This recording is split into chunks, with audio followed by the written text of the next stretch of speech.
fellow Democrats about the future of his own campaign. And now this event obviously is going to have an effect not only on the Trump campaign, but potentially on the contours of the debate underway with Democrats about who exactly should be representing them on the ticket come November.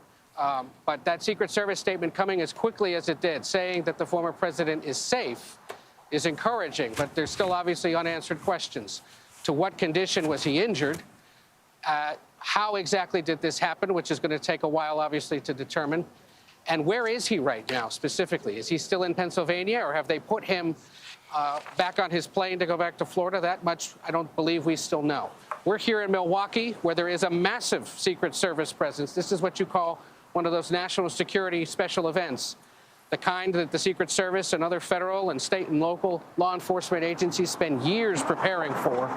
And they are currently, literally as we speak, doing the security, what we call security sweeps of the Fiserv Forum, which is the arena that's going to host this starting Monday night, checking the facility before they open it up to the press and convention organizers again. And we'll see what exactly this incident tonight does to the festivities that are set to begin tomorrow evening as convention delegates begin arriving here in Wisconsin's largest city. And to Bob's point, how this has scrambled things is quite stunning. And there's a specific concern I'm hearing from sources about the fact that yet again he held another open air rally, an outdoor rally. There was one a few weeks ago in Las Vegas where dozens, if not hundreds of people had to seek medical attention, not for security reasons, but for the heat. There were issues with that at this event today. Again, and now this incident as it unfolded a little while ago. That's right, an open-air rally with all the risks, despite the heavy security protocol, the metal detectors you have to go through being wanded down. Clearly, there was a breach here in what happened. I want to bring back Scott MacFarlane. He's now on the phone because his team got removed from the location, as this is now a crime scene. The Secret Service is investigating this. Scott, can you hear me? I hear you fine. A helicopter landed and just took off from this site. They've moved everybody out of the complex. Everybody, media, cameras, staff. Stand by 1 second. We have law enforcement moving in on somebody near us. And I'm sorry, we had to take a moment there because law enforcement was stopping somebody near us, moving in the wrong direction. This is an active crime scene. There's no mistaking it. Unequivocally, that law enforcement is arriving at this scene. Different groups, different units. So many people in paramilitary gear are here now, sidearms in their hands, moving through what remains of the people inside the park. Most of the crowd is gone, but they're moving out the rest of us. They have now moved everybody to a perimeter so they can deploy, it appears to be, more resources, more investigators, more officers on site. This is a law enforcement response the likes of which I've never seen before, though this is an incident the likes of which we haven't seen in modern times. Historic security failure. When you recognize the amount of law enforcement here, the fact that everybody had to be wanded or go through magnetometers, everybody had to be screened. How something like this can happen is an answer that we'll be seeking, but it may not be easy to come. Scott, thank you so much for that report. So a helicopter has landed, and did you see anyone get into the helicopter, or was it too far away? It was behind the stage, Adriana. It landed down for about 3 or 4 minutes, took back off up into the sky. Took off twice, in fact, up into the sky. We see so many folks in paramilitary gear who were invisible to us before and during this rally. They were either here in a covert way during the remarks from the former president, or they have arrived since. And anybody who's anywhere near the inside area, inside the bike rack surrounded perimeter, is being stopped by investigators and questioned. So it's a good way of motivating people to get out. This is an active crime scene, as you said, Scott. So many questions that are still open, most notably, who did this? How did they get into the area? How did this happen? What is the condition of the former president? We are told by the Secret Service that he is safe, but where is he? He was hustled out of that area by the Secret Service in a motorcade. Is he in a hospital? Is he still in a car? Is he still in the area? We're being told that the governor of Pennsylvania has also been briefed on the situation. He said that violence targeted at any political party or political leader is absolutely unacceptable. He says that Pennsylvania State Police are on the scene in Butler County and working with federal and local partners. The governor of Pennsylvania briefed, the White House briefed. I'm just getting some more notes here. We're also being told that a local emergency room physician saw a man who was shot in the head. We don't know who this person was. Clearly, it's possible that someone else may have been hit when shots rang out at this event. Clearly, this is a chaotic scene. There were thousands of people at this rally. And, you know, Bob, I know that you've covered plenty of these. What is the sense of security when you're there? I mean, you go through all of these checks, but still, you're packed into a small space with thousands of other people at a time when emotions are running high. What is it like to be inside one of these rallies? It's a very intense environment. It's a very crowded environment. And our reporting, as you just noted, is that there's concern that there's not a real sense yet of whether this was one shooter or what exactly happened. I have sources who were at the rally texting me right now saying there's bedlam on the scene. There's concern about what exactly happened. Were there multiple shooters or not? Are people safe? And so for the Trump rally, what you're seeing there on screen is what often it follows former President Trump as he's on the campaign trail. He's alone on stage. The Secret Service stands about 5 to 10 paces off, and you have between 5 to 15 or sometimes even 20 to 25,000 people. He often goes to arenas, some of the minor league hockey arenas around the country in smaller cities, but often in the summer and springtime, he's outside. And you have to go through a long line of Secret Service to get into the event, to make sure you're fully go through a magnetometer to see if you have any kind of weapon or metal on you. And so it's a very slow and orderly process to get into these events. Secret Service has presence not just at the immediate site, but at surrounding neighborhood locations.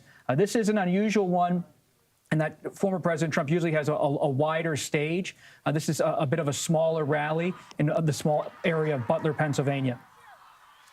And you bring up an important point. We don't know yet what the scope was. Who opened fire? Was there more than one person? Was there more than one person hit?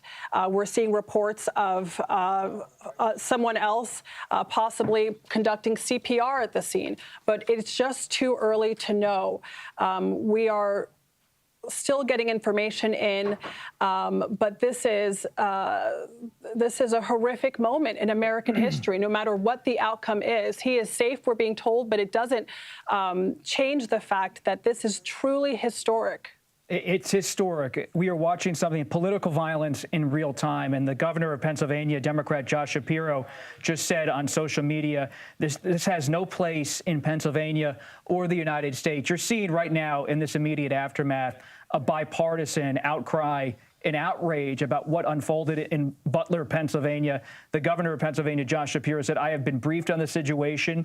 The police are on the scene. He's working with federal and state and local partners. We're told the White House, the president of the United States, Joe Biden, also briefed running against Trump in the race. And Bob, I'm going to jump in because we do have a statement now from a spokesperson representing former President Trump. It says President Trump thanks law enforcement and first responders for their quick action during this heinous act. He is fine, and he's being checked out at a local medical facility. More details will follow. I'm going to read this one more time. This is a statement from President Trump's team. It says President Trump thanks law enforcement and first responders for their quick action during this heinous act. He is fine and is being checked out at a local medical facility. More details will follow. More details will follow, Bob, because this is an active crime scene.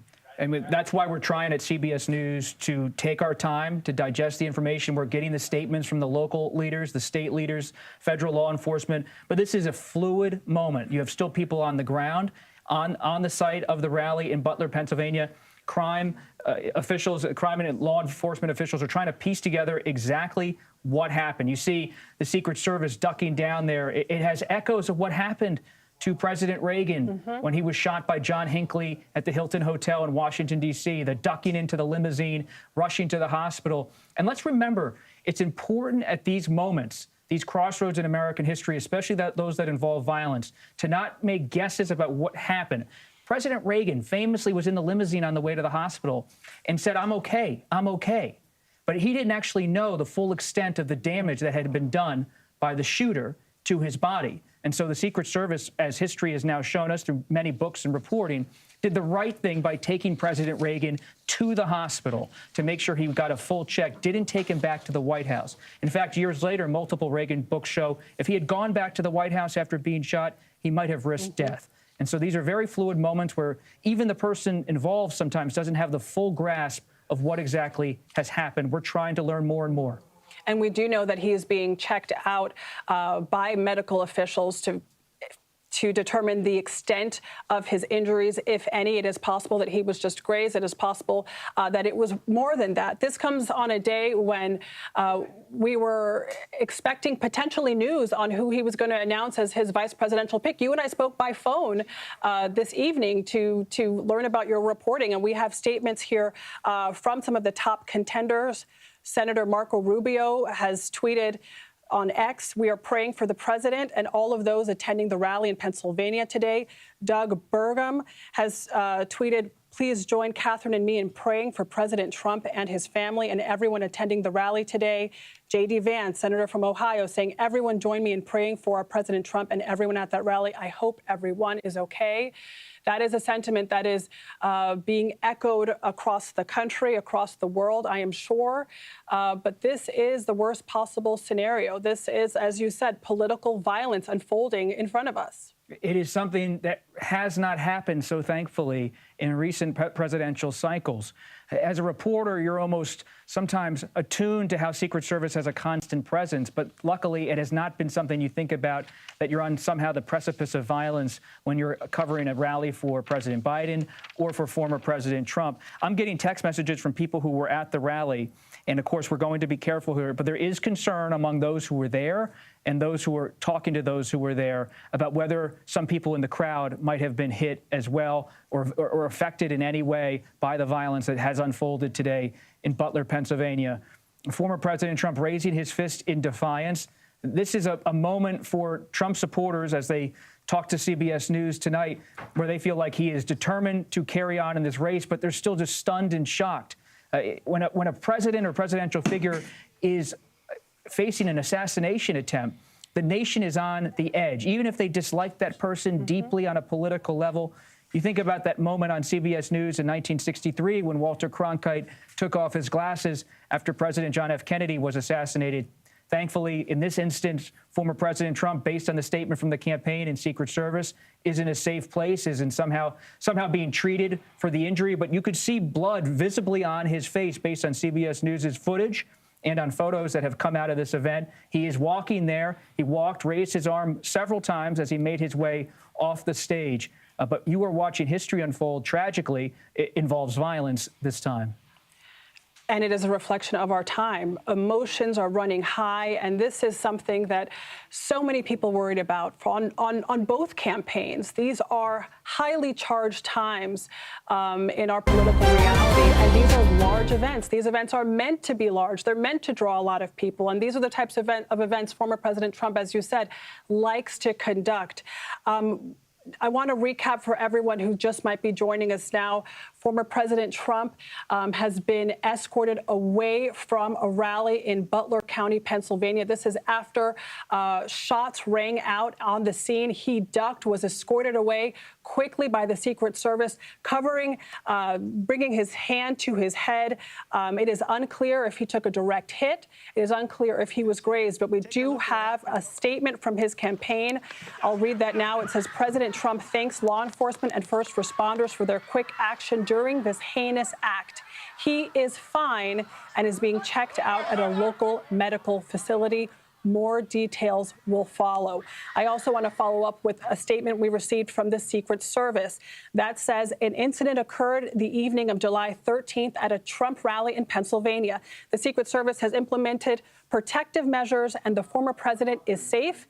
This is now an active Secret Service investigation, and further information will be released when available. But the question remains, How large was this incident? How did this assailant get in or was able to access this area, given how heavy the security is? And how many people were shot, if anyone?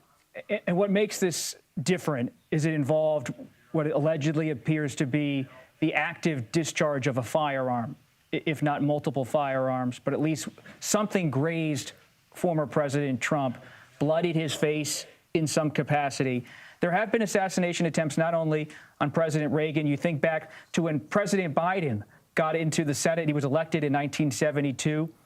Soon after, in 1974, Gerald Ford becomes president after Nixon resigns. Ford has multiple assassination attempts against him when he's president of the United States. But in recent history, we haven't seen firearms involved. This is what makes this moment so drastically and unfortunately different. You remember when George W. Bush was president, someone threw a shoe at him during a news conference, angry about his conduct and his handling of wars in the Middle East. But this involves a firearm. And you have former President Trump as someone, he grew up in New York, in Queens, Jamaica, Queens. He was a student of history based on my conversations with him growing up. He thought about the presidency. I've spoken to him at length about former President Abraham Lincoln. In 2016, I had an extensive interview with him where we talked about Lincoln. Lincoln, of course, killed just down the street here in Washington, D.C. at Ford Theater. But this is a campaign event. I mean, this is something that is not just happening in an isolated event with a president. This is so unusual to have a former president running again for the presidency. It's something we really don't see in the past century in American politics. And we talk about guns in this country, and it's a time when gun control is on the minds of Congress. But this has a historical, tragic element, and we're still trying to learn more information. Absolute chaos, though, on the ground in Butler, Pennsylvania, based on reports from those who were there, texting me and talking to CBS News, worried about other people who might be victimized by this attack. People who are members of Congress I've texted with in the last 5 minutes say they're very worried that other people might have been grazed or even shot and facing serious consequences medically at this time. And more statements are coming in. Members of Congress, of course, speaking out. House Democratic leader Hakeem Jeffries has written on X, "My thoughts and prayers are with former President Trump. I am thankful for the decisive law enforcement response. America is a democracy. Political violence of any kind is never acceptable." These are the sentiments being echoed here across the aisle at a time like this, of course, where everyone is coming together. Everyone is going to unify. I want to bring in Caitlin Huey Burns from Milwaukee, where she is getting ready for the Republican National Convention. Caitlin? Adriana, good to see you. Yeah, we're here where thousands are going to descend upon Milwaukee in just a couple of days here. Donald Trump is supposed to be nominated for the third time as the party's leader here. I can tell you that just on Tuesday, I was covering a Trump rally in Miami. And just to give you an idea of what these kinds of events are like, the security is, of course, extremely tight. You have to go through magnetometers to be able to get in. But it is also important to note that these rallies take place outside. There are thousands that come, up to thousands that come, and they're outside in vast spaces. People are there all day, usually waiting. The other night when I was there, it was a night event. People had been waiting for hours and hours and hours outside to see him. I should also note that there have been children present. I've noticed more children present at the rallies that I've attended covering the former president. This, as Bob just described, of course, is a shocking event. There are no words. I've been texting with members of the former president's team. They have sent us that statement, which you have read, and so we are keeping updates on his condition and on the condition of anyone else on his team. As you saw also, which is prevalent at these rallies, is people are invited to stand behind him. And so the idea, we'll obviously be reporting on what kind of security measures were taken here. But this is just significant because Trump really prides himself on these rallies. They are have become frequent in his presidency, but he is expected to come here very shortly, in just over 24 hours, to be here in Milwaukee. We are outside the security perimeter for the convention, but security is already very, very tight here, and so we are waiting to see further precautions being taken. Caitlin Huey-Burns joining us from Milwaukee. Caitlin, we'll check back in with you in a minute. Bob, do you have new reporting? Yes, I just got off the phone with someone who was backstage with former President Trump at the rally, Congressman Mike Kelly of Pennsylvania, a Republican. He just spoke directly to CBS News. I asked the congressman if I could quote him on air. He gave permission. He said he was backstage watching Trump. He said he was waiting there with a few other lawmakers to see if former President Trump was going to begin his speech. He said everything was calm. And then he said, quote, a couple shots rang out. Shots just rang out. And everyone saw the president go down.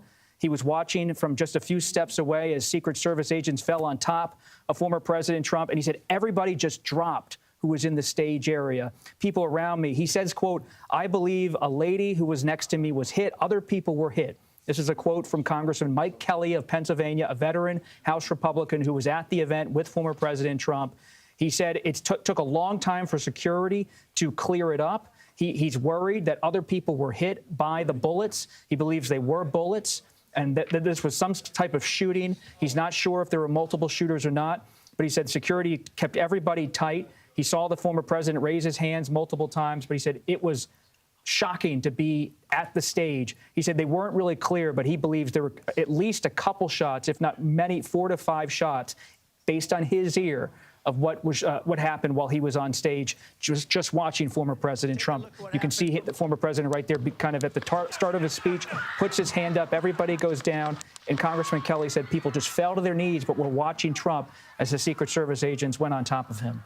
New reporting from Bob Costa, from someone who was there, someone who was on stage, likely feet away from all of this transpiring, Congressman Mike Kelly of Pennsylvania. We're going to bring in Face the Nation moderator Margaret Brennan, who's joining us now. Margaret, what's the latest you've heard from your sources? Well, Adriana, obviously, this is such a moment of high tension on the political stage in both parties. Our country, though, apart from the politics, has also been at a very high threat level, the highest, in fact, on many fronts. Terror front, concern on the national security stage in many different ways, including homegrown violent extremists. You've heard the FBI director testify about this repeatedly in recent months. We don't know yet who might have taken these shots at the Republican nominee, but we do have the statement from his spokesperson saying that he is fine. He's being checked at a local medical facility, and they'll have more details soon. First responders very quick. I do want to echo what our Scott McFarland reported, which is clearly a major security failure. You can see in the video we are playing back for you that the former president, the 45th president, was able to stand, wave, move freely, but that blood was visible around his ear area. The Secret Service, we know, has implemented more security procedures around him. I've been texting with individuals, lawmakers and family members of theirs who were there, trying to understand if everyone else in office is also safe. So far, I've been hearing those lawmakers are secure. That is the reporting to date from those I've heard back from. But we are going to continue to make calls, Adriana. I just want to put that in broader context, that we are in a heightened threat environment. We knew that. We have heard that repeatedly from the FBI. Warning and warning and warning recently in front of Congress. Homegrown violent extremists who could be radicalized inside or outside this country. We just don't know what the motivations here. Obviously, the context within a political rally is key, particularly in a battleground state like this one, at this moment, on the cusp of what is basically a week-long extended media focus on Donald Trump. And Margaret, we're getting new reporting in that says that the gunman has been neutralized by the Secret Service. We're going to bring in former DHS official Sam Vinograd, a CBS News contributor who can tell us what she's been hearing. Sam? Certainly. I connected with a senior government official who did indicate that the former president is safe, but I want to talk a little bit about what is happening in real time right now. This is an intelligence and operational failure. The Secret Service and the FBI are deeply aware of the heightened threat environment that Margaret was just articulating, both as it pertains to foreign terrorist organizations and individuals inspired by those foreign terrorist organizations, as well as domestic violent extremists with anti-government sentiment. Because of that, the Secret Service and FBI are consistently monitoring intelligence to try to mitigate threats and enhance operational security. It is clear that the intelligence picture heading into this rally was not what it needed to be, and it is also clear that the operational measures to protect the president were insufficient. Now, we believe, my sources are telling me that this is still an active threat stream, even if the perpetrator has been neutralized. We do not know, and the Secret Service and FBI are likely investigating whether this individual acted alone and or whether there are any ongoing threats associated with this perpetrator to other targets, the president's family or others. So that will be actively investigated, whether this is an individual threat or there are other active threat streams associated with this individual. Now, from an operational perspective, the U.S. Secret Service, as well as other law enforcement entities that protect other kinds of government officials, will be upping their operational posture to ensure that their protectees are safe, and that this does not spur any kind of retaliatory action by Trump supporters or individuals inspired by these activities to try to engage in malicious activity of their own. So this is, to put it quite simply, one of the most significant threats that we have seen materialize in this country in decades, and our law enforcement community is upping their operational posture to try to mitigate threats while this active investigation is underway. And Sam, as you said, this is a catastrophic failure. We're getting new reporting into the newsroom now that says 2 law enforcement sources say there is no longer a threat. The suspect is either dead or in custody. That is unclear. Secret Service agents did engage the individual. So now we know the Secret Service did engage the individual involved. That person is no longer a threat. We don't know if that person acted alone. We don't know what the overall scope of this was. We don't know if multiple people were hit or the extent of former President Trump's injuries. All of this is still unclear. And this is happening as thoughts and prayers are pouring in from all across the aisle as well as the world. Benjamin Netanyahu has tweeted on X. He posted on X, "Sarah and I were shocked at the apparent attack on President Trump. We pray for his safety and speedy recovery." We also have new reporting here coming in from Ed O'Keefe. Ed, are you with me? I am, Adriana. We Go can ahead, Ed. Convey that, and as we've been talking about this, it's important to point out that while this has happened in Pennsylvania, we wonder, where was President Biden? We're told now he was in church. He normally goes to Mass on Saturday evenings, especially when he's in Delaware. He's at his Rehoboth Beach, Delaware home. Came out of Mass shortly after the incident occurred and has been briefed by his Homeland Security advisors, by the Homeland Security Secretary himself, in a briefing that included his Chief of Staff and other senior advisors. Let's point out again that the Secret Service has said in a statement that the incident occurred tonight in Pennsylvania. They've implemented protective measures and the former president is safe. But they say it's an active Secret Service investigation and further information will be released when available. There are a large number of Secret Service, other federal, state, and local personnel here in Milwaukee, which is set to begin hosting the Republican convention with a series of events tomorrow ahead of the formal nomination of Trump on Monday. We've got no word from convention organizers yet, which is understandable as they're still trying to sort out exactly what's going on. But there is a carefully choreographed schedule that is set to begin on Monday. The ATF is also helping the Secret Service with this situation. They're deployed here in Wisconsin along with other federal agencies, and we'll see if that makes any big changes to the security posture here. One thing we're waiting to hear about, Adriana, in addition to the condition of the former president, his whereabouts, is whether the president will have anything to say about this tonight.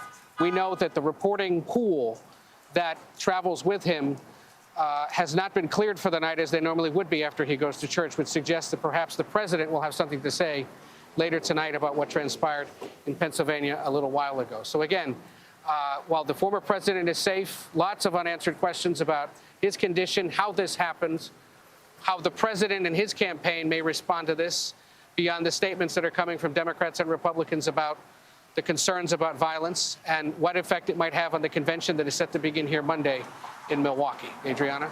Set to begin on Monday, but we don't know if that now is going to change. There's so much that is up in the air. Will the convention begin as planned on Monday? What will be changes to security at that convention, at the Democratic National Convention in August? How is this changing the campaign, changing security?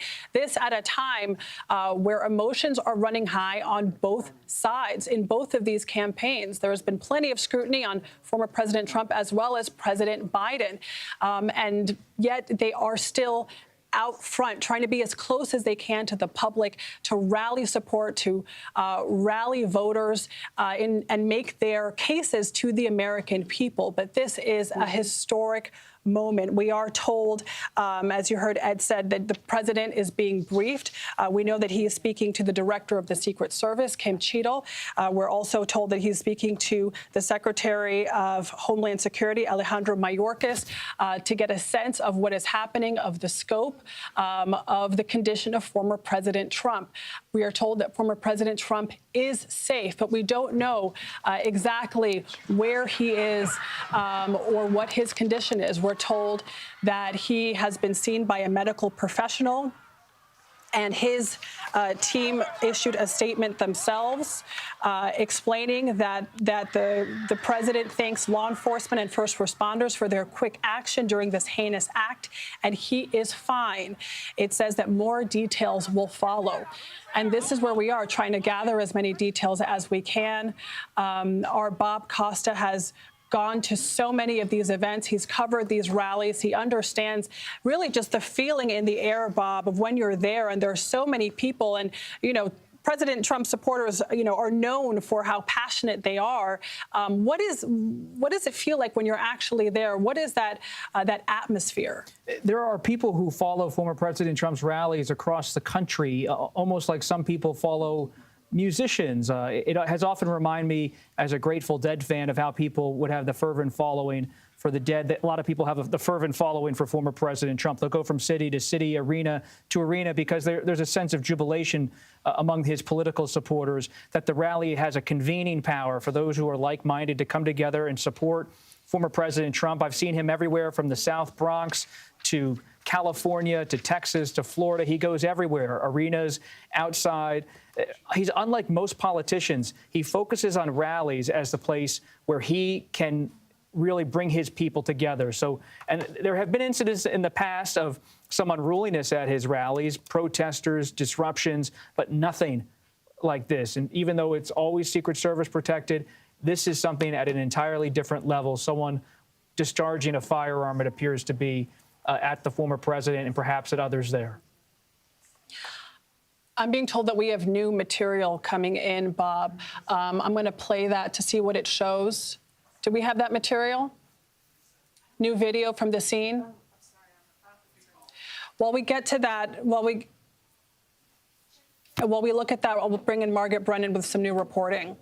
I've just been trying to make phone calls to make sure everyone is safe. The Senate candidate, Dave McCormick, who was in that front row, has confirmed that he is safe at this rally, but there are reports of other individuals in the area who did have contact here of some sort, injuries of some sort. So I'm just trying to call lawmakers to confirm their whereabouts. But what you can see, and as you have been seeing, our inboxes are just exploding with emails from Democratic lawmakers, the Democratic governor of Pennsylvania, Josh Shapiro, coming out condemning political violence, the governor of Michigan, Democrats very quickly to condemn this act of violence, to distance this from their political party in any way. There is no suggestion that there would be a connection, but they are very clearly trying to, out of the gate, say that there is no place for political violence in our politics at this moment of such high tension. An important message to be sent at this moment, just 4 months out from a race that was already quite tense. And we're seeing world leaders. We're seeing the Hungarian prime minister, the Israeli prime minister, others describing this as an attempted assassination of the former president, current leading candidate, not just for the Republican nomination, but potentially another 4-year term. And Margaret, I'm just getting an email now from CBS News contributor Richard Esposito. This says that according to multiple state, local, and federal law enforcement sources, the shooter who fired at Donald Trump was, quote, neutralized, as we have reported, by U.S. Secret Service agents. This was most likely from a counter-assault team. Multiple spectators were wounded and injured, at least one in critical condition. This is all based on initial reports, but what is happening now is we're starting to piece together what is it that exactly transpired. This is an active crime scene. It is, and our reporters who follow every movement that the candidate makes, Jake Rosen, Olivia Rinaldi, were there. They saw it happen. They heard it. You can see from that very rough video that they dropped to the ground. And by the way, political violence is not necessarily a norm in this country, but let's put this in the context of not just the moment we're in, but what we, as reporters, have been preparing for, which is the expectation that in this election cycle, there very well may be political violence. And our reporters do train for that now. That is something you do typically when you go overseas to cover an election, but now our reporters are doing that to cover these rallies, to cover political conventions. And so we are happy to know that those two reporters are safe. But as we're seeing from the video they are feeding in. I just watched one of the videos Jake Rosen sent in, and he's talking to attendees who are clearly traumatized. And one gentleman, I'm sure we'll have it soon here at CBS News on Air, had a shirt that clearly had blood on it in some capacity.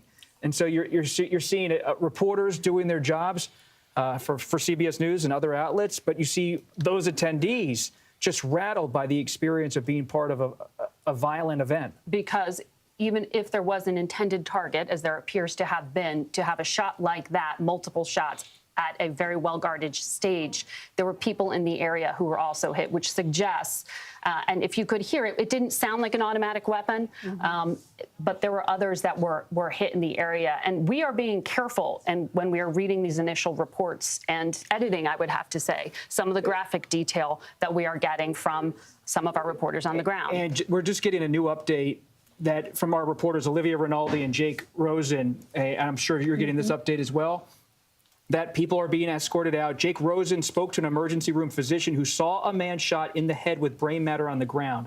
That's according to an ER physician performed CPR, but he did not. He's dealing with that at this moment. That's Jake Rosen, to be clear, Jake Rosen, a reporter on the ground in Butler, Pennsylvania, has spoken to an emergency room physician who saw a man shot in the head with brain matter on the ground. That's based on Jake Rosen's reporting. Jake looked at the camera after the incident, saw blood coming from Trump's ear in some way, his neck. Jake was on the scene. He was our reporter on the scene. Scott McFarland, who has been on the ground doing excellent reporting as well, heard, in his view, 8 to 10 explosions based on his reporting. He said the crowd ducked based on his reporting notes, hit the ground when a popping sound occurred. To Margaret's point, it was a popping sound. The press was under the risers. They saw Secret Service swarm to the left of Trump following the incident, saw helicopters come in a few minutes after. That's based on the ground reporting from Olivia Rinaldi, Jake Rosen, and Scott McFarland, who are in Butler, Pennsylvania. And we do have that reporting that at least one person has been injured in critical condition. And it is still early.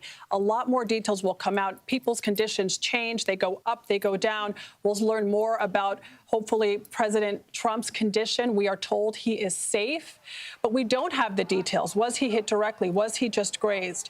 We're now being told that Vice President Kamala Harris has also been briefed on the incident. We know that President Biden has been briefed by members of his cabinet. Now Vice President Harris has been briefed. She was also addressing crowds today at her own rally, as was the First Lady. All of these figures out on the campaign trail as this campaign heats up. And this is happening, this political violence, at a time when there is such tension in the country, yet people still are going out to support their candidates, still taking those risks and going through all the security measures needed to be there, to see the democratic process play out. And now we're seeing really the cost of those risks. Clearly a catastrophic failure of security, The Secret Service is investigating. This is a live investigation, and many questions will be asked in terms of what went wrong. Who was able to enter this area? Were they able to shoot at this area from outside the security perimeter? We still don't know. It's still early. We're still just getting initial details in, but the crime scene is active. We are told by our reporter, Olivia Rinaldi, who was there, that crime scene tape is up. The area has been cleared. We have heavily armed security personnel who have entered this fairground, essentially is what it is, in Butler County, Pennsylvania. And this is a part of this battleground state that has supported former President Trump twice. They went for him in 2016, again in 2020. So this is somewhere where he enjoys a great amount of support. And of course, for something like this to happen, chaos ensued afterward. This is what we saw on the video. This is what we're told by our reporters there. We now have some new video. We're going to play it for you right now. Oh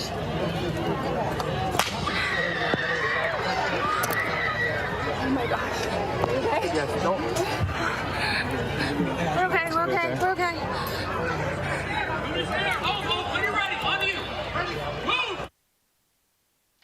This is video from Olivia.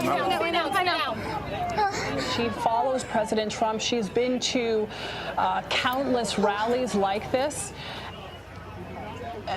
And there's our Scott McFarland under the bleachers, as he told us he was. And this is a moment where all of the training that we've all been through in this country, of all ages, for what to do when there is, when you hear shots fired, everybody gets down, ducks, and tries to figure out what's going on. Bob? As we watch this footage of the attack as it took place, you see Rachel Scott from ABC, our reporter Scott McFarland in the bleachers. There's chaos in the press area near the stage. Former President Trump raising his hand in defiance as he's escorted off stage after the incident. We just got a statement. There's the blood, you can see. For CBS News, which just received a statement from President George W. Bush. The former president said, quote, "Laura and I are grateful that President Trump is safe following the cowardly attack on his life, and we commend the men and women of the Secret Service for their speedy response." So as Margaret said, Democrats and Republicans coming up with statements tonight showing solidarity at this American moment of attempted violence and possible assassination attempt. A former president also weighing in. And the reason I underscore what our colleague Scott McFarland was saying in terms of a catastrophic failure of security is this was not unexpected. That is the point. The Secret Service was already on edge. All U.S. law enforcement. And you've been reporting for weeks that there's been a sense of on edge throughout the world, but especially at U.S. military bases? Well, certainly. But even just our Pat Milton was reporting earlier this morning, ahead of Milwaukee, any mass gathering these days is of high concern because of the threat environment. And you saw how quickly they rushed the stage. They were there on edge, like you said. We actually have new cell phone video that shows what appears to be the shooter down on a rooftop. Now, this is consistent with information we're getting from federal sources saying that the gunman possibly fired from an elevated position. Let's take a look at this video. It appears that we're seeing someone on a roof there. Potentially, this is someone who was outside the security perimeter. I'm going to bring in our reporter, Olivia Rinaldi. Olivia, what can you tell us? We've been getting some of your video in the newsroom here. What did you see? What did you hear? Adriana, it was a terrifying moment. Trump was probably a few minutes into his remarks, and all of us were waiting for a vice presidential announcement. Instead, we heard successive loud noises, loud bangs that were playing. It sounded like shots. We immediately took cover. I pulled out my phone and I started recording. You can hear my voice there, pretty shaky. You could start to hear Secret Service also through Trump's microphone trying to get him down on the ground. We were down for probably, it felt like a lifetime. It was probably like 30 seconds or so. And then I popped my head up and I could see Donald Trump surrounded by security and Secret Service and pumping his fist. And he wouldn't, they were trying to get him off the stage and he was resisting them a little bit and putting his fist up in the air. After that happened, they cleared him. We could hear the motorcade leave right away. Our security personnel was with us as well. We had all gotten down. We saw Scott McFarland next to us, and a couple of pieces of equipment also fell down with him as we got down on the ground. Chaos ensued after that. I was looking at the bleachers to the left of where Trump was, and you could see people cleared out of there. You could see some blood on the bleachers as well. And I watched police unfold yellow crime scene tape and put it there. It was shocking and it was scary. Reporters that I talked to, I mean, we're at these rallies multiple times a week. I was just at one in Doral, Florida. It's the unimaginable, but it's something we prepare for, and it's something that, as Margaret was saying, security personnel prepare for. But overall, just a very, very tragic event that happened here today. It's something you can prepare for, but never really be ready for. Olivia Rinaldi, thank you for that report from the ground. Margaret, this is at a time, as you were saying, where the threat has never been higher.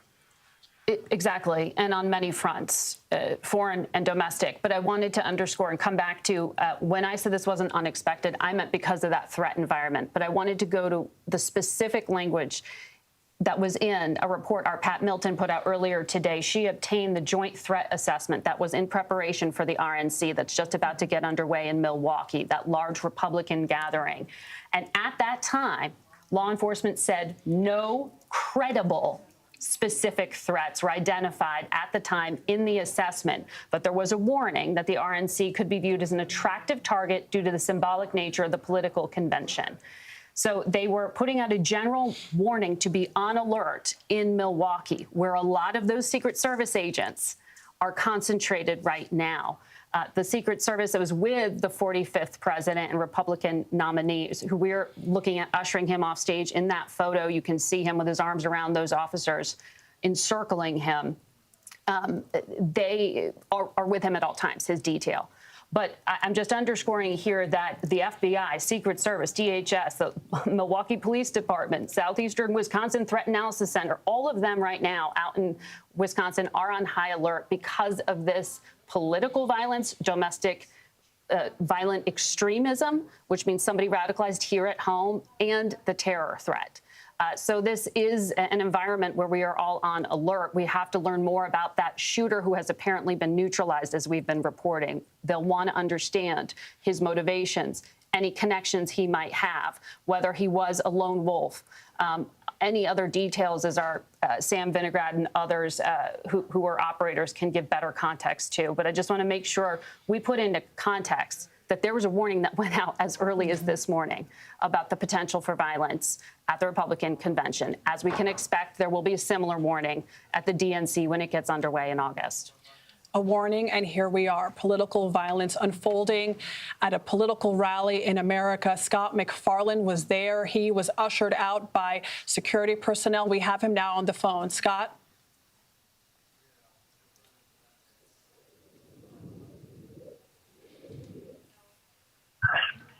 Scott, if you can hear me, go ahead. What am I doing in front of him? He's not getting anything on the phone. Can you dial into that same number? We've lost Scott McFarland, but I'll bring it back to our discussion here and summarize what we know so far for anyone joining us now. Shots have rung out at a rally in Butler County, Pennsylvania, where President Trump was addressing a crowd of thousands, something that he does day in and day out. These events have happened so much. The security protocols are typically so tight. Metal detectors, wands, bomb-sniffing dogs, Secret Service in uniform and in plain clothes. And we saw, as soon as what sounded like firecrackers rang out, Secret Service personnel rushing the president, removing him from the area. His fist goes up. He puts his hand to his head, and you can see in the close-up photos of the president blood on his face. We have been told by the Trump campaign, as well as the Secret Service, that the president is safe. We're told that he was examined or is being examined by medical personnel. We don't know where he is at the moment. Our Scott McFarland, who was on the ground, reported that he saw a helicopter arriving on scene. Bob Costa is here with us. Scott McFarland has been doing exemplary work along with our team on the ground, since he can't join us just now at the moment. To reiterate Scott's reporting and our reporters on the ground, Scott says he heard between 8 to 10 explosions, popping sounds. He saw the crowd duck. He hit the ground when he was sitting under the bleachers. He heard this popping sound. The press was under the risers, most of them around that area, very close to the stage. They witnessed the Secret Service swarm to the left of Trump following the incident, climbed on top of the former president. Then they saw helicopters come by a few minutes later. They did see Trump head toward a motorcade. Helicopters arrive in some way. Our reporters on the ground, Olivia Rinaldi and Jake Rosen, just to underscore what we know, this is an active crime scene. They are setting up tapes still, talking to bystanders, witnesses, blood seen on the bleachers, blood seen on the T-shirts and pants of those leaving this rally, people being escorted out. There was a lot of anger, confusion in the air. Jake Rosen spoke to an emergency room physician who was there, who says he saw a man who he believes was shot in the head. And Bob, we have that video. Let's play it right now. I heard the shots. I thought it was firecrackers to begin with. Somebody over there was screaming, "He's been shot, he's been shot." So I made my way over. I said, "I'm an emergency department physician. Let me help you." The guy had spun around, was jammed between the benches. He had a headshot here. There was lots of blood, and he had brain matter there. And so I got him. There's a helicopter coming in to get him. I got people there really helpful. I got Was him there only up one on the person bench. shot that you saw? Then I did CPR, did chest compressions as well as I breathed for him. One person. And there we have an eyewitness account from a man who says he is an emergency room doctor and rushed in to help a victim who had a gunshot wound to the head. We are also getting news from the Associated Press reporting that the shooter is dead. And from our affiliate. KDKA. Our affiliate, Yep. KDKA, that the Butler County District Attorney told our political reporter, John Delano, that 2 people are dead. That's the shooter and an audience member. So the suspect we referenced as already being neutralized, add to that an audience member. One bystander at that rally And has lost his life. And former President Trump injured, still trying to figure out the exact number of those who were potentially injured beyond Trump. That's right. That's right. We have people on the ground. As you can imagine, we're all trying to get in contact with our reporters, either because there's so many phone calls being placed or because of security protocols. It's hard to get signals out. They're struggling. A lot of us, you see us texting because that is, frankly, easier than getting people on the phone. But there are a lot of people who went to that rally there, as you were just talking about. To go into a rally like that, you go through levels of screening. So when you were showing that rooftop, I would assume that that is at a distance from the rally, that was not someone who was in the confines of the area where the rally was taking place. We don't know that yet. We need to get that kind of context from law enforcement. But I imagine that's why our producers in the control room put up that video for everyone to see. And like you said, from our affiliate there in the area, we are being told that 2 people are dead. The shooter, as you said, Margaret, and an attendee of this rally. I want to bring in Sam Vinograd, a former DHS official, a contributor to CBS News. Sam, where do you think this investigation is right now? What are officials on the ground doing?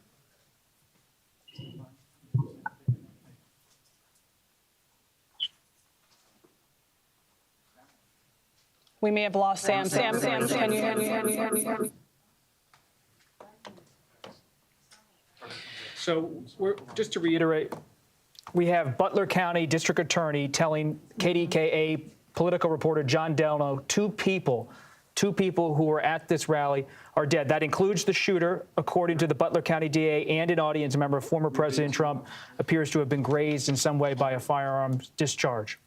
And we don't know how many other injuries there may be. No, but our reporters, Jake Rosen and Olivia Rinaldi, Jake Rosen has provided interviews already about people leaving the rally with apparent signs of either being injured or being near people with apparent injuries, blood on their shirts, blood on their clothing. These are people who were Trump supporters attending the rally in Butler, Pennsylvania. Former President Trump is reportedly in a safe space, according to his campaign. President Biden, briefed on this, as has the vice president. And I should say, I believe we showed that rooftop because of the reporting we had that this was from a distance and an elevated shot. That it may have been, yeah. But we should say, in the environment we are in, it is not difficult to get a weapon that you can get through a metal detector. Not all weapons, as we talk about those 3D printed guns and other kind of weapons, necessarily will be detected. And so we should give that caveat. But that rooftop we keep showing, I'd love to get more detail or context to that. And no security is 100% tight. We go to these events, supporters go to support their candidate. Person who has looked at history in the past 40 years of 1981 when President Ronald Reagan was shot at the Hilton Hotel just outside by John Hinckley, trying to assassinate President Reagan. Reagan ducked down into his motorcade, went ultimately to George Washington University Hospital, just a few blocks from CBS News here in Washington. And there was so much confusion in the wake of that shooting. Reagan wasn't fully aware of how he had been shot, if he had been shot.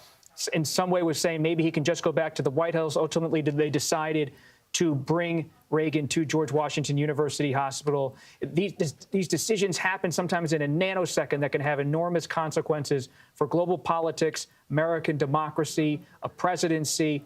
We do know the President Biden, has been briefed. Former President Trump, his campaign says he is safe.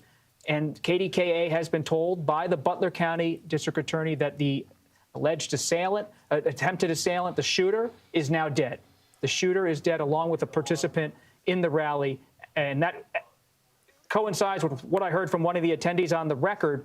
Congressman Mike Kelly of Pennsylvania told me just a few minutes ago on the phone, it was mayhem. People were ducking down onto the ground. There was concern that many people were being hurt. And our Scott McFarland is outside the rally, outside where this all took place. Let's bring him back in. Scott? Can somebody check it? Go ahead, Scott. Can you hear me? I hear you just fine. It's Scott McFarland in Butler County. Scott, go ahead. You're on the air. What is the latest that you're hearing, and what can you see from where you are? Okay. Sorry for the imposition. We're having some bad cell phone signals here, and it's part of the response that we're also kind of pinned into a parking lot right now. Over the past hour, we've seen law enforcement and Secret Service just move people back further away from this scene. It is quite clearly an active investigative scene. I also noticed 2 helicopter landings, a minimum of 2, about 2 to 5 minutes after the former president was ushered off site or ushered off the stage. We know there are people in paramilitary gear, sidearms, moving through this area. Secret Service is here, so is local police. But a good chunk of this crowd, estimate hundreds of people, still remain near the site, sharing stories, some of them sharing embraces and tears, and trying to watch what happens next, even if from a distance. And everybody we're talking to has a similar story to tell, that they may have mistook it for firecrackers. It was that type of quick pop and the same decibel and the same tone and tenor of a firecracker, but everybody recognized within short order it was gunfire, and they hit the ground. We spoke to a lady who was in the front row, just steps away from the former president, who also described seeing a teardrop-style form of blood on the side of his face and a little more around his ear. And she heard him say, "Gotta get my shoes," to Secret Service, she says, before the former president was ushered off the stage. In Butler County, this is a fairgrounds. This is a farm fairgrounds where there are events that have people not of this size, but of quite a large size. There are rafters here. There's hundreds, if not thousands, of chairs. I'd estimate the crowd here as thousands today. Nearly all of them, though, are now gone. And as you were speaking, Scott, we saw photos of former President Trump up close, and you can see what you just described and what that eyewitness described to you as almost a teardrop type of bloodstream coming down his face, yet his fist was raised. He is defiant. He is defiant. There is that photo for you to see. Yep. We are also getting more and more statements pouring in, speaking to just the heightened level of emotion right now. We're hearing from former Speaker Nancy Pelosi, who, of course, her husband was attacked at their home. She wrote, "As one whose family has been the victim of political violence, I know firsthand that political violence of any kind has no place in our society. I thank God that former President Trump is safe. There's anger, though, from the Trump side. This is a new social media post from Chris LaCivita, who is one of the top campaign advisors to Trump. He said they tried to keep Trump. I hear nothing. They tried to keep Trump off the ballot, and they tried to put him in jail, and now you see this. So you see a politically charged response from Chris LaCivita. The top. Taking it right to where Democrats are trying to prevent it from going. You saw former Speaker Pelosi issue a statement talking about the political violence her family had experienced and condemning it in this context and saying how glad she was that former President Trump is safe. You have the expectation that the White House will soon issue some kind of statement. We know that both the vice president and the president have been briefed on what's been going on. They themselves, of course, have Secret Service detail, and you have to imagine that there's an alert level across the board right now. But one of the things that we do need to pull back, that is just incredibly incendiary at a moment of incredible sensitivity to say something like that, to allege whatever they means. There's no context to who they are who are trying to keep them off the ballot, but they tried to put him in jail, and now you see this. Trump's top campaign advisor in many ways. Exactly. Those words have extreme weight. But if you, just to separate topic, very much related, the language around this campaign has been about us versus the system, me versus them, that all the legal cases against Donald Trump he claims are politically motivated to prevent him from re-election. By alleging that there is a connection to this attempt on his life, it would escalate that. That is, Pennsylvania State Police put out a statement. Adriana, if you want to. We have that right here. Pennsylvania State Police confirming everything that we have been reporting, that shots were fired at former President Donald Trump today during his rally in Butler, Pennsylvania. It says that they don't have an update on former President Trump's condition, but we know from the Trump campaign, from the Secret Service, both have said that the president is safe. But we also don't know what safe means. Safe could be a lot of things. We did see in the video and the photos after this incident that the president had his fist in the air, that he appeared to have some blood on the side of his face. We don't know exactly what happened, if he was grazed or if it was worse. There we have that picture. His ear there, the top of his ear is red. But like you said, Margaret, now is a time to bring down the temperature and assess what happened, ensure that everyone is safe. Already, one person who went to this rally to support their guy is dead. That's the reporting that we're getting from our affiliate KDKA. You know, I'm just thinking about who that may have been, you know, what mindset they were in as they were going to this rally. Like you said earlier, Bob, people attend these events, you know, like they follow them across the country. His supporters are so passionate, and what can change in an instant.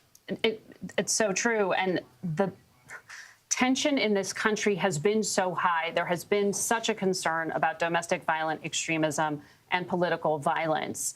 So cooling tensions, cooling tempers is what you would hope leaders would do in this dangerous moment, because this, as you're alluding to there, these are passionate people who showed up at that rally. It's hot outside. They're standing there. They went through security. They are there because they love Donald Trump. And they are now being told by the head of his campaign that there is some kind of alleged connection between what just happened to the candidate and whoever they are. In that, I'm referring there to top Trump campaign official. I want to read to you what I'm getting text from some of our reporters on the ground who were saying, Olivia Rinaldi saying there was a palpable feeling of anger towards the media after this happened, that people in the crowd turned toward them. They started shouting, telling us it's our fault. It's a very tense environment. So what law enforcement will now do is try to prevent any kind of retaliation. Exactly. And the agency right now at the center of this, on the scene, is the Secret Service, which is conducting a live investigation. I want to bring in CBS News contributor AP Smith, who was on the phone with us, a former Secret Service official. Can you hear me? Yes, I have. Go ahead. What are you hearing from your former colleagues about what may have transpired? And based on your training, what are agents focused on right now? Obviously, securing that scene and beginning an investigation is the utmost important, but that follows only making sure that the former president is safe and that, he's now in hopefully a medical facility where things can be looked at. So there's probably multiple things going on at the same time. It looks like from the standpoint of what we saw, the video and the pictures so far, that the Secret Service reacted in the way that they're trained to do. The counter-assault team, which you saw, the tactical team come up on stage, they're there to cover while the agents working the president either renders medical aid to him or evacuates him completely to get him out of harm's way. So all of that looks like it occurred in the way that it should have. And AT, your former colleagues, the Secret Service trains for this. I mean, I've done reporting at their training facility here outside of Washington, where there is there's a site that's a replica of a city where they train in cars to see if there is an attack on the president. What do you do? Where do you go? How quickly do you respond? And what you describe shows that training kicking in. You see agents rushing the president off site. You see agents in plain clothes clearing the crowd. This is now a crime scene. We have video, cell phone video, showing someone who appears to be potentially the assailant, possibly on a roof. AT, talk to us about the security protocol when it comes to the area outside a perimeter and an open air event like this. It's one thing to usher people through metal detectors and wad them down, but you can't control the sky. You can't control, parts of these areas that are outside the perimeter. How does the Secret Service account for that? Well, and that's what the investigation probably will end up showing us. How far away was this assailant? What sort of access did he have? As you said, the security in these kinds of events, whether they're indoors or outdoors, or really, if you think of it, there are three concentric circles. There's an outer perimeter, a middle perimeter, and the innermost perimeter, which is closest to the protectee, the former president.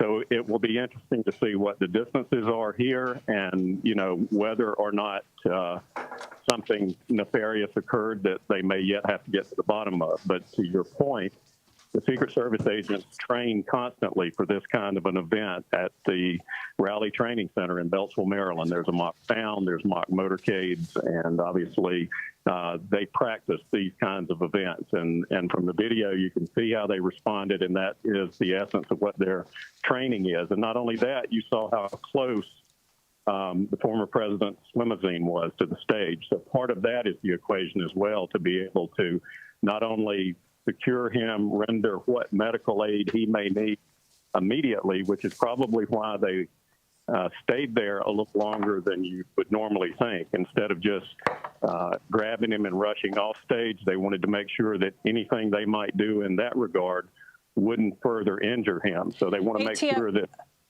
I want you to hold on the line for just 1 second, because we are getting word that President Biden has issued a statement. I want to go to Ed O'Keefe, who has that statement with him. Ed is in Milwaukee. Ed, go ahead. Adriana, the president has issued a written statement saying, I have been briefed on the shooting at Donald Trump's rally in Pennsylvania. I'm grateful to hear that he's safe and doing well. I'm praying for him and his family and for all those who were at the rally as we await further information. Jill and I are grateful to the Secret Service for getting him to safety. There's no place for this kind of violence in America. We must unite as one nation to condemn it. CBS News can also report that the president will be making a statement in person or on camera later tonight. It is unclear where exactly, but he is at his beach house in Rehoboth Beach, Delaware. And we're seeing word that the motorcade has left that house. So he may be going to a facility there in Rehoboth Beach that can be used for unexpected, unforeseen events like this, when he might have to make some kind of a statement. It's unclear, but we'll wait and hear. We should also point out there have been statements tonight, rare ones, from George W. Bush condemning this violence and saying he too is relieved to hear that former President Trump is safe, and former President Barack Obama and his wife Michelle saying much the same. It's not often that you get former and current presidents making statements on anything, but obviously in a situation this grave, it is completely understandable. What exactly the current president might say and how he would speak to this tonight and this attack on his bitter political rival remains to be seen, but it's going to be arguably one of the most challenging statements any sitting president's ever had to make at a time of this apparent, just ongoing sort of cleaving of the country and the nastiness of its politics. Adriana. A nasty time in politics and a horrific day in America. Thankfully, former President Trump is safe. We're being told by his campaign as well as the Secret Service. The Secret Service, of course, their security is at the center of this. I want to bring A.T. Smith back into this conversation. A.T. is a former Secret Service official, and we're getting new information, A.T., that this is being called a sniper incident and that this person was outside of the perimeter. Tell us what it means when something's labeled officially as a sniper incident. What does that mean to you, and especially for agents working this on the ground? Well, if that does turn out to be the case, then obviously it would be someone with a very long-range rifle, similar to a deer rifle or something like that, with a long-range scope. So if, in fact, someone was in a place outside of that perimeter and were able to do that, it would have had to have been quite a distance. Going back to what I said a moment ago, the normal security plan is going to involve 3 concentric rings of security, an outer, a middle, and an inner perimeter. If this person somehow made their way beyond that and was able to do this, that will be a point within this investigation, to try to determine what happened and why it happened, quite frankly. And A.T., how large are perimeters for these types of events? I mean, for someone to have been able to breach the perimeter, have been posted potentially outside of it, and have the precision that they may have had. All we know is we see some blood on the president's ear. How wide is the perimeter usually?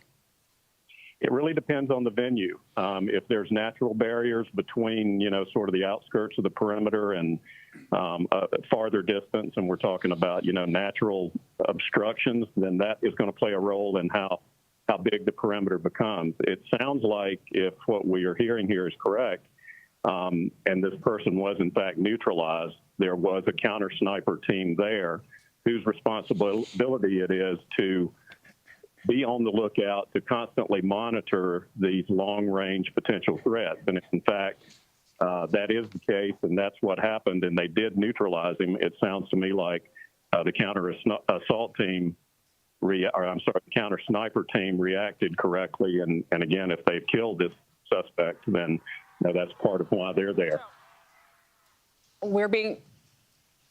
It is now the top of the hour, and I want to recap for anyone joining us the hard-to-believe incident that has recently transpired. Former President Trump, while addressing a crowd of thousands in Butler County, Pennsylvania, ducked as he heard and the crowd heard shots ring out. The former president was swept away by Secret Service agents, as we're seeing right now in the video. And even after he ducked down, you heard those shots continue.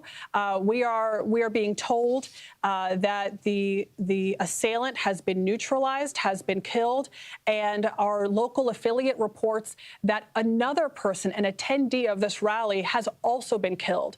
We have reporters who were there on the ground, who've spoken to eyewitnesses who describe, of course, a chaotic scene. One person conducting CPR on a victim who that person said was shot in the head. We're going to slow this video down so you can see it in detail. The former president, addressing crowds, raises his right hand toward his ear and drops down toward the ground. It looks like he ducks down toward the ground. You see a motorcade leaving the area. There he is on a hot day in Butler County, Pennsylvania, where, there are folks behind him. There are folks in front of him. There's security and Secret Service that jump in hardly a second after this happened. I mean, they just appeared out of nowhere. Scott MacFarlane was there and saw all of this unfold. Scott, we're going to bring you in. Bring us back to that moment when you heard that noise, what you thought, and what happened in this scene. Hey. It was uniquely jarring. Again, it had that same sound of fireworks, that same tone, that same volume, and that same rapidity, a series of about 8 to 10 of those. It took just a few moments, though, for us to realize it was something much more sinister than that. There would be no place for fireworks at an event like this. I was up on a press rafter, facing the former president from above, and those of us on the rafters jumped below to get beneath them, with all kinds of equipment and tables falling on top of us to shield ourselves. And we could look out and see other members of the crowd, of which there were thousands here today, doing the same, kind of face planting into the ground, into the grass, up against the bike rack barriers that surrounded all the chairs here. We could see after the former president was moved off the stage, some group of law enforcement in paramilitary gear rush as a unit to what would be the former president's right side of the stage. From our view, the left side of the stage, about 90 seconds after. Soon after that, we saw 2 helicopter landings, helicopters that almost immediately lifted back up. Behind me are cars that are in line to leave that haven't moved over the last hour. It may not move. It seems that they have stopped the departures from the scene. This is an active investigation, no doubt an active criminal investigation, and the crowd that didn't get out immediately is here now for quite a while. They're in their cars, air conditioning running, with the exits either closed off or slowed down. And tell you, this fairgrounds, kind of in the middle of nowhere in Butler County, Pennsylvania. It's a populous county, but it's in a remote site, the type of site where you could have all the open space you'd need for hundreds, if not thousands, of rally goers. It's only a one-lane road in certain stretches that gets you in or out of this area. It's going to be a very slow departure for those who are here. But we're only a couple hundred yards from businesses. There are some manufacturing businesses. There are some car dealerships on what is County Route 68, which is within sight of the fairgrounds. And there's a law enforcement presence there as well, Adriana. Like you said, that area now under lockdown. Anyone who is still within the area has to stay put.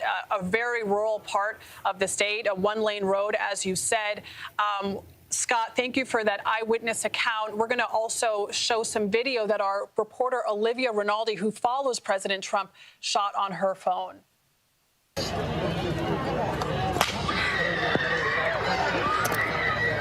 my gosh. Okay? Yes, don't. We're okay, we're okay, we're okay.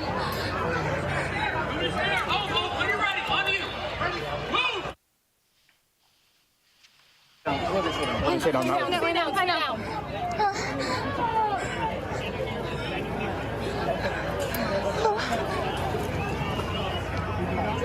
You okay, Scott? Yes, stay down. Everyone stay down.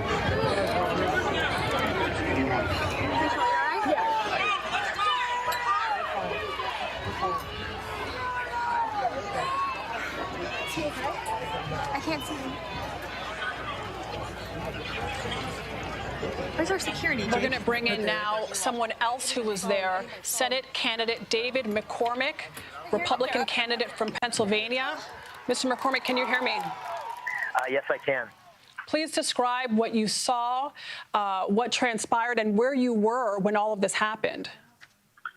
Yeah, well, I was in the front row. President Trump was facing the audience, and I was to his right in the front row. And he had just announced me and invited me to come up on the stage. And I was starting to get up on the stage, and then he said, "No, I'll call you up in a little bit." And about a minute or two later, there was a number of shots. The popping sounds, it was like 7 or 8 shots, and it wasn't clear exactly where they were coming from. It felt like they were coming to President Trump's left as he faced the audience. And, it was just mayhem. There was the Secret Service immediately knocked him down and jumped on top of him. And then they got him to his feet, and they were surrounding him. And you saw this fist come out of the group, or I think making it clear that he seemed like he was okay. I don't know if he was actually hit or not. There looked like there was a little bit of blood, but his fist came out as, I guess, a sign that he was okay. And then to my back, there was some commotion, and I looked over my shoulder. Everybody was, the moment the shots happened, everybody got down on their knees or down on their, laid down.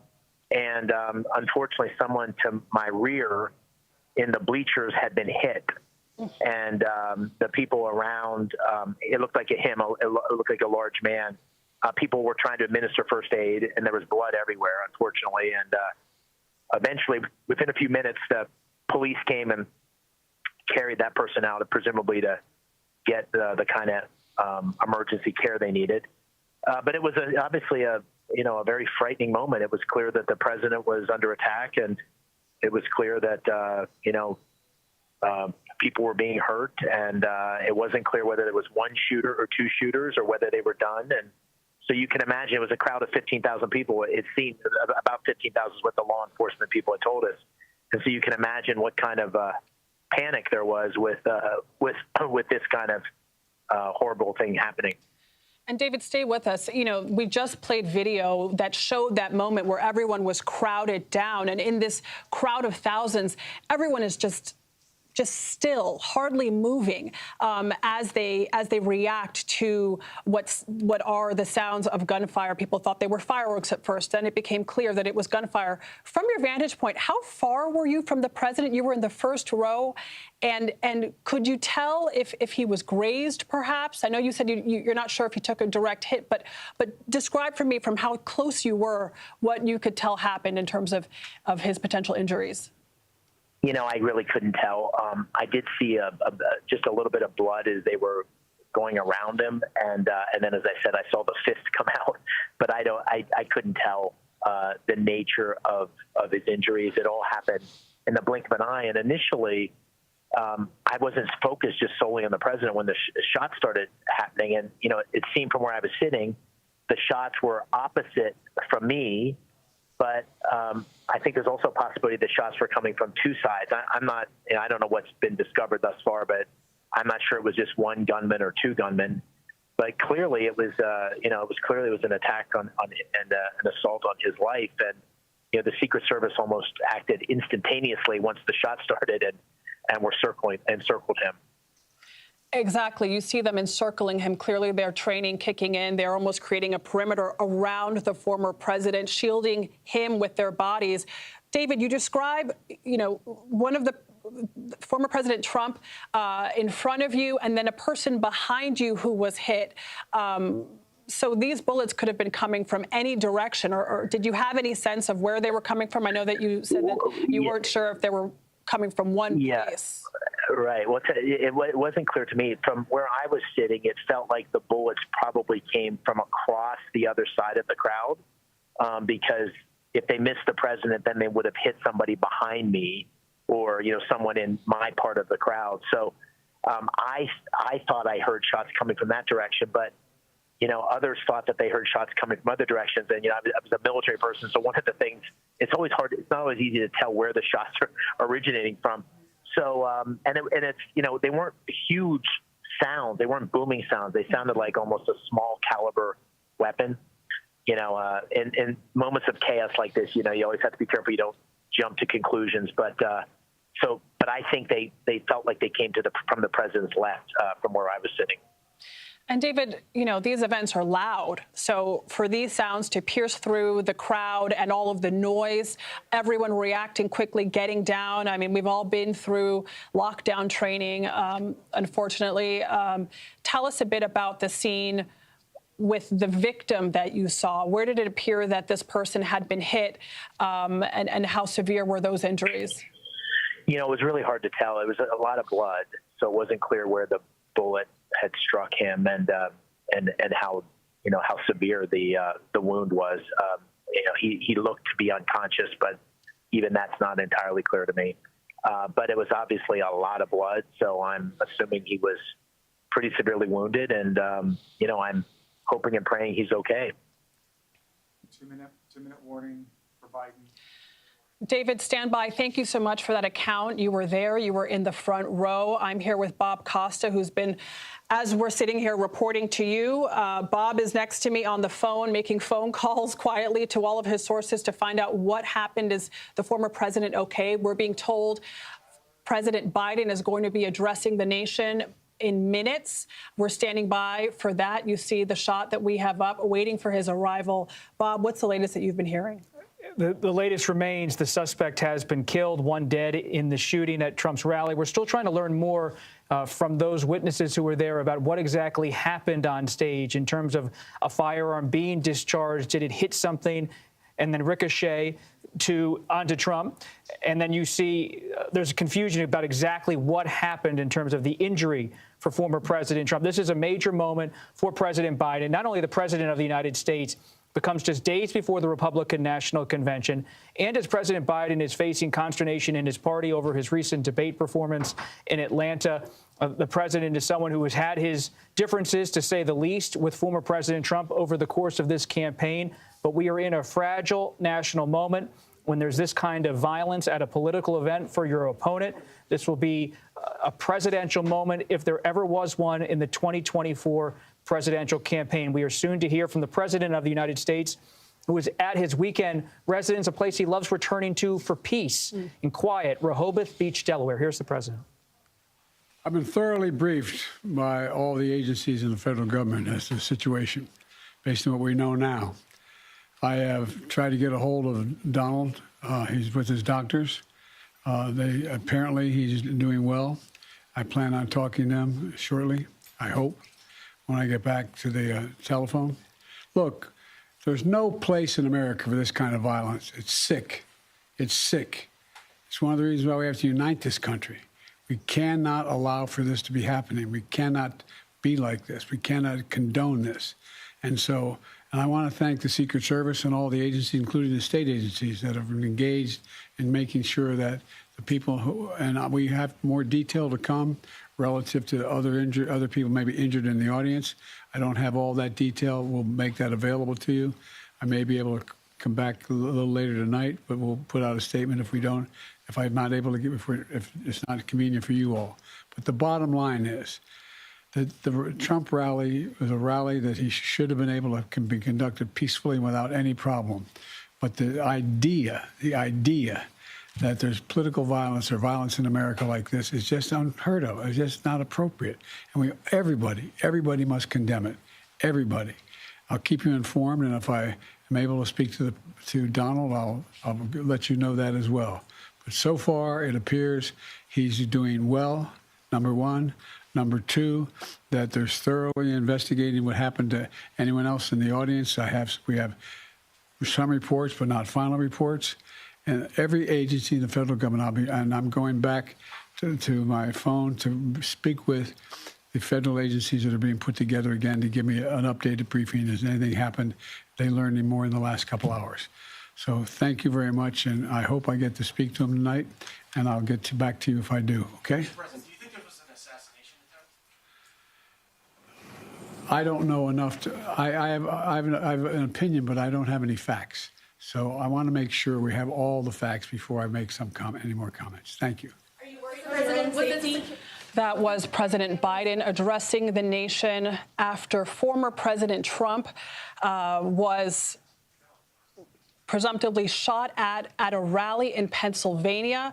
Shots rang out at this rally. We are told the potential shooter is dead. Someone in the crowd is also dead. But what really stood out to me from this address was the president called former President Trump Donald. I'm trying to get a hold of Donald. I hope he's okay. All of the kind of political vernacular has kind of faded away, and now he's talking human to human. He said Donald is with doctors. I'm trying to get a hold of him. He, of course, condemned what happened, condemned political violence. He said, quote, "It's sick." He also said he's trying to learn more information. We do know that some kind of firearm was discharged, and we're trying to learn about how what exactly happened. We have heard from Donald Trump Jr. as well, just in the last few minutes, sent by an aide. Don Jr. was not there. Donald Trump Jr. not there. But he said, quote, "I just spoke to my father on the phone, and he is in great spirits. He will never stop fighting to save America, no matter what the radical left throws at him." Okay, we don't know about the intention of this shooter or motivation in any way at this time. That's a quote from Donald Trump Jr., the former president's son. President Biden, in his brief remarks from Rehoboth Beach, Delaware, a place where he likes to enjoy some peace and quiet on the weekend, not this weekend, having to speak out about violence at a political rally. He called it sick. We have Major Garrett also on the line. Major, what do you take away from the president's remarks, and what are you hearing from your sources? Well, first of all, everyone, I just got to Milwaukee. I got here about 5 minutes ago, right off the airplane, and was shocked to hear the news out of Butler, Pennsylvania. The president's remarks are all the nation knows, and he's at the top of the pyramid of all the available information. I can tell you this from Milwaukee. I just got off the phone with Reince Priebus, former Republican National Committee chairman, former White House chief of staff to Donald Trump, and now currently the chairman of the Republican National Convention here in Milwaukee. He said three things. One, he's been on the phone with those close to former President Trump. The former President Trump is well, does not expect to change anything about the program here in Milwaukee, will come in here, if anything, more energized, more raring to go. That is a word from Reince Priebus about everything that is planned for the 4 days to commence tomorrow here in Milwaukee. I asked Reince Priebus, do you expect the security situation here in Milwaukee to change as a result of the events in Butler, Pennsylvania? He said, not yet. He said, but I will probably get a briefing in the not too distant future. There are a lot of other priorities ahead of that right now, but he's expecting that something might change. I can tell you this, having just gotten here to downtown Milwaukee, already the standard lengthy multi-block security perimeter is being erected as I speak. Blocks are being blocked off all around. That standard protocol for Republican or Democratic national conventions has been for many, many years. What we don't know is, starting tomorrow, will the plans that they had going into this event in any way be tightened as a result of the violence in Butler, Pennsylvania, and the very near miss on former President Trump. Reince Priebus did not have any insights into that. But what he does know and what he was able to convey to me is former president is well, expects to be here all 4 days in Milwaukee, and wants the program to go as planned. That's what I know. We now have a doctor who was on the scene and treating people, Dr. Jim Sweetland. Dr. Sweetland, what did you see and who did you treat? What were the extent of the injuries? Yes, hi. Thank you for having me on. I was in the stands about 30 feet away from an individual that received a head wound, a headshot. He was on the right. He was on the lower portion of the same stands. I was looking at the graph when I heard what sounded like firecrackers going off. I saw the Secret Service then swarm over Donald Trump, and somebody near the location of this individual cried out, he's down, he's hurt, he's been shot. And so being an emergency department physician, I just went into muscle memory and went down there to assist him. And how did you assist him, doctor? And what did he look like? What were the extent of his wounds? It sounds like this was a male. What can you describe for us? He's a male. He appeared to be mid-30s. I believe he was Hispanic. He was wearing a Trump rally shirt. He was shot in the head. His body was twisted around and wedged between two benches that were in the stand. He was not breathing. He did not have a pulse or at all. He appeared fairly gravely ill. With the help of 3 other people, I was able to get him back up on a bench, and I administered CPR. I breathed for him, standard CPR, and also did chest compressions. There was a lot of blood that was spilt on the stands where he lay, as well as brain matter. Doctor, did he appear to have any family with him, or did he seem like he was alone? He seemed like there was 2 family members. I continued to try to resuscitate him. 2 Pennsylvania State police officers approached and tapped me and said, "We got him." They're big guys. They lifted him off the bench like a rag doll. They thought I was family. I said, "No, I'm an emergency department physician just trying to help." And they gathered up 2 family members and they left. Doctor, this is Margaret Brennan in Washington. I am sorry for all that you have gone through. Thank you for sharing your account. I wonder if you can share with us any detail of what you witnessed in terms of whether you saw what the injury was caused by. Was there impact from the bullet, or, as we're seeing rumors of, was there shrapnel, was there glass that sprayed that also caused injuries in the area? Yeah, no, this was a bullet wound that was in the right temporal area above the right ear. The bone was elevated, and there was profuse blood and excuse me for saying this, brain matter coming there. So it really was a bullet wound, an entry wound. Looking at him, I did not examine him beyond performing CPR. I did not see an exit wound. Did you, doctor, have any visibility into others in the area who might have had injuries? And could you tell from the distance you were at what the former president was injured by? We can see in images that there was blood, but we don't know if, for example, he had a close call, if this was shrapnel, if this was glass, or do you have any way of knowing? I have no way of knowing the injuries to the president. I was focused entirely on that poor individual that was shot.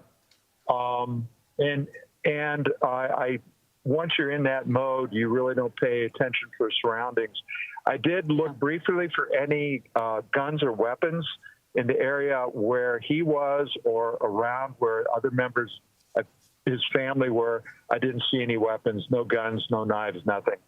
Could you tell the distance at which the shot was taken? Did you see the origin of the shot? I couldn't tell. Again, I'm not a telemetry expert, but the way the wound entered, it was, I think, from being trees or from a distance, it seemed. And sometimes it looked like an assassination. They'll shoot the individual in front of them so they then can shoot their true target. I just thought of that as I was dealing with this individual. Mm-hmm. Doctor, since you are a medical professional, the fact that the former president was able to stand up, we heard him say, you know, get my shoe. He had a trickle of blood, but he had his arms around others. That would, as we are hearing from these statements from his campaign, suggest that he is fine.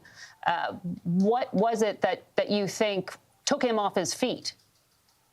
I don't know, because I did not witness that. When I turned around, the Secret Service were already piled on him, and my attention was entirely on this individual, so I could not really assess the president how he was walking off the stage. The first thing I said when I got up and I turned to my friend said, did Trump walk off the stage? And he said yes. And so to me, that indicated that the wound was not severe, at least at that moment. Doctor, you were there as an attendee. Tell us about the level of security required to enter these fairgrounds. It was quite tight. I mean, it was a good hour to get in. There were an hour to get in the line to go through the metal detectors. I happen to have artificial knees that always lights up metal detectors, and they had to wand me after I got in, and they confirmed that I had that. It was quite tight. I felt pretty secure there. Okay. Also, where my vantage point in the stands, I could observe I could observe what I consider to be SWAT snipers with silencers and different guns. I think we just lost him. The reason, Adriana, that description of the distance is so important is it gets to the security protocols. Clearly, the security perimeter was not broad and wide enough. If, as we were just hearing from our eyewitness, it took over an hour to get through those metal detectors and screening, and someone was able at a distance to take a fairly clear shot that close to a Secret Service detailee. I just got a text from the former president's son, Donald Trump Jr. He's been on the phone with his father. He was not at the event. He says, as we've been reporting, his father is doing fine. He's doing fine. That's from Donald Trump Jr., the son of former President Donald Trump. I understand our political reporter, Ed O'Keefe, is standing by. I believe he's in Milwaukee.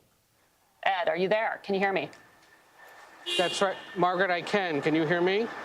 I can. Ed, we already knew that Milwaukee was in a heightened level of preparedness security-wise because this is a large gathering. All large gatherings these days are highly scrutinized, but for the RNC, there's high security. Do you have any sense on the ground if protocols are changing or if any of the Secret Service you're seeing there has any indication of what went wrong? We are, during the day, in the hours before this, we observed local police and other police agencies that get sent here to assist Milwaukee local police in dealing with things like traffic control, crowd control. They were out and about sort of reviewing the lay of the land, getting a sense of it. In the hours since then, we haven't seen a few blocks from the convention site any real change in police posture. But we know that around the time the former president's campaign rally was beginning, coincidentally, the so-called security sweep, or the thorough review of everything inside the convention perimeter, was beginning, led by the Secret Service. It was supposed to continue into the overnight hours. We'll see now if it is potentially extended a few hours or not. And we'll also see, as Major was reporting earlier, whether there's any change to events that are scheduled to begin tomorrow. I know of one, for example, convention attendees from the 50 states and the territories are invited to a large outdoor music and festival area on the shores of the lake here for a big event tomorrow night. We'll have to see if that is changed in any way, given that it is an outdoor event, like the campaign event in Pennsylvania. But otherwise, hotels here are beginning to fill up. Preparations are underway.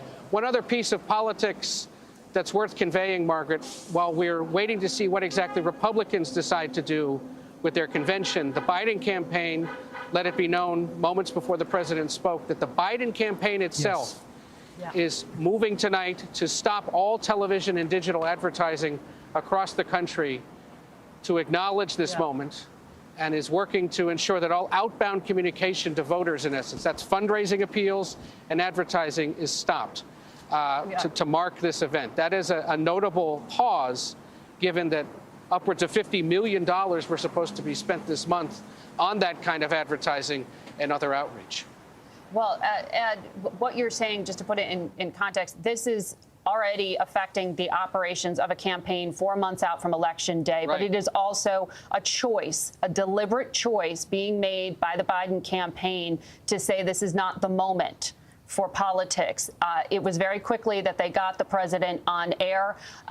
Tell me what you thought about the language chosen by the president and the thinking in the White House and trying to tamp down any kind of perhaps retaliation. When the current president speaks about his predecessor and bitter political rival, I had never heard him before refer to him in that way, as Donald. To Adriana's earlier observation, I would surmise, based on years of tracking him, that that's exactly what he was trying to do, sort of tamp down the politics of this and try to emphasize the humanity. Donald, after all, is a man, is a human being, is a father, is a grandfather, is someone who's followed and adored by millions of Americans and people around the world. So the fact that he very clearly said from the beginning, I'm trying to talk to Trump tonight myself, is notable, and we'll see whether or not that conversation happens. And the president didn't rule out speaking again tonight to try to help quell concerns across the country. That response, different to the one that Trump made in the moments after this, though perhaps understandable. And we'll just have to monitor here in the coming hours how these two leaders, and perhaps former presidents, Margaret, consider speaking out or doing something to try to quell the obvious rancor and violence that we've seen today and could potentially see over the next 3.5 months as the campaign continues. Yeah. And Adriana, apologies if you've already reported that, but our Pat Milton is saying we now know the weapon used was a rifle, that the shooter used that. And in that video we were showing earlier of the downed individual appeared to be wearing fatigues, you couldn't see the weapon. And we don't know that that's the shooter, but we believe that that video does reflect that was the eliminated threat Secret Service took down. That's new information. And confirmation from Pat Milton as well, from 2 law enforcement sources to her, The shooter was outside of that cordoned area, as we've been discussing. It was a couple hundred yards away from former President Trump. It was on that elevated structure, shot and killed by a member of the Secret Service counter-assault team. As Margaret said, the shooter's weapon was a rifle. New information from Pat Milton. In other words, a skilled shooter to be able to take a shot like that at a distance with a rifle. And to Ed's point, the current president is talking about unity, trying to cut through the politics and talk about the humanity of the situation. The vice president has also issued a statement. She says that she's been briefed. She says, Doug and I are relieved that he is not seriously injured. We are praying for him, his family, and all those who have been injured and impacted by this senseless shooting. She continues and says that we are grateful to the United States Secret Service, first responders, local authorities for their immediate action. Violence such as this has no place in our nation. We must condemn this abhorrent act and do our part to ensure that it does not lead to more violence. And new reporting from Nicole Skanga, a CBS News reporter, that it's still being determined if former President Trump was hit by a bullet or from debris. Some evidence he might have been cut by the glass. He's surrounded by teleprompters, which are plastic or glass, depending on the event on stage. Different elements are on stage as well. Again, from Nicole Skanga at CBS News, the suspect was on a shed. Again, that elevated platform outside the security perimeter. Usually, multiple sources tell CBS News the president or Republican nominee would have some sort of protective glass in the area, but it's unclear at this event what the extent was of the security around former President Trump. And this on a day when, the campaigns are in full swing. Just today, I just read that statement from the vice president. She had a campaign event in Pennsylvania, in Philadelphia, that was indoors. These events have different levels of security based on the risk. There, of course, is more risk when you are outside. There is less ability to control all the elements. We don't know exactly what happened, but we do know that an alleged assailant has been neutralized. We believe him, if it is a man, to have been up on a roof. CBS reporting at this point is that it is a male, and we're having communication issues ourselves on this end, and this is a breaking news environment. So stay with us in this fluidity. But I want to make sure that our control room in New York tells me that we have someone on the phone right now who was an eyewitness to events. I'd like to be able to speak to him. I'm told his name is Josh Dresling. Josh, are you there, and can you hear all of us? Yes, I'm here, and I can hear you. Wonderful. Josh, can you give us a little context? Why were you at the rally today? I was just an observer there to take some pictures and see the goings-on of, this whole movement in our country, and then chaos kind of broke out. You're a journalist, or why? You stood in the heat in an hour, and you went through security and at this campaign. You're a pretty interested photographer. Tell me a little bit about why you were there and what you saw. I'm an amateur journalist. I mostly cover music and that kind of stuff. So this was more of a personal kind of adventure today. I was there and bared through the heat and went through the security with, there was several thousands of people there, and it was very hot. And I made my way to basically the center of the crowd. I was a little bit off to the right of the podium, about 50 yards away, standing there with, shoulder to shoulder with many, many other people. And then I heard one pop, and then a second pop, pop, pop. And then there was like four or five that followed that. And it sounded like it came off from my right, which would have been Trump's left, where the video that you were showing, there was two people that were injured. I kind of think that these two people were in the line of fire, and that was the shots ricocheting on the aluminum grandstand kind of seating there. We heard some of our eyewitness reporters were saying that they could see blood on those metal boards in the stadium area in the infrastructure. What are we talking about there, and who is that from? I didn't personally see blood on the things, but I did see them like paramedics and whether it was Secret Service or military or whatever, they carried two guys out of there. And actually, it's one of the videos you've been playing was a video that I had shot, but they were carrying him down the steps. And the one guy was able to exit on his own with some help from the other people. But another guy was being carried out, and he really didn't have any expression or anything. And they took them off to the side and laid them on the ground there, and were attending to them at that point. And actually, I'm seeing the video on your station right now. That's your video that you shot. Yeah, right there. You filmed. Okay. Correct. And can you tell us if you saw the image that we have up right now of the person injured? Did you, with the American flag cowboy boots, were you able to see anything there? What happened and the extent of those injuries?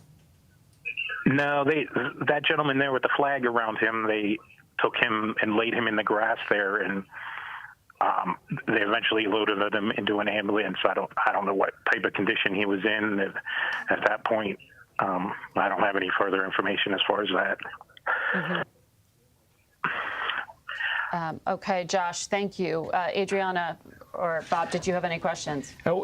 I continued to hear from sources close to former President Trump, family members like Donald Trump Jr., top House Republicans, top Senate Republicans. They are all trying to give the family some space tonight as the family directly communicates with former President Trump. But those who have spoken to Donald Trump Jr. and other family members say former President Trump is reiterating to his closest advisors and family members that he is fine.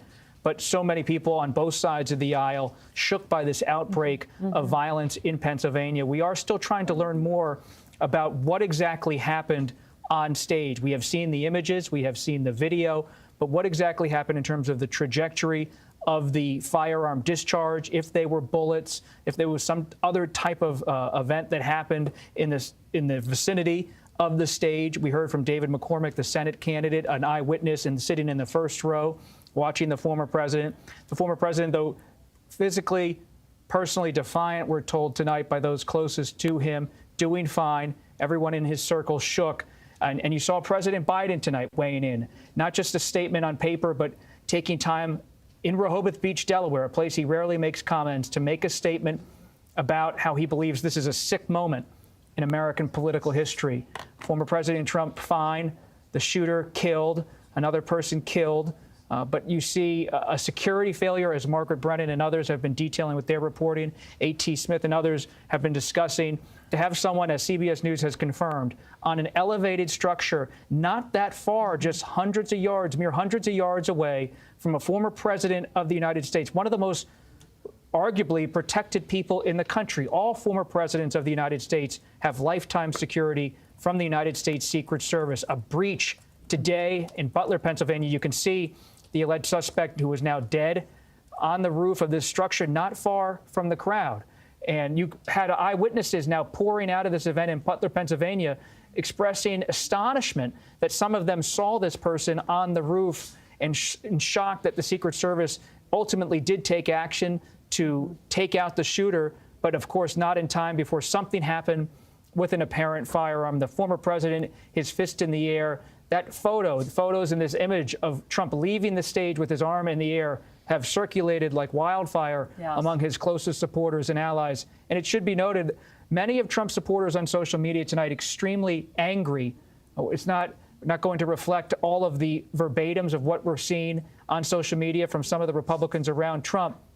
But to be clear, this is still a politically charged moment as much as it is a crime investigation and a security moment. Many people already in this country very angry at the other side, not just on a partisan red versus blue level, but we cover it all the time here at CBS News. There's a visceral nature to the emotions that pour out on the campaign trail. And to that point, Bob Costa, I was just texting with Robert O'Brien, the former national security advisor to Donald Trump, who sent out a statement saying we've got to take the political temperature down. He and Mike Lee, the senator, issued this jointly. We've got to take the political temperature down, as evidenced by what happened in Pennsylvania today. So two key Republican Trump supporters calling for the rhetoric the political violence, the threats of it, to be lowered. That is in stark contrast to the head of the Trump campaign, one of the top Trump campaign officials you were reading statements from earlier. We are also looking at social media posts from other Republicans who are quite angry. Everyone should be angry that this security failure happened, but in a way that will raise further concern of someone misinterpreting things and perhaps carrying out further political violence. Law enforcement will want to lower this temperature. And words matter right now very much. Well, we're entering, though, a period of extreme political charge with the Republican National Convention. We just heard from Major Garrett and Ed O'Keefe on the ground in Milwaukee, Wisconsin, because that begins on Monday. We have on the phone another eyewitness from the event in Pennsylvania today. Her name is Melissa Schaffert. Melissa, I understand you heard some pops. You heard what we believe to be a series of gunshots. According to the log I see, there were at least 3 shots heard. How many did you hear? I believe we heard 4 shots. It was very confusing because the shots did not sound like they were gunshots. It sounded like they were fireworks. And we were sitting about 50 feet from this giant green tractor, which is a combine. And I look over and I saw plumes of dust, but I thought, that's not what a gunshot sounds like. And then the chaos ensued, and we all got down on the ground, and I could actually hear bullets whizzing by. So I think the interesting thing to note when you're looking at all of the footage that is online and President Trump is directly in front of you on the screen, all of this action was taking place to the right of the president. So we were on the ground for about a minute. We all stood up, and that's when I posted quite a lengthy video on my Instagram that shows the exact area where we heard the gunshots coming from. Now, it's interesting to note that the gunshots obviously hit a large piece of equipment that was holding a giant speaker, and that cable snapped. And when that cable snapped, some kind of fluid came out of that machine. So there was fluid spraying, and there was a loud noise and equipment falling as well. So it was very chaotic. I'm sure it is. I'm looking here at our producers logging the video playback that we've been watching here that's on your screen right now. And it looks like there was about a 30-second or so difference of time between when they heard shots and when the Secret Service said shooters down. Yes. That was a very quick reaction, it sounds like, including neutralizing the shooter. Absolutely. We did not hear any shots that would have neutralized the shooter. I actually posted the video of the gentleman getting carried out of the stands that was hurt. And I also had a still shot of further back, them doing some kind of triage on someone. I had thought it was the shooter, but now as I'm watching the news, it looks like the shooter is on top of a building. I don't know if that is true or not. But I think it's also interesting to note that the Butler Farm Show area doesn't have good cellular service.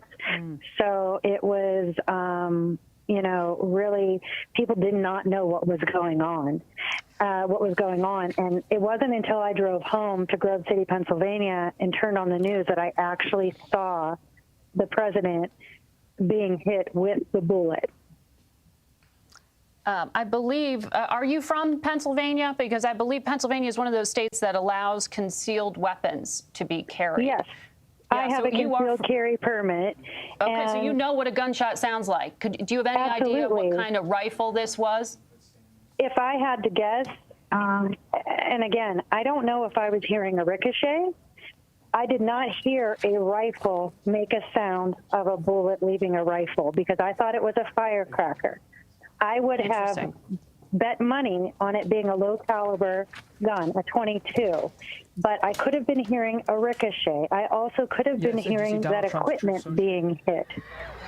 So yes, I do have a concealed carry permit, and yes, I do have a good working knowledge of firearms, and I did not hear any shots. after that of this shooter being taken out either. So I don't know if there were silencers involved or anything like that. Okay. Thank you for sharing your eyewitness account there. So very familiar with what guns sound like. Very interesting detail to know there from Melissa. I understand, Bob Costa, you are seeing Donald Trump himself make a statement now. Yes, former President Donald Trump communicates on a social media platform, Truth Social. This is a verbatim of what he posted moments ago. I want to thank the United States Secret Service and all law enforcement for the rapid response on the shooting that just took place in Butler, Pennsylvania. Most importantly, I want to extend my condolences to the family of the person at the rally who was killed, and also to the family of another person that was badly injured. This is all verbatim from Trump's Truth Social. It is incredible that such an act can take place in our country. Nothing is known at this time about the shooter, who is now dead. CBS News has confirmed that. More verbatim. I was shot with a bullet that pierced the upper right part of my ear. He says on his Truth Social he believes he was shot, quote, with a bullet that pierced the upper part of my right ear. I knew immediately that something was wrong and that I heard a whizzing sound, shots, and immediately felt the bullet ripping through the skin. Much bleeding took place, so I realized then what was happening. God bless America, end quote. This is a statement moments ago from former President Trump on his Truth Social media account. He said nothing is known at this time about the shooter who is now dead. He believes he was shot, he says on his Truth Social, with a bullet that pierced the upper part of my right ear, as he put it. And he said he heard a whizzing sound, shots, and felt what he calls a bullet ripping through the skin. CBS News is still reporting out the exact details of what unfolded on stage in terms of the firearm, what happened on top of that building, hundreds of yards away where the shooter was, who was ultimately killed, was seen by many eyewitnesses. We're trying to figure out what exactly happened on stage when a firearm was discharged. But that is what former President Trump, Margaret, said tonight on his Truth Social account. His version, his statement of what just happened. As we have said, his family believes he is fine. They are talking to him. He is communicating with his aides and his family members tonight. He also just posted this on Truth Social, ending with God bless America. He said much bleeding took place, whizzing sounds, shots. He felt something ripping through his skin. Well, he is always colorful and graphic in describing things. And for him to say it was a bullet that pierced the upper part of his ear then would seem to contradict some of the initial reporting that it was perhaps shrapnel or glass that ricocheted and caused that trickle of blood. This is his statement. This is his statement. We are still reporting out this story, and part of that report is detailing what the person who was involved in this incident, former President Donald Trump, has to say. His Truth Social statement is like us talking to an eyewitness or talking to someone at the phone who was there, but he was directly involved. It is clear former President Trump was injured in part with a firearm that was discharged from a building hundreds of yards away. He was visibly bleeding from the ear on his face as he left the stage, raised his arm in defiance as he left Secret Service on top of him. You can see the blood there on the upper part of his ear, a droplet of blood dripping along his cheek. So clearly something struck him in that area. He says on Truth Social tonight, he believes it was a bullet. We are still reporting out this story at CBS News. Part of it is his account as he sees it. I am told that our CBS colleague from KDKA, Jennifer Barrasso, is on the line right now. She is outside the scene of the rally. Jennifer, what did you witness? Hi there. So I have a witness right now. He had just showed up at the Trump rally just a short time before it started, and he actually tells me that he saw the shooter on the building, and his name is Benjamin Macer. Thank you so much for staying around. Just take me back. What were you doing before the shooting happened, and then what did you see and hear? I was just standing there like everybody else, waiting for Trump, and as Trump started, I noticed two officers that were looking for something or somebody. I was looking around myself and seeing a guy on top of one of the buildings go in between one building to the next, and went and told the officer that he was up there. And when I went back to my spot, I heard that people could still see the person from where they were standing. So I checked that out. And I went back to tell the officer that if he came over there, he could see them. And when I turned my back is when the shots started, and then it took me a second or two to figure out exactly what it was. And then it was just getting out of there and helping some other person out with her child, and we got out, and that was the end of that. And I went and left, and that was all. So the viewers have some perspective. Behind us, okay, is the American Glass Research Company. Okay, can you kind of describe the building behind us, the tan building right there? Can you take a look at it? And then where was the shooter exactly? There's more buildings behind the tan building that we can see, and we were back there, and there's two or three buildings behind that, and he was on both of them. I assume both of them when he went on that small section from one to the other, and that was where I last saw him, was the end of his day. So this man was able to basically climb to the next building, and you told law enforcement, hey, there's a guy over there. Correct. I don't know how he got up there. I don't know any of that, but I definitely saw him up there and went to the officer, and that was all I know. Did you get a good look at the shooter? No, I don't know anything about him other than I believe he had a gray shirt on, but that's about as much as I know. And then what happened after the shots were fired? Can you describe just the panic and just the fear I'm sure you felt? There was definitely panic. We started out of there, and I went away a little bit and noticed there was a lady trying to get out of there with her two chairs and her little child, and I helped her. I carried the child out and her chairs for her, and we got her out, and she said that her dad was still up there and told me what he was wearing. So I went back up and found her dad and told him where he could find his daughter, and then that was it. I left and got myself out of there. So the building where the shooter was, if you look to your left, it's that light tan building that we're seeing to the left of that brown building, correct? Correct. Back behind the couple of trees. And any idea just where he was positioned in terms of shooting at the former president? He was just on the roof. That he would have been almost parallel to the stage. I couldn't see the president from where I was, but I knew where the stage was. So you were telling me that you actually told law enforcement, hey, there is a guy over there. Correct. And what was their response again? He just took that information and went towards the building looking for the person. And I'm not sure, like I said, when I turned around is when the shots were, so I don't know what happened with that. And then obviously my attention was directed somewhere else.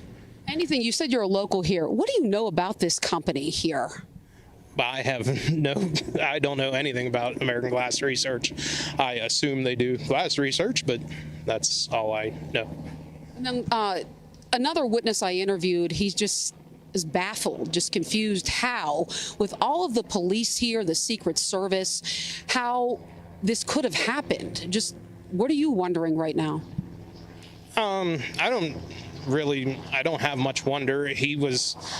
The shooter was outside of the secured fence. He never would have went through security. So he was just far enough away, and it's an unfortunate thing that happened, and that's all. Did you see him get shot? No, like I said, my back was turned at that point, so I didn't see any of it. Thank you so much for your time. We really appreciate it. So there you have it. So the witness here just basically saying that he flagged law enforcement, saying that he saw this guy and that it appeared that they were looking for someone, and he then saw the guy on the roof. And just many people that I'm talking to just wondering how this could have happened. Many people wondering exactly that very question right now. And no doubt, since this is a Secret Service investigation, we will be hearing more from them on those details as they get them. We do have a statement from the Secret Service at this time, and I want to share it with everyone who's tuning in at this hour. The Secret Service is saying today in Butler, Pennsylvania, at approximately 6:15 p.m., a suspected shooter fired multiple shots, no specific number listed here, toward the stage from an elevated position, as our eyewitnesses have been sharing with our audience, outside of the rally venue. The Secret Service personnel neutralized the shooter, who's now deceased. Secret Service quickly responded with protective measures, and former President Trump is safe. One spectator was killed, as we've been reporting, and 2 spectators were critically injured. This incident is currently under investigation, and the Secret Service has notified the FBI. So the Secret Service confirming from the federal level what our eyewitnesses have been saying in terms of the numbers of those injured, that the shooter was from an elevated position, and notably that those shots were taken from outside of the rally venue. That is going to be a key part of the investigation here, why the security perimeter didn't include that area, how the shooter knew and could get to that elevated position and be able to take the shots that came this close to the 45th president of the United States. And to that point, Margaret, we have new reporting from Nicole Skanga that there is now planning currently underway to expand the perimeter at the Republican National Convention to create a buffer zone around the event. And at 8:42 p.m. Eastern tonight, former President Trump issued a statement on Truth Social. He said, quote, "I want to thank the United States Secret Service and all law enforcement for their rapid response on the shooting that just took place in Butler, Pennsylvania. Most importantly, I want to extend my condolences to the family of the person at the rally who was killed." And also, and he said that he recounted, in his view, whizzing sounds, quote, shots, and immediately felt the bullet ripping through the skin. Much bleeding took place, he says, end quote, on his Truth Social account. And Bob, you're talking about those changing security protocols. I want to go out to Milwaukee, where Major Garrett is already on the ground ahead of the Republican National Convention, a high security event. Major, I have to imagine it's getting even more protection at this hour. Well, Margaret, let me share what's happening right now. I'm about 2 blocks away from the arena where the Republican National Convention will be held. It's just over my shoulder. You can't see it over my shoulder, but trust me, it's 2 blocks that way. Already, the security perimeter is being built around that convention site, multiple blocks in every direction. As I reported earlier on our special coverage, Reince Priebus, the chairman of this Republican National Convention, was not, when he spoke to me about an hour ago, aware of any changes yet in the security protocols here in Milwaukee. He said he would not be surprised if, in fact, the existing very extensive security protocols and perimeters would either be hardened or extended, but nothing had been relayed to him yet. I just want to tell you what's gone on in the last half hour here. We're, like I said, about 2 blocks from the convention arena. I've seen far more police cars circling this area in the last half hour than I did in the first half hour that I arrived here, coming straight from the airport. We've also seen 2 helicopters circling this part of downtown Milwaukee. I wouldn't say that is dramatically out of the ordinary for preparations for an event of this size and security, but we can't pretend that it's not happening and not noticeable. It is noticeable and meant to be noticed. That's what's happening right here in Milwaukee. A couple of other things I can tell you, Margaret. Talking to those in the Trump inner circle about the events that will begin here tomorrow. I've talked to 2 sources within the Trump campaign who tell me that already the speeches that were prepared are being rewritten, and the rhetoric will reflect this event, and many Republicans who take the stage, not just tomorrow night, but every night in the 4 nights of this event, will talk about, from their vantage point, Democrats, the left, liberals, using very harsh language about the former president, language they will assert cannot be separated from this event in Butler, Pennsylvania. That is probably something most people would assume, but I have confirmation that those speeches are being redrafted with this event in mind. And already I've been told that the former president had soft intentions before this event in Butler, Pennsylvania, to be at this convention each and every night in some capacity or another. I've been told to expect him to be visible tomorrow night here. No doubt. Major Garrett there just underscoring again that they have extended the security perimeter around the Republican National Convention, which is set to get underway tomorrow in Milwaukee, Wisconsin, in light of the incident that just happened. It is the top of the hour, so I want to just set the table for anyone who is tuning in. It's 9 o'clock here on the East Coast, 6 o'clock on the West Coast. And we just want to update you with a quick recap of the breaking news that we've been covering for the past few hours. We know that multiple shots were fired at a campaign rally today for Donald Trump in the key swing state of Pennsylvania. The former president of the United States and the presumptive Republican nominee for president has been injured, but Secret Service tonight says he is safe. He himself has issued statements to that effect, talking about what he has described as minor injuries to his ear. CBS has learned from law enforcement sources that the shooter was killed by a Secret Service counter-assault team. Sources say the shooter, who used a rifle, was acting from outside of security perimeter, something that Secret Service themselves confirmed. Secret Service also said the shooter was standing on an elevated platform. We know from some reporting that that was a shed. A rally attendee who was there to support Donald Trump was also killed. The former president posted about his own injuries on social media. He said he wanted to extend his condolences to the family of the person at the rally who was killed, and also to the family of another person that was badly injured. We actually heard from Secret Service that it was two people, or more than one person, who have been critically injured.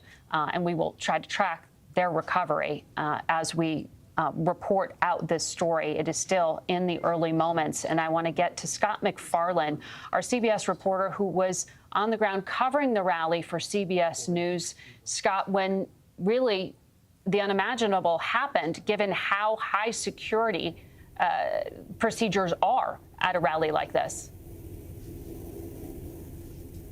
The profound failure of enormous magnitude in securing this event. When you're on the rafters inside this rally site, you can see a car dealership, you can see office buildings in the distance. They're in your line of sight. But for everybody who came in, the thousands of people who are here today, you had to go through a magnetometer. You had to get wanded. Your bag had to be searched. They opened the zippers. They checked everything. They looked at your water bottles.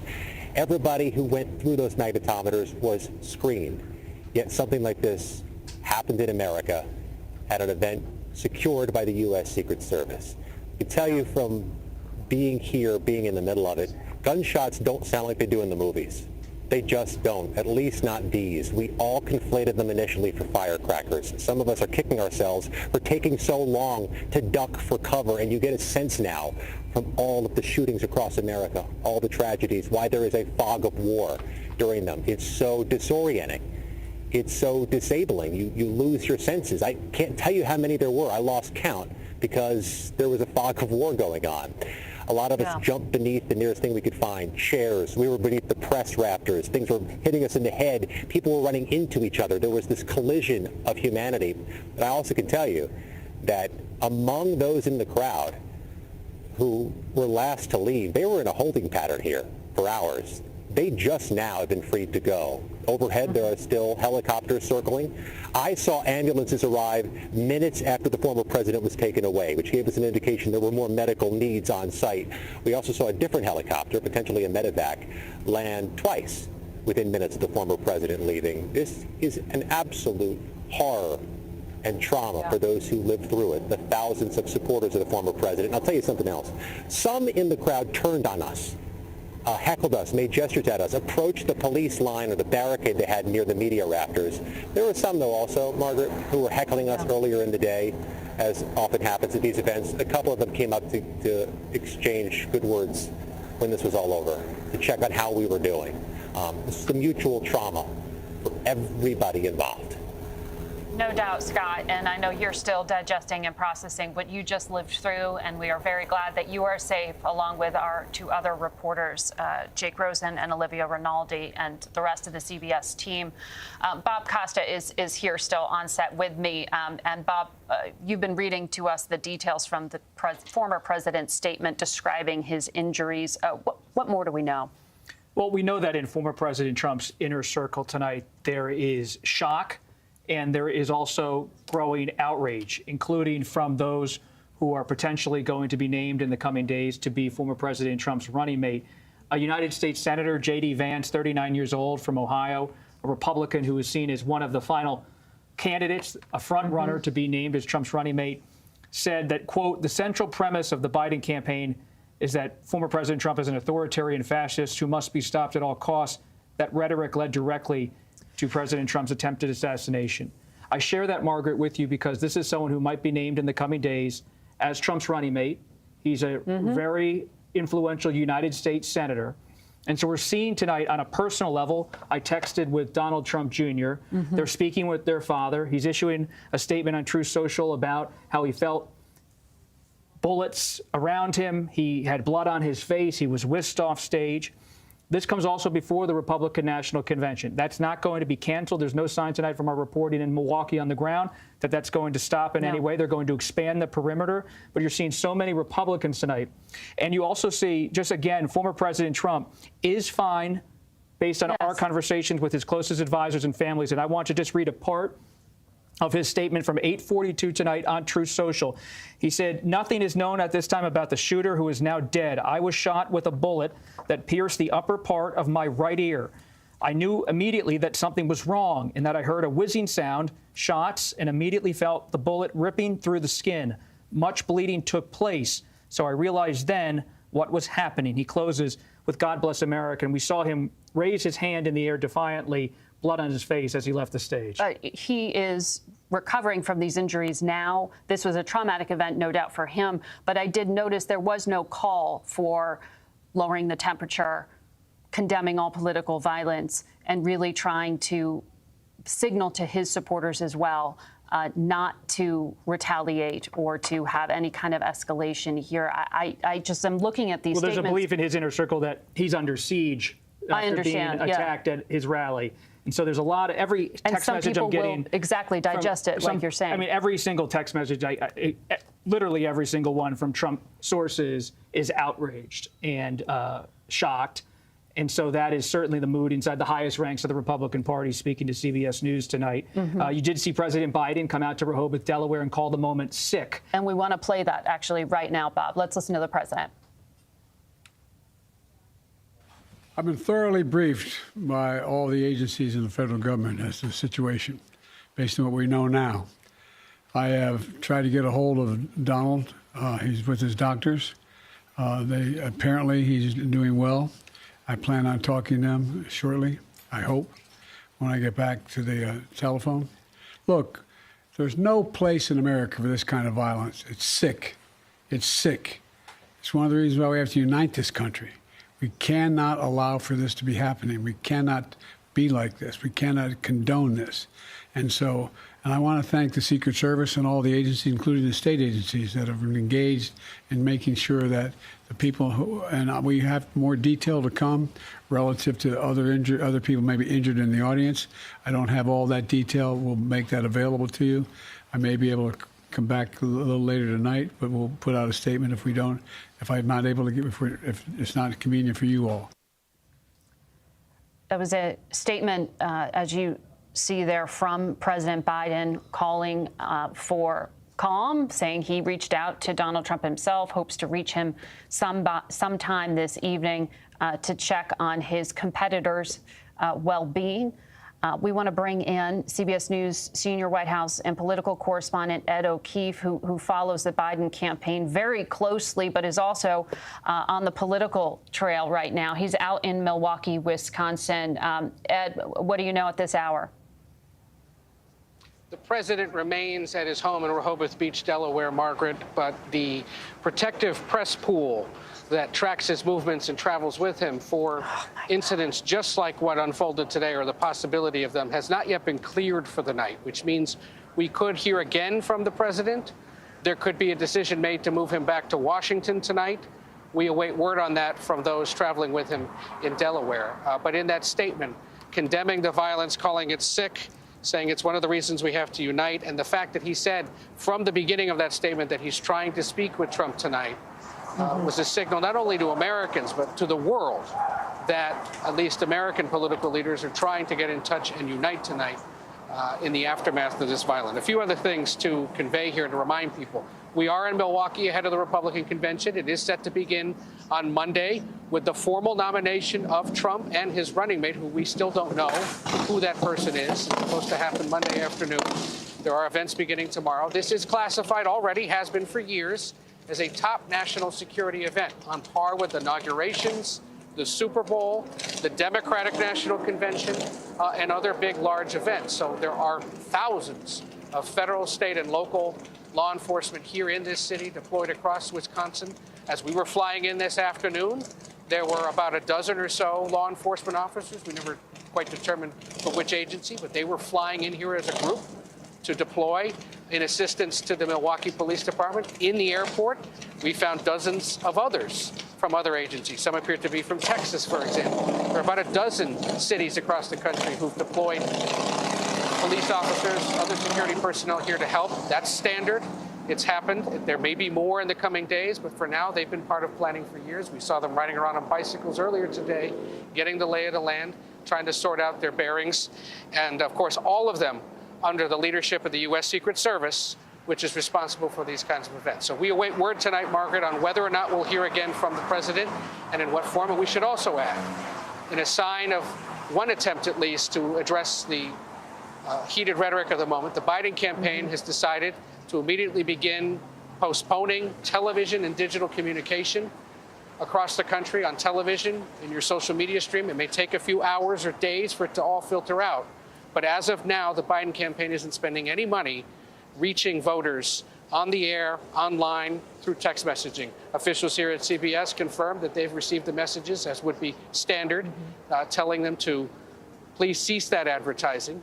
And so that is what will happen, unclear for how long, but a sign of at least the Biden campaign's effort to address this and take down the temperature. Okay.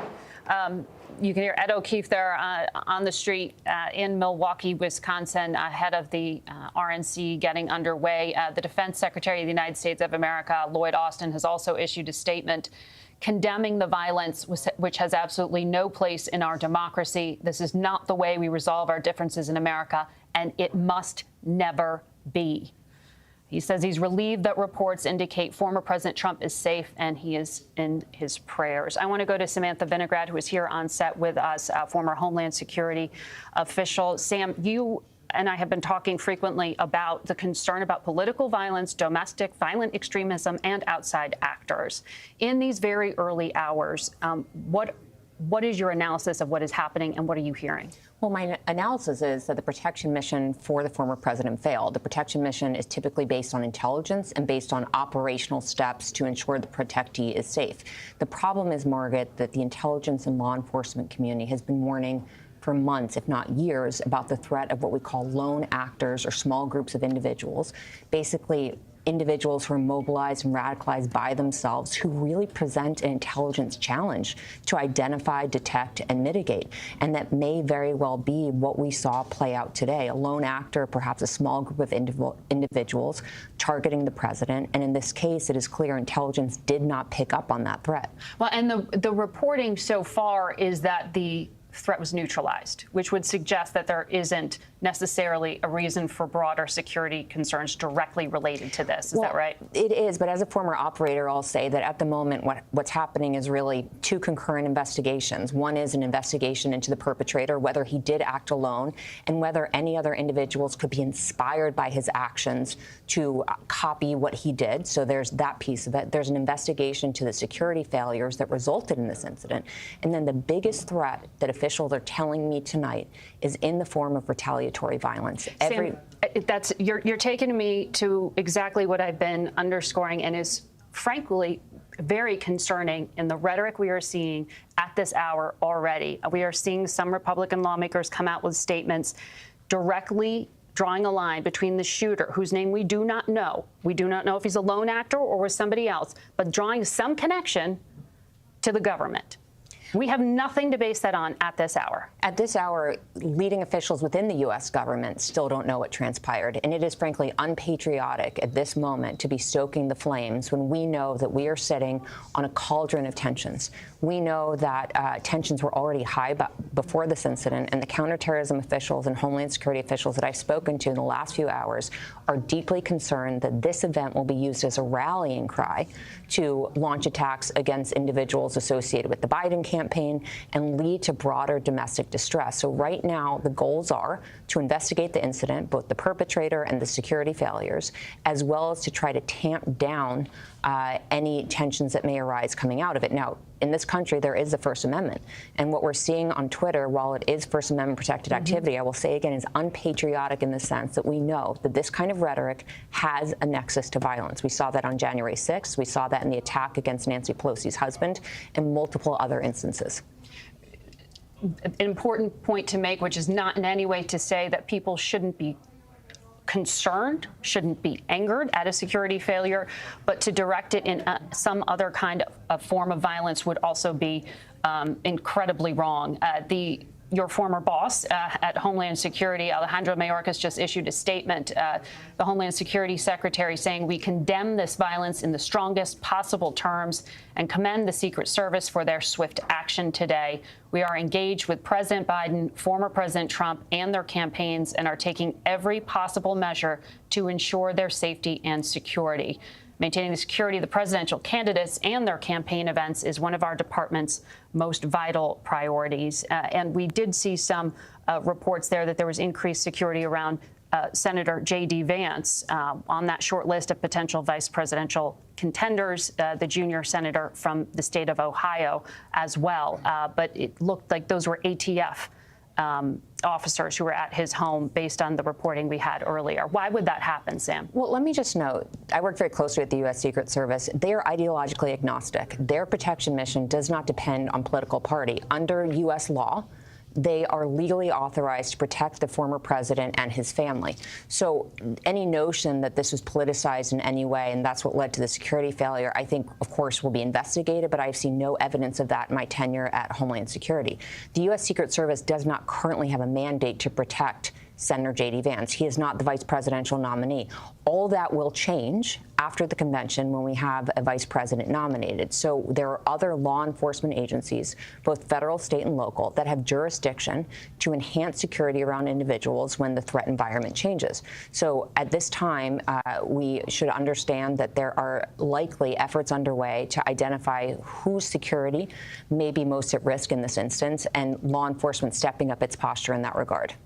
You're looking at the screen right now and seeing a statement from J.D. Vance, and he said this isn't an isolated incident and that the premise of the Biden campaign is that Donald Trump is an authoritarian fascist who must be stopped at all costs.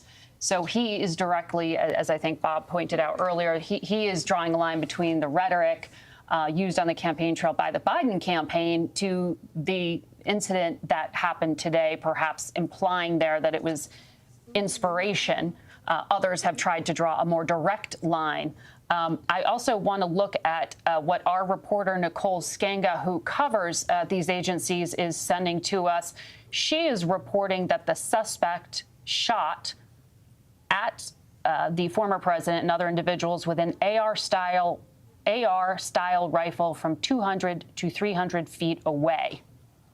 Our earlier reporting had just been rifle. This is just a bit more detail, and it has the distance of 200 to 300 feet away, presumably from Donald Trump. But we do know it was outside the security perimeter, which is why we had this catastrophic failure of ability to protect. I'm hearing from our control room that our CBS Mornings co-host and colleague, Tony Dokoupil, is also joining us now from Milwaukee, Wisconsin. Tony, you know, these Republican national conventions, they are often, just like the Democratic national conventions, almost like a week-long commercial. There's pomp, there is circumstance. The tenor and the tone of everything is about to change. What are you seeing out there, Tony? I'm sure people are on edge. Yeah, Well, Margaret, I can tell you that the tenor and the tone has changed, and it changed quickly. What I have for you this evening is a small portrait of our changed America in the form of the reaction from Trump delegates and Republicans landing at Milwaukee International Airport, and right there in front of me, turning their phones on, getting calls from friends, receiving text messages, and learning the news that their candidate had an attempt on his life.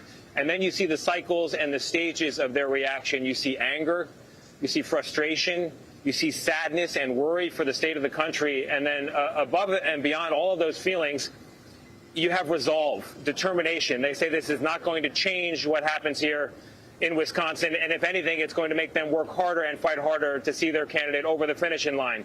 What really ties what I've witnessed at the airport in the arrivals hall to your conversation with Sam Vinograd and with Ed O'Keefe and with others is that Democrats were also there in the hall. And in contrast to this morning, where the mood was light, celebratory, people were in conversation of a variety of political parties, this afternoon, this evening, as I talked to Republicans, Democrats were cutting in. They were making comments. On one occasion, we saw a woman say that this entire incident in Pennsylvania was staged. She then got into an argument with a Trump supporter who was accusing her of living in a different reality. The temperature is up. We've gone from joy, a moment of political celebration this morning, to a helter-skelter, knife's-edge moment that you feel from the moment you step foot here in Milwaukee.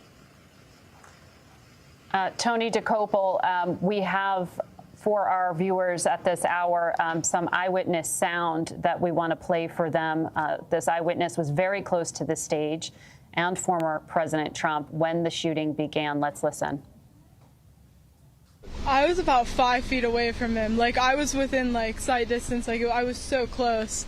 And all of a sudden, I just hear these 4 shots, and everybody's screaming, drop. And you can see the blood, like, splatter on his face, and the Secret Service just barricades him.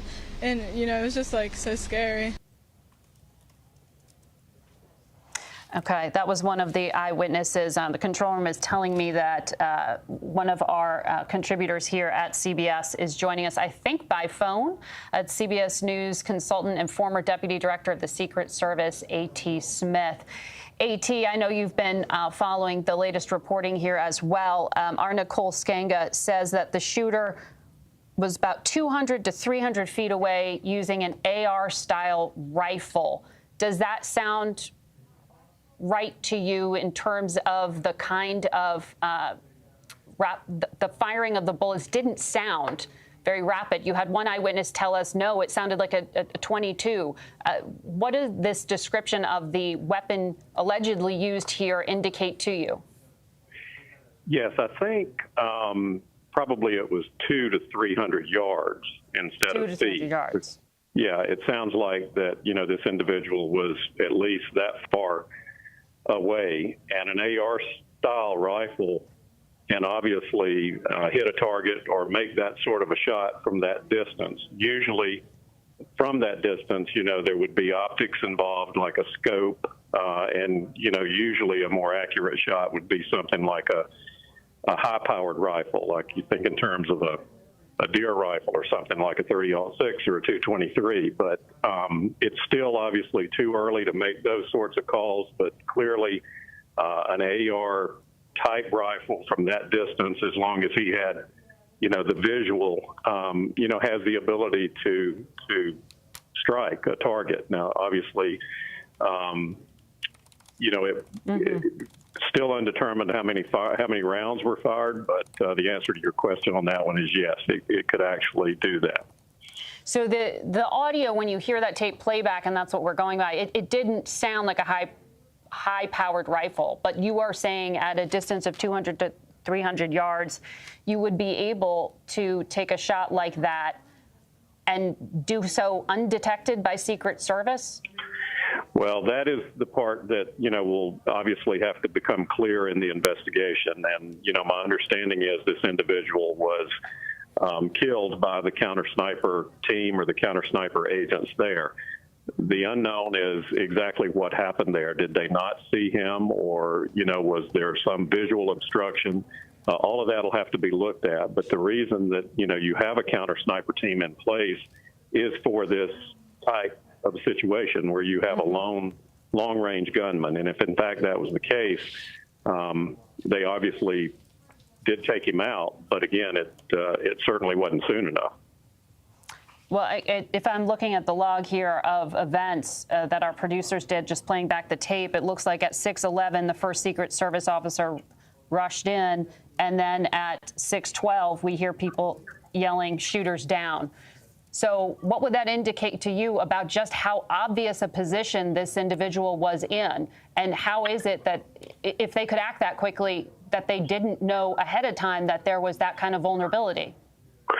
I can't really answer that. That's, again, something that will have to come out. But that's part of their responsibility, is to be, panning the area, if you will. I mean, they have long-range binoculars, long-range rifles themselves. And, maybe the individual was just camouflaged in such a way that he wasn't able to be seen until he started firing. So there is a number of questions that need to be answered, I guess, before we can say that. But by the same token, you did see that the Secret Service agents reacted in the way that they're trained every way to do, in terms of, covering the protectee. They clearly checked him medically. That's why they didn't leave the stage any quicker than they did, to make sure that, there was not other injuries that they would exacerbate by pulling him off stage. And you clearly saw the counter-assault team, which is a different team, get into place, and they're covering those agents while they're taking care of the former president, and then ultimately got him to the armored limousine. And in a situation like this, what is the security protocol for other high-value, potential high-value targets, frankly, other high-ranking former or current officials? What's happening around the country right now, both to members of the elected leaders' families, but also lawmakers themselves?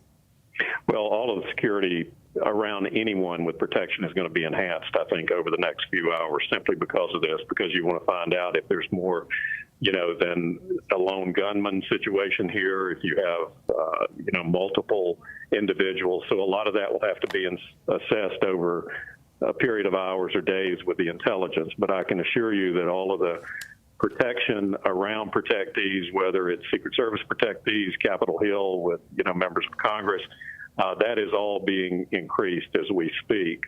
And I think, obviously, it's already become pretty obvious from the other reporting, Major Garrett and so forth, about Milwaukee and how heightened that has become in the last few hours. So everything will be increased, there's no doubt, in the coming hours and, for the coming week, particularly with the convention.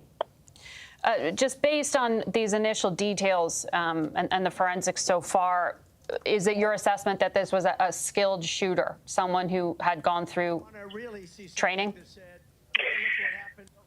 It's hard to say what sort of training he may have had, but certainly, someone didn't just go out and buy a rifle of this type this afternoon. My guess would be, and it's simply a guess, that it is someone who had, developed some sort of a skill set, had probably practiced, gone to a range, and, all of that will be figured out later on. But to have this kind of an incident, to take this kind of a shot from this kind of distance, would indicate to me that it's somebody that's very familiar with the firearm.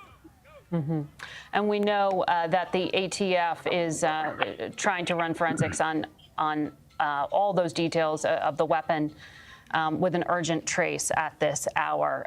Thank you for your analysis. It is because it's coming up on 9:30 right now. We want to just remind you of what we do know at this hour. It is 9:30 on the East Coast, 6:30 on the West. And we are in continuous breaking news because of the significance of the events of the past few hours. You are seeing here Donald Trump, who was injured in a shooting as his campaign rally was underway in the key swing state of Pennsylvania, battleground state. The former president said tonight in a statement on social media that he is okay, but that he was, quote, shot with a bullet that pierced the upper part of my right ear. Sources tell CBS News that this is being investigated by the Secret Service. The Secret Service has confirmed that they are working with the FBI and treating this as an attempted assassination of a candidate. The shooter who carried out this attack was shot and killed by the Secret Service. And we know that sources are telling CBS News that the gunman was on a shed using an AR-style rifle when these multiple shots were fired. And as you can see there, Donald Trump standing up, defiantly raising his arm. He mouthed what looked like the word fight as he was able to walk off the stage with the help of all those agents who are surrounding him and helping him get carried off. But you can see there that trickle of red behind his right ear. And that is where the injury we just described to you apparently took place. We want to go now to CBS News political campaign reporter Olivia Rinaldi, who was also at that rally, and she recorded this video of the shooting. Oh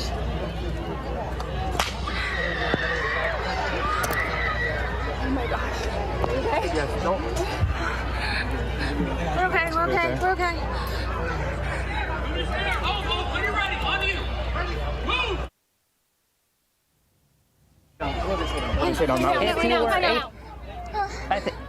I think you can hear that voice there on the tape. You can't see her, but I believe that is Olivia taking cover herself with our Scott McFarland and rest of the CBS team as those shots were fired in Pennsylvania today. And she joins us now live from Butler, Pennsylvania.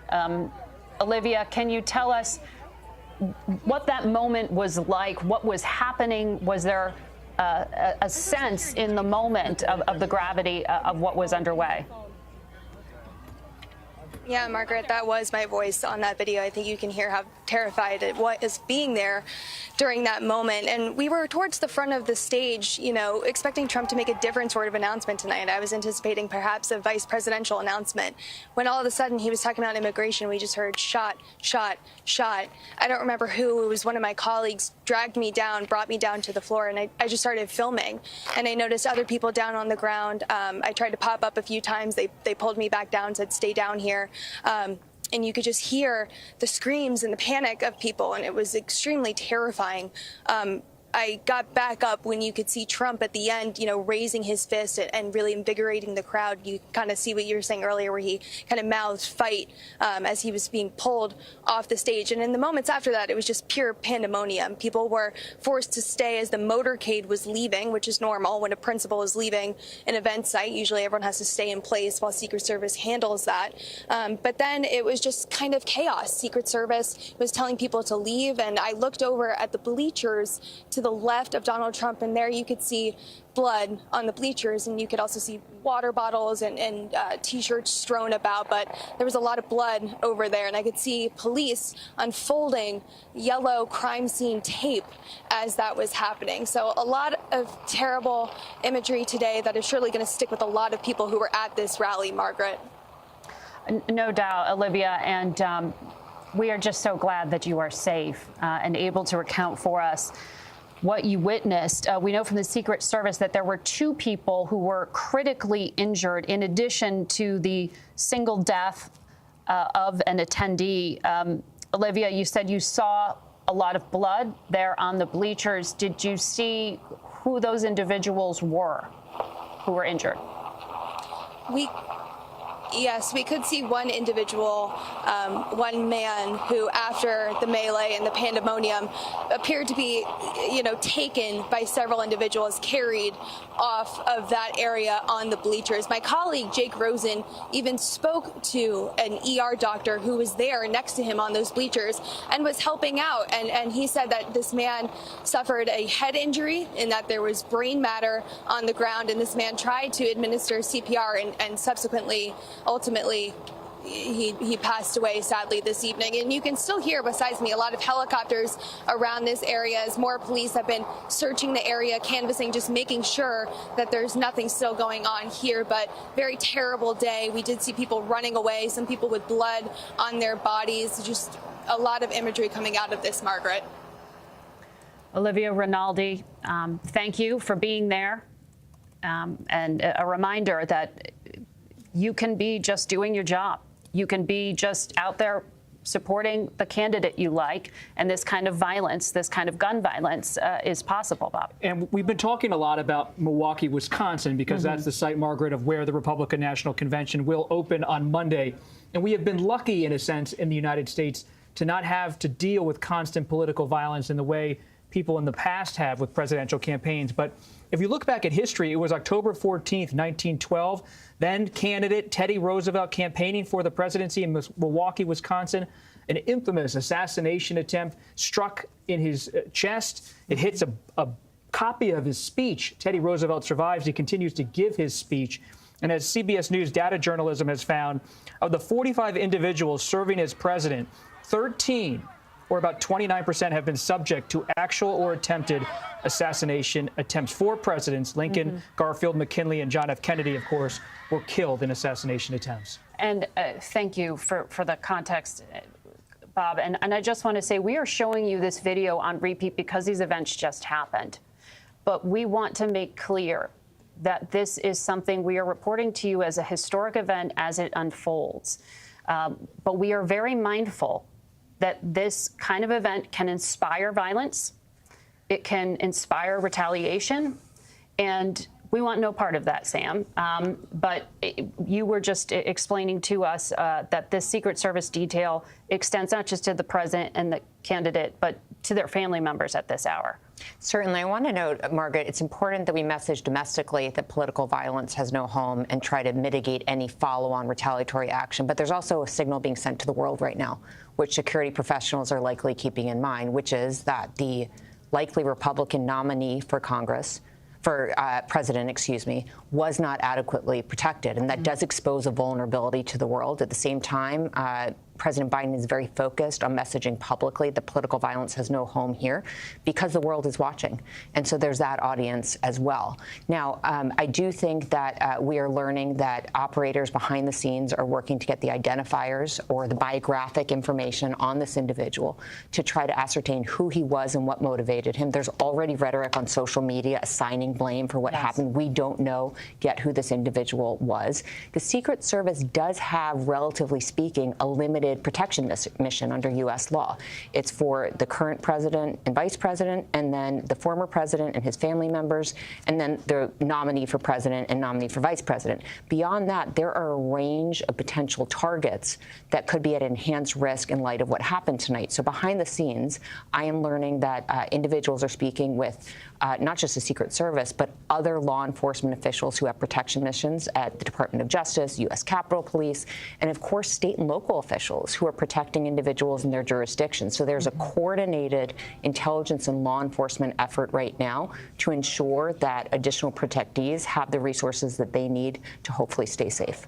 And we know that a lot of those were enhanced after the violence of January 6th and the political violence of concern due to threats against lawmakers. You were, Sam, raising the risk on a global scale that this image of the former president, the Republican nominee, not being adequately protected by U.S. law enforcement. To your point on the global amplification here of this, it is the BBC, our partners out of the UK, who were reporting earlier today and spoke with a witness who says that he saw the gunman on a roof minutes before the shots were fired. And I want to play that sound for you now. We noticed a guy crawling, bear crawling up the roof of the building beside us, 50 feet away from us. So we're standing there, we're pointing at the guy crawling up the roof. And he had a gun, right? He had a rifle. We could clearly see him with a rifle. Absolutely. We're pointing at him. The police are down there running around on the ground. We're like, hey, man, there's a guy on the roof with a rifle. And the police were like, huh, what? Like they didn't know what was going on. We're like, hey, right here on the roof. We can see him from right here. We see him. He's crawling. And next thing you know, I'm thinking to myself, why is Trump still speaking? Why have they not pulled him off the stage? I'm standing there pointing at him for 2-3 minutes. Secret Service is looking at us from the top of the barn. I'm pointing at that roof, just standing there like this. And next thing you know, 5 shots ring out. So you're certain that the shots came from that guy on the roof? 100%.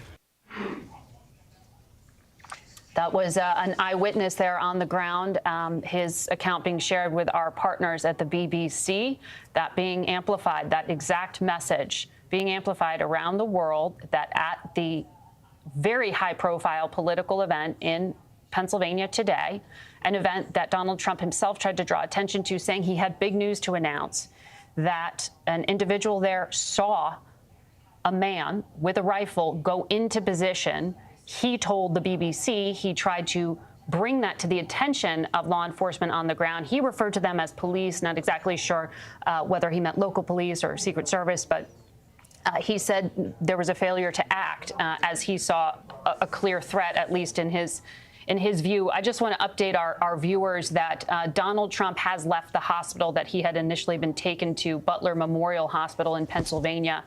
And our CBS reporters are saying that it's not clear where he is headed next. I'm sure they don't want to detail a lot of his movements at this hour for understandable security reasons, but that he had been planning to go back to his home in New Jersey and then on to Milwaukee for this massive political event that will be gripping all of us throughout the week, the Republican National Convention. Our CBS News reporter Nicole Sganga is on the phone. Nicole, I know you, along with so many of our colleagues, are just trying to get hold of anyone with insight into what is happening with the investigation at this hour. Have you learned anything? Yes, Margaret, the suspect was using an AR-15 style rifle, shooting from about 200 to 300 feet away, according to multiple federal law enforcement officials. Multiple rounds were fired. We're still working to confirm an exact number, but that weapon explains the sporadic nature of the bullet spray. AR-15 style weapons are not known for their accuracy. We know the suspect was on a shed, an elevated platform outside of the Secret Service perimeter. Secret Service also confirming that. Right now, law enforcement still trying to determine whether or not it was debris from the teleprompter, from the protective glass surrounding the former president. But there is, of course, evidence he was cut in the face, lacerations to his ear. Not much known about the suspect at this time. Investigators working to confirm that he was working alone, working to confirm his biographic information. As Sam mentioned earlier, a male suspect. They're still gathering more. You mentioned the former president has left the hospital. Right now, Secret Service has already added more manpower to his detail, bolstering the security footprint to him and all other U.S. Secret Service protectees. That means not just the former president, but his family, the president, the vice president, White House officials. As a standard operating procedure, right now, Secret Service also leading efforts to expand the perimeter of the Republican National Convention in Milwaukee. They're already doing that, moving guardrails around the convention space, creating a larger buffer zone around the events of next week. And we know, Nicole, that the Trump campaign has issued a statement saying they will go on and proceed with the Republican convention. No change, not dissuading the 45th president from going to seek and to go to that rally, to the convention that gets underway in Milwaukee. Nicole, what do you know about what happens now to analyze the bullets and the weapons and to trace them to whomever the shooter is? Do we have any indication at this hour anything about the intent of the shooter or the motivations of the shooter? Investigators are working right now, Margaret, to try to get a better sense of whether or not the suspect had any prior criminal history, whether or not there was any known motivation, if he was working with other individuals or working alone. At this time, they are still working through that information, trying to collect all evidence. Quite frankly, rare that we have not received that information yet, but officials trying to make sure they get this right. You mentioned the Republican National Convention. We should point out that it is already it has the highest security designation of any event with federal law enforcement coordination, Tier 1, but you can expect just the manpower unlike any convention before. At least 24 states and the District of Columbia are sending officers to the RNC. More officers could be coming, I'm told, as a result of today's events. And of course, the Secret Service, the leading coordinating agency for that event, and working right now with the FBI leading the investigation into the suspect. All right. Thank you very much. Nicole, AT, I believe you are on the phone. You are former Secret Service. I think what was your title there? And had you ever been through anything like this when you were serving? Well, I was deputy director when I retired, but no, I've not been through an active event quite like this. I pointed out earlier, though, this is what the Secret Service trains for almost every day, and particularly the details around the president and former presidents. And so what you saw on the stage there today was the Secret Service agents reacting in the way that they're trained. They cover and eventually evacuate the protectee after they, make a determination of his sort of medical condition. And as to the shooter, I guess we will just have to see what the investigation brings out about the distance, the kind of weapon that he had for sure. But, if in fact he had an AR-15 style weapon, it's certainly, capable of making shots from that distance. AT, bullets travel faster than sound, as my colleagues are pointing out to me. If you've heard that tape, what does the difference there between the crack and the thump indicate to you? We've been describing it as an AR-style rifle. Does anything in the cadence of that indicate something to you that we should be aware of? No, nothing more than, what you have reported. That's what it sounds like. And, again, you'll hear the shot, and then, of course, it does. It travels faster than sound. So, it is what it is. And, again, they'll make that determination as to the exact kind of weapon that it was, but it does sound like that's what it was. Certainly from that distance, there's other possibilities, a longer range rifle like a 30-06 or a 223, but it sounds to me like it's the AR-15 style. And how quickly will we know from the ATF any of the details? I know they're doing expedited trace and looking for any kind of forensics. How long will it take?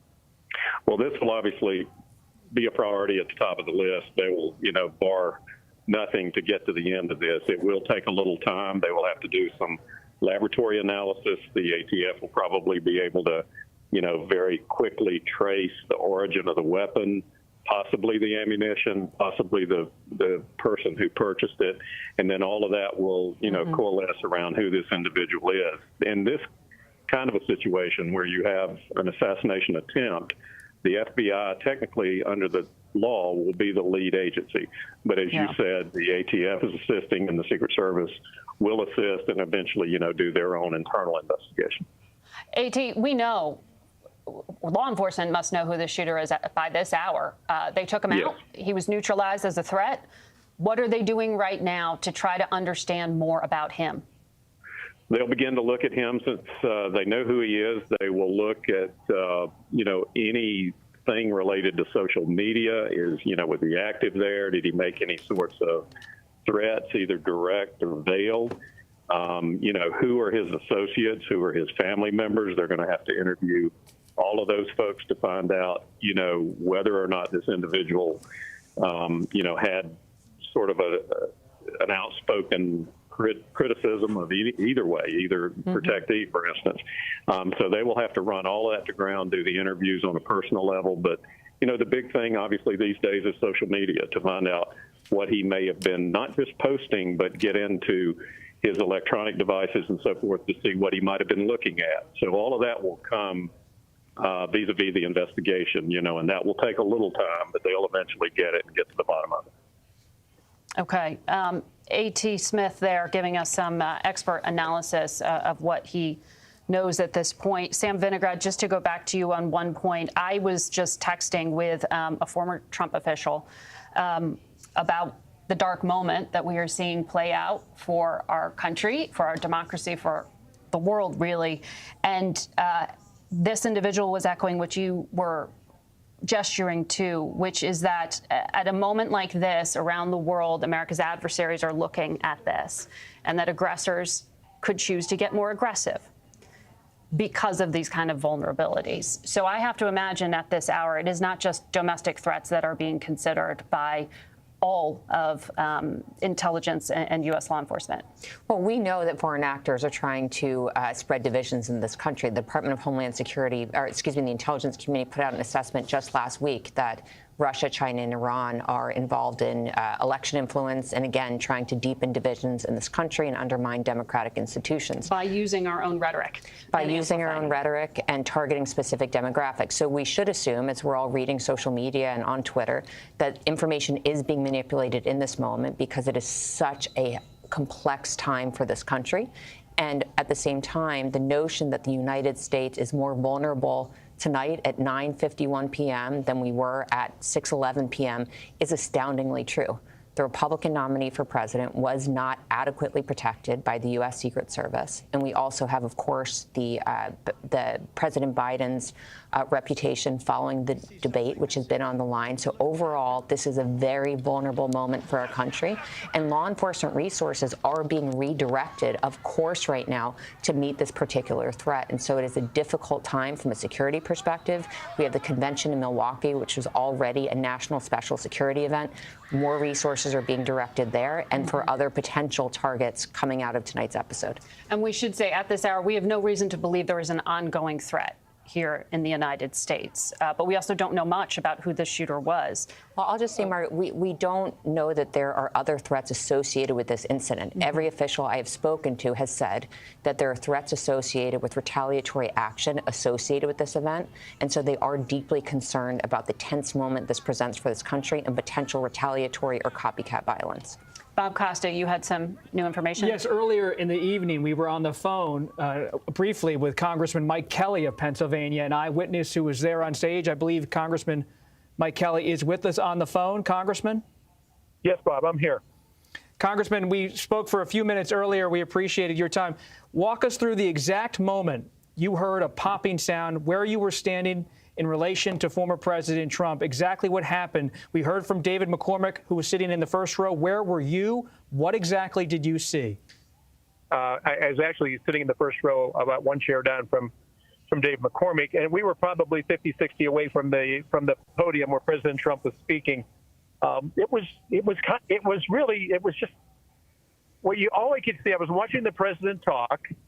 He made a comment about something about this thing about people being all upset about MAGA. He said, making America great again shouldn't bother anybody.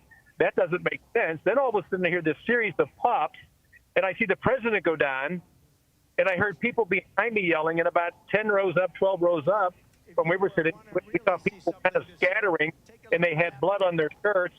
And the next thing I know, the security men had surrounded President Trump. They were getting him off the stage. There was another group of security that had rushed up into the stands, up into the bleachers. They were carrying somebody out. I watched President Trump, and my eyes went back to President Trump, and I saw him hold up his hand to let everybody know I'm all right. But you watch it, it was so surreal because we were at the Butler Farm Show ground. This is a place where children show off, the 4-H kids show off the animals that they've been raising. They have baked goods that they have contests for that. They have it's such an agriculture community and such a base community, and on such a beautiful day where people showed up just to celebrate the fact that we can gather as a group and we can celebrate who it is we are as Americans. We're cooking food. They were playing music. They were playing cornhole, and it was just a fun day. And I would guess the crowd was somewhere close to 30,000. But whenever that series of gunshots go off, everybody just hit the ground. And the security people were going down, down, down, everybody down, everybody down. Well, my wife was there with 3 of our grandchildren. My brother's grandchildren were there. And it was just so shocking. I wasn't with them. Right away, my thoughts were, where are my kids? Yeah. Where are they? Are they safe? And I couldn't locate them. But then the security started moving everybody off the ground and away from where the stage was. And it was just one of those things. People were leaving. There was just this sense of what in the world is going on. This is absolutely not who we are as Americans. Keep in mind, on the farm show ground, where people celebrate the summer, and the 4-H kids show their animals off, and it's just one of those things that is as much of old America as you could possibly want, an America that unfortunately is disappearing before our eyes. Congressman, what are you hearing? You are close to former President Trump. You were with his key allies on the ground in Butler, Pennsylvania. What have you talked about? Who have you spoken with in the aftermath? What are you hearing? Things you know are for sure facts. What can you share about the aftermath of this event? Well, you know what? I have not talked with the president. I mean, talked to him moments before this happened, but I don't know. I think I'm like everybody else. I'm trying to figure out how this happened. I'm trying to figure out how far we have sunk as a nation, and where there is little regard for life. When there's an attempted assassination of a political candidate, it's like, no, that's not what we do in America. We go out and we vote, and then we vote for whomever we want. But if we don't like the other person that we don't like, who's running for office, you don't kill them. You just don't vote for them. This has become too bizarre for me. I think for my grandchildren, it's going to be something they're going to have to kind of look at. As we were sitting, we got them back off the grounds, and we were sitting on my brother's porch, and they were trying to figure out. He's like, Grandpa, why would anybody do that, Grandpa? That doesn't make sense, Grandpa. Is the president okay, Grandpa? And they were asking all these questions. And I said, kids, I don't know. But tomorrow morning, let's go to Mass and let's pray, not just for the President of the United States, let's pray for the United States itself. There is something wrong in America today, and we have got to fix it now.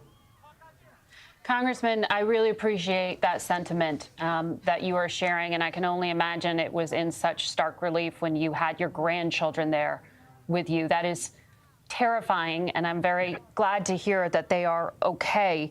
A lot depends in this country on the next steps.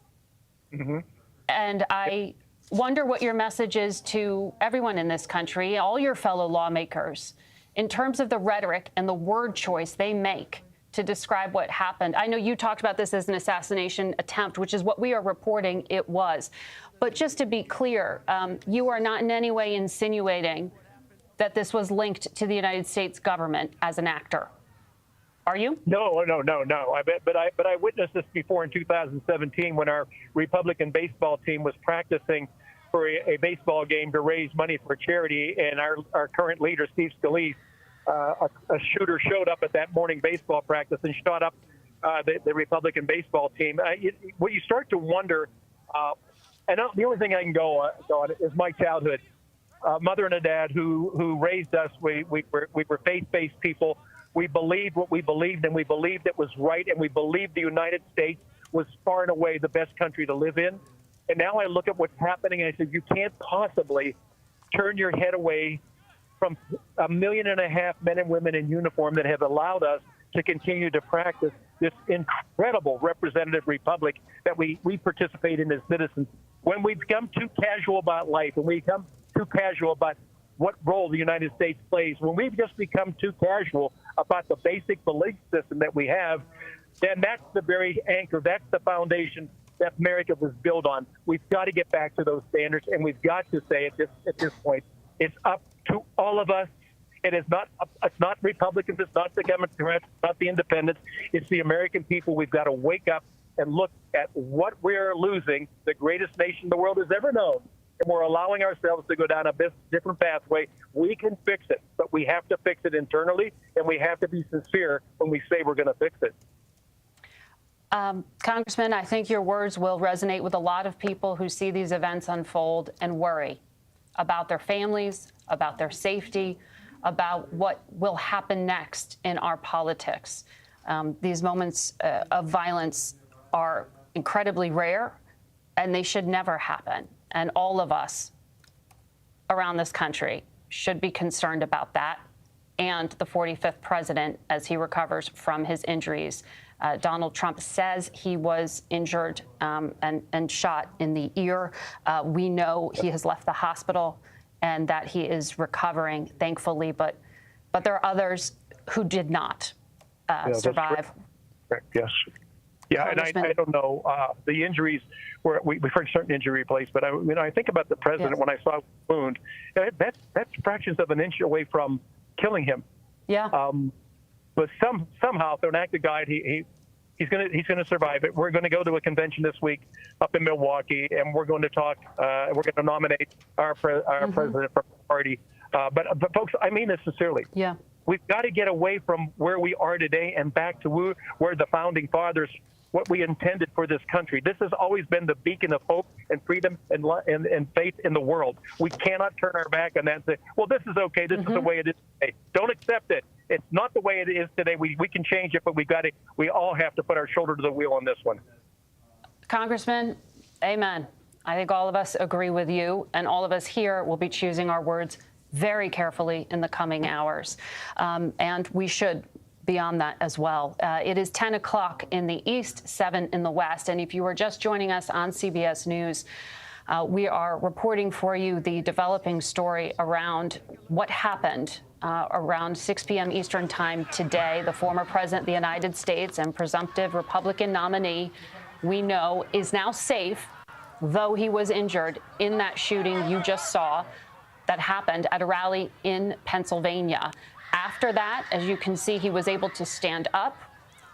He was carried off with support of some Secret Service detail. He was rushed to a hospital, and we know now that he has since left that hospital, and he intends to follow through with all of the political events of the week ahead on to Milwaukee, Wisconsin, where the Republican National Convention will get underway. We should tell you that when it comes to the attacker, the shooter was shot and killed by a Secret Service counter-assault team. The Secret Service publicly announced that and said that the shooter, who used a rifle, was outside of the security perimeter, meaning outside the area that they were actively protecting. And that shooter was perched on top of a shed, an elevated structure. A rally attendee, we know, has been killed. The Secret Service also reported that 2 individuals who were attending were critically injured. We keep all of them in our thoughts at this moment. And now our Scott MacFarlane, who was covering the rally for CBS News, is joining us again. And Scott, you and our CBS colleagues were there. We're so grateful that you all are safe. Have you been able to leave the area? Is it still on security lockdown? It's still locked down. We're about half a football field away from the perimeter of these fairgrounds. We're in a parking lot, in fact, and we've been here for a few hours now. The last of the rally goers have just left. There was a long line of cars going through a very slow exit from this complex, likely being screened. But law enforcement keeps arriving, Margaret. We keep seeing people arrive, some by helicopter, some by vehicle, as they have now put dozens, if not hundreds, of bodies to work inside that space, either looking for evidence or looking to note what happened inside, including the shooting of a former president. Shooting of a former president's hard to say out loud because this was supposed to be the safest place to be in Pennsylvania today, a Secret Service protected rally where everybody on site had to go through a magnetometer. Everybody on site had to have their bags checked and get wanded. Everybody on site had to get here early to go through those protocols. And somebody who was on the elevated rafters when the shooting happened, you can't unhear those bullets. And we had a terrible view of women and children screaming and colliding with each other looking for cover. It was very hard to find cover here. It was an open rally. There were some chairs, but everybody was just standing boxed in, some of them face planted into the grass. We were fortunate enough to have those press rafters to duck beneath. But it's a nauseating and horrific feeling that thousands of Americans suffered at a place they thought was going to be uniquely, if not historically, safe, Margaret.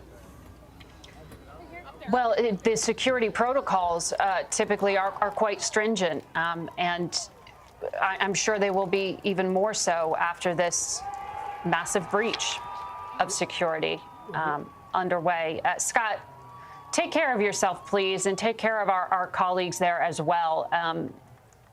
Our fellow journalists, I know, have become targets in many ways of hateful rhetoric at some of these rallies. You told us earlier that was one of the initial reactions by some of the people there, was to turn and yell at journalists like you.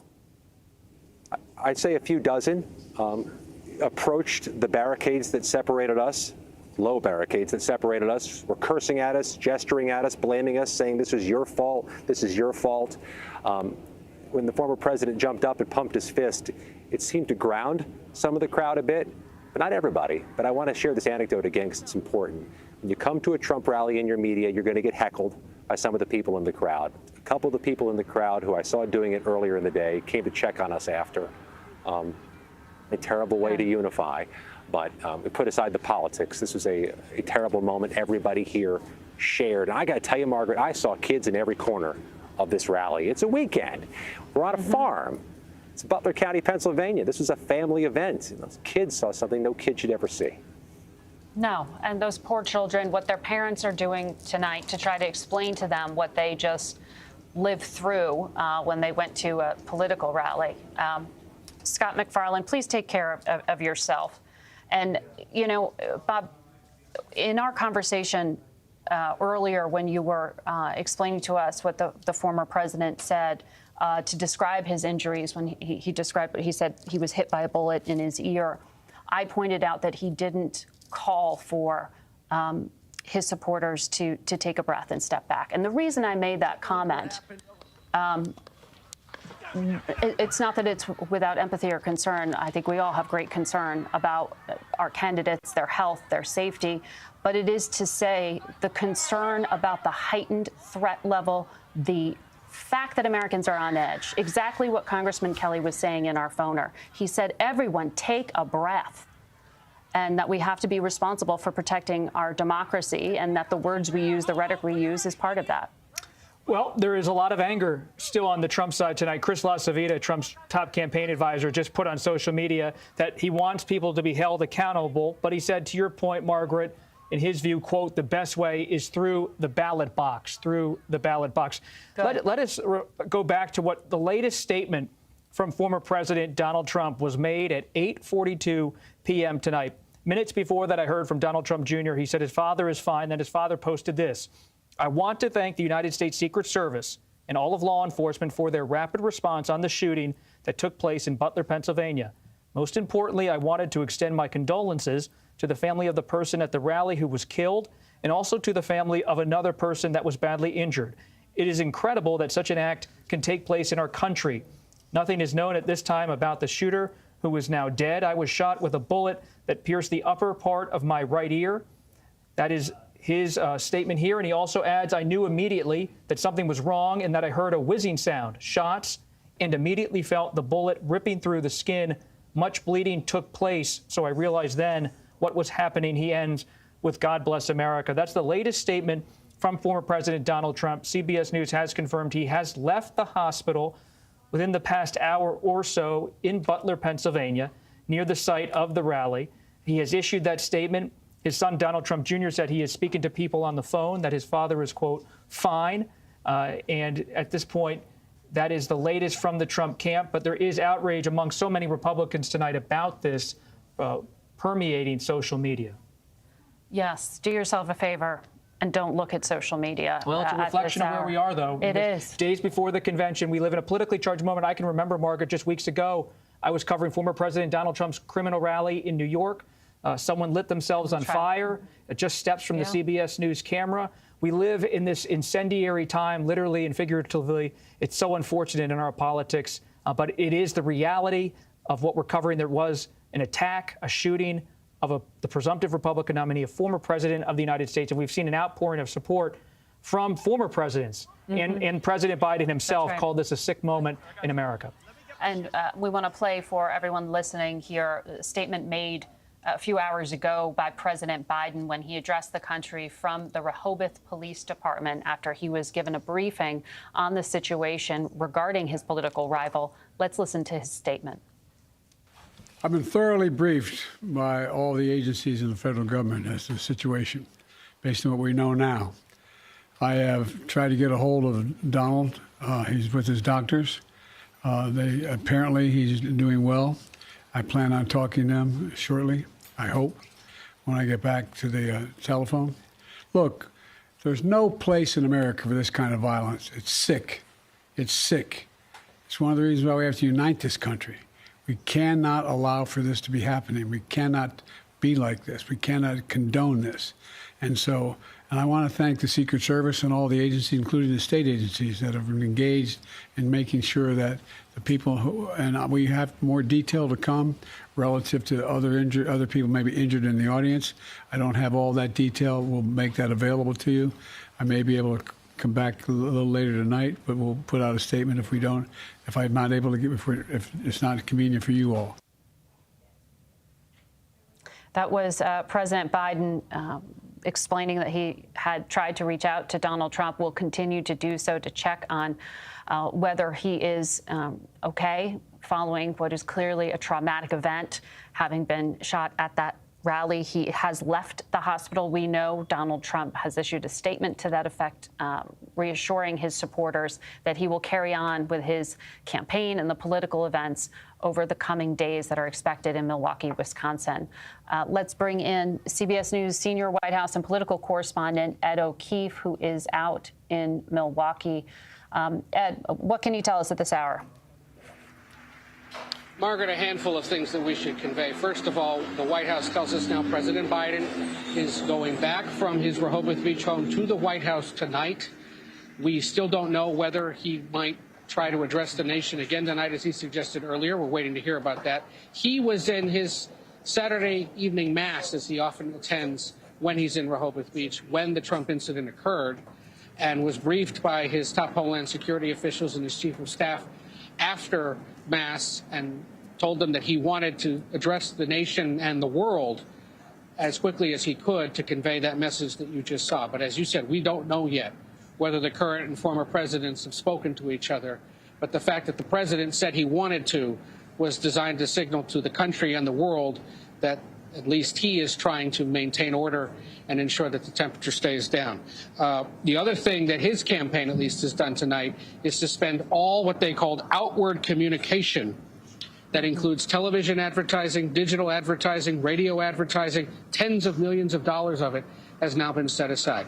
As for the situation here in Milwaukee tonight, we've been reporting that the security presence is expected to intensify and expand in the coming hours. CBS's Nicole Scango reporting from her sources that there will be more of a law enforcement presence here on top of the tens of thousands of federal, state, and local personnel who've been deployed to this city to protect convention goers and the former president.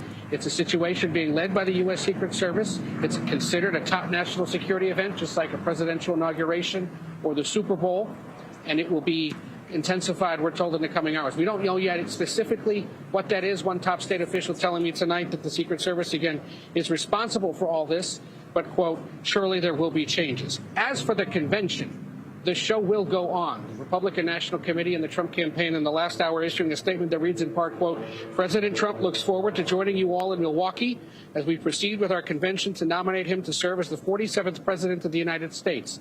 As our party's nominee, President Trump will continue to share his vision to make America great again. Important to point out, this Butler, Pennsylvania event tonight was seen as a potential spot for him to signal, hint, potentially announce who his running mate would be. That didn't happen. We still need to know who that is, because Monday afternoon, the Republican National Committee is set to formally nominate Trump, and he is to announce and have his running mate announced and nominated as well. So a critical 48 hours in American politics yet to come as we learn the name of the fourth participant, in essence, one of the top four participants in this ongoing presidential race. And to that end, Margaret, we will continue to monitor the situation here. Convention goers aware of this, obviously quite disturbed by it, but the resolve appears to be to continue on. Ed O'Keefe reporting there in Milwaukee, Wisconsin.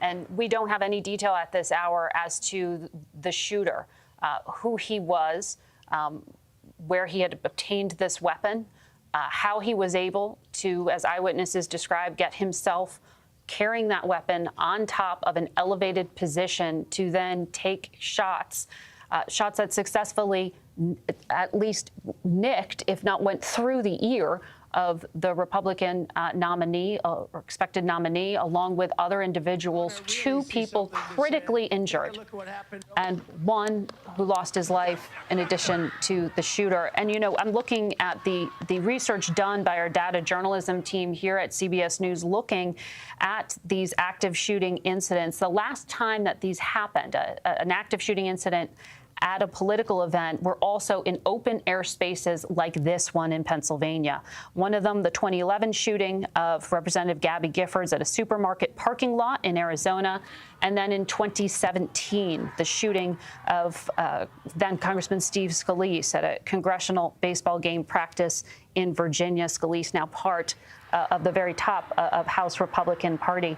And we have joining us by phone now the former Speaker of the Republican House of Representatives at that time, Kevin McCarthy, who joins us by phone. Congressman, this is such a troubling moment for our country to see an attempted assassination like this in the heat of a political campaign 4 months out from the election. I wonder what your message is to your Republican colleagues and to the country at this hour. Well, my first are to the prayers to the family that have lost lives and to the president. The challenge that we have is the rhetoric that has continued to rise in this country. We all I think, need to take a very deep breath to be able to work forward here. I've been able to speak to the president's son and to the staff who was with the president going back to the plane. I know the fear that they had looking through that and watching the President Trump himself get shot, but how strong he was going through what he's going through today. What have you learned, former Speaker McCarthy, about what's happening in former President Trump's inner circle tonight? We've heard from Donald Trump Jr. What did he tell you? What are you hearing from his top campaign advisors? You are as plugged in as any Republican I know. Please help us understand what is going on within the inner circle of the presumptive nominee at this exact time tonight. Well, with his son was back in Florida, is actually on a boat when he was told, but he was able to talk to his father very quickly. I've talked to some staff that were right next to the president, was with him in the hospital, in the car driving back. The president is, if you can only imagine going through this, but the strength that this man has gone through his entire life, and to be sitting on stage and watch that, a lot of their thoughts and prayers are with the family of who came to the rally, lost their lives, and was injured. We're now hearing a colleague, Congressman Ronnie Jackson's nephew, is one individual who was wounded and shot in the neck, scraped him, was at the rally as well. That is the congressman and former White House physician, Ronnie Jackson. You were saying his nephew. You know this is true? You know this? Yes, Ronnie has put this out forward that his nephew was there at the rally, back behind the tent, and was wounded in it, in the incident. I spoke to a couple congressmen who were there, who just maybe 30 feet back, and one of the incidents of a lady being wounded was just right behind them, was shot. The number of bullets they heard going through, you could hear from their voices the concern. But, here's the President Trump who's been shot, and his concern has really been with those at the rally who were injured. And his thanks was to the Secret Service, to the work that they have done, the protection that they have provided. He is actually dealing with this much calmer than I imagine others that can go through it. But his real concern is with those who were injured at the rally itself. Do you believe, former Speaker McCarthy, there will still be outdoor rallies in this campaign for the rest of 2024? The Secret Service probably will have a big say in that. But it's the one thing, knowing President Trump, he loves to be with the people. And anything the president does, there's such large crowds. I don't know how you go about doing it without having it, but maybe I know there'll be heightened security going forward. There just has to be. Do you think this delays the vice presidential selection or the convention in any way? Knowing President Trump, no, not at all. I mean, I know that just talking to him the other day, he's going down to the very final portion here of making that decision. But knowing the president, this will only be more invigorated to make sure to not let a sick person like this win in any shape or form, and to show the country that we can come together. We've got to, in this nation, to respect one another's opinion. If somebody has a different opinion of yours, does not mean they're less American. We need to respect different opinion. That's what democracy is about. And to see a tragic situation like this, you look back at American history in the 60s and others, we do not want to repeat from that. We're supposed to be a more perfect union, to strive to be better. And I hope people take this moment in time of the attack on President Trump's life to actually dial down the rhetoric and really start respecting one another's differences of opinion. Former Speaker Kevin McCarthy, we couldn't agree with that sentiment more. We need to show more respect and be able to have civil conversations. There is no place for political violence, period. I do want to note at this hour that the FBI has issued a formal statement now saying that they have taken over from the Secret Service and are now the lead federal law enforcement agency investigating this incident involving former President Donald Trump.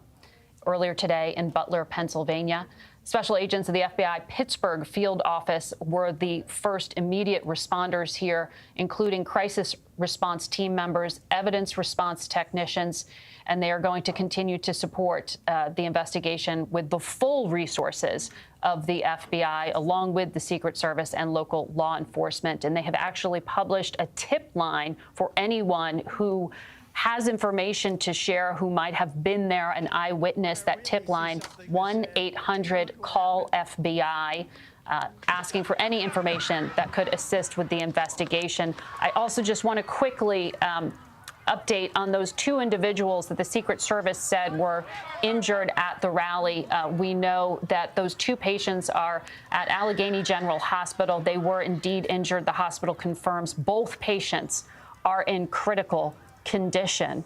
So Donald Trump is recovering from his injuries at this hour. There was one death and two people in critical condition at this hour.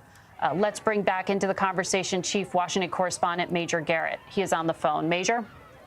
Hi, Margaret. Hello, everyone. We've had to break down our live shot position because there's lightning and thunder in the region, and we didn't want to be out in the middle of that and struck by lightning. You can understand that. I've just been on the phone with Reince Priebus, who's chairman of the host committee of the convention here in Milwaukee.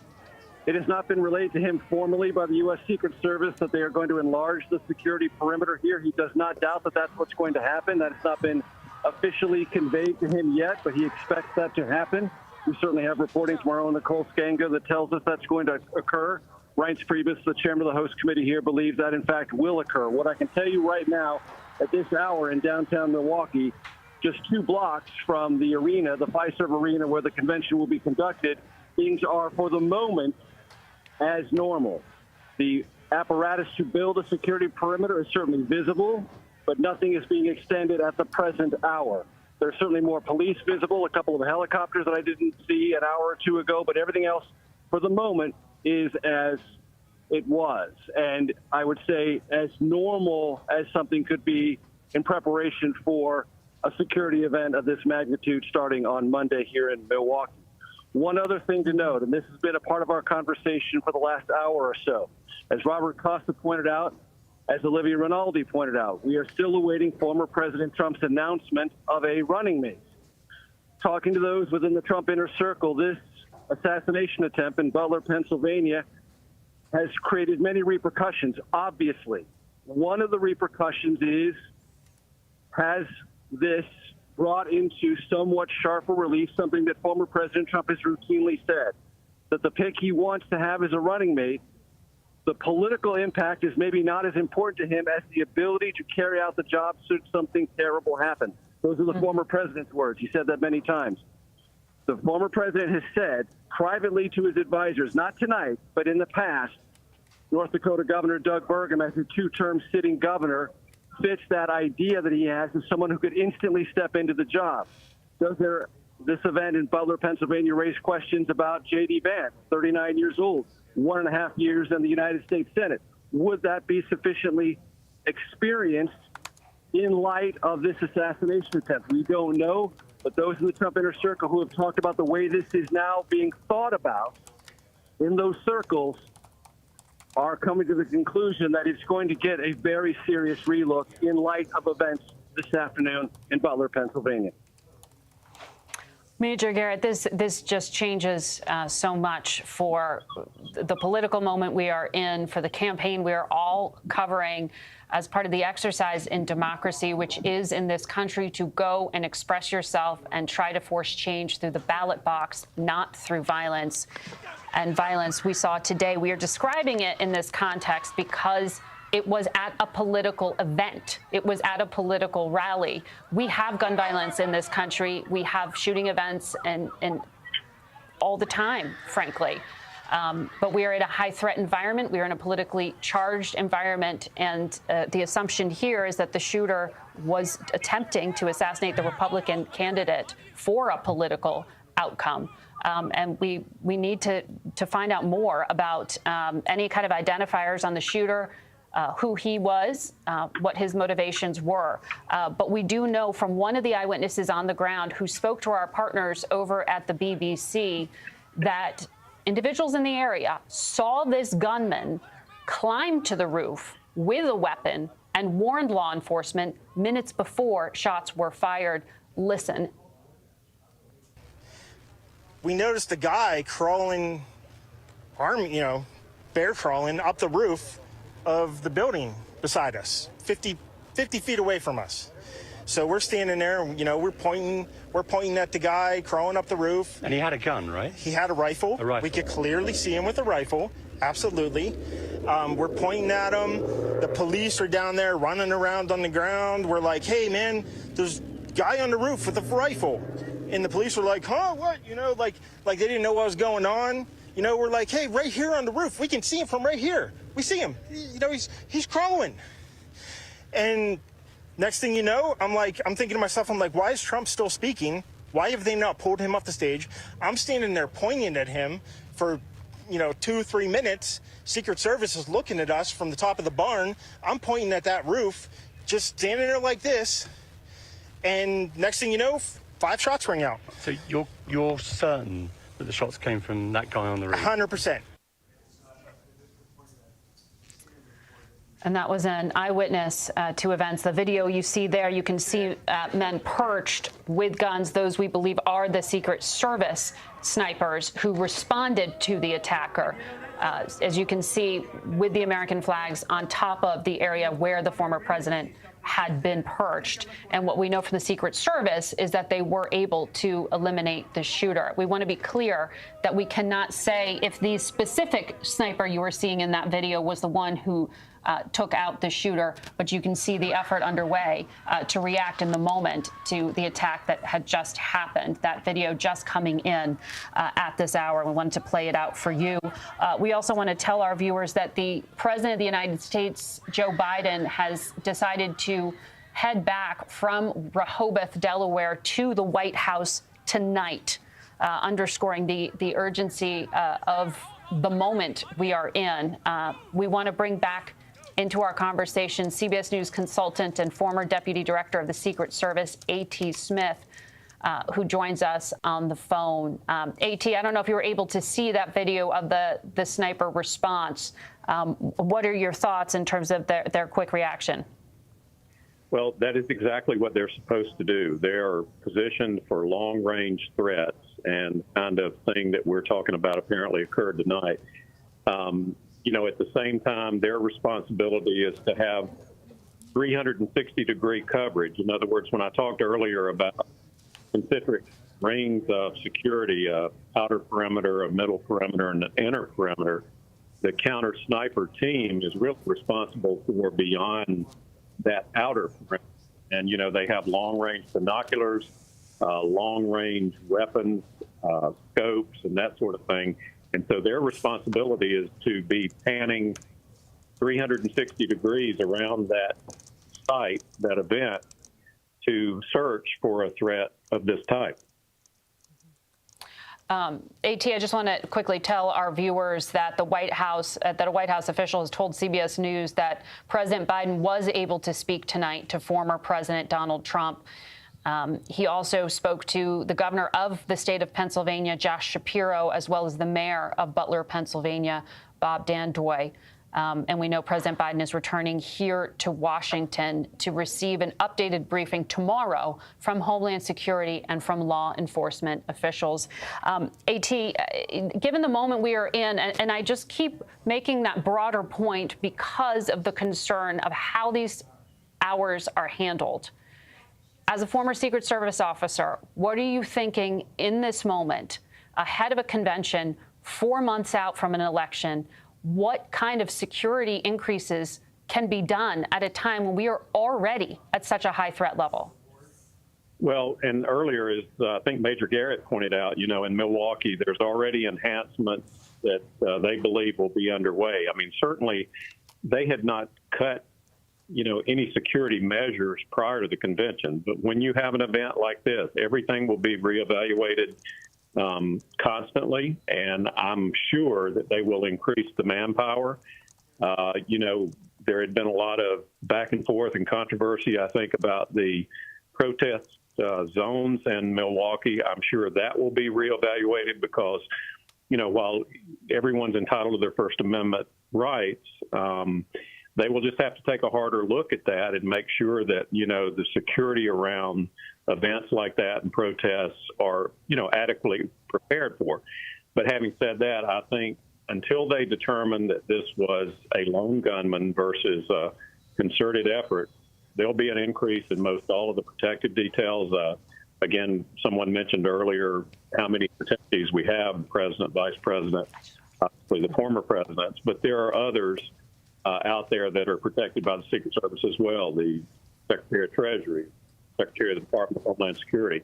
And then obviously the Capitol Police have members of Congress and throughout the federal government. So I think all of the security details will take a hard look at where they may be. They'll work hand in hand with the Secret Service to see if any of the threat stream information increased and picked up. And, as you pointed out and I mentioned earlier, the FBI now becomes the lead agency in this investigation, but they've obviously brought in the ATF, who has the expertise to determine all of the ballistics, the gun-related issues. Yep.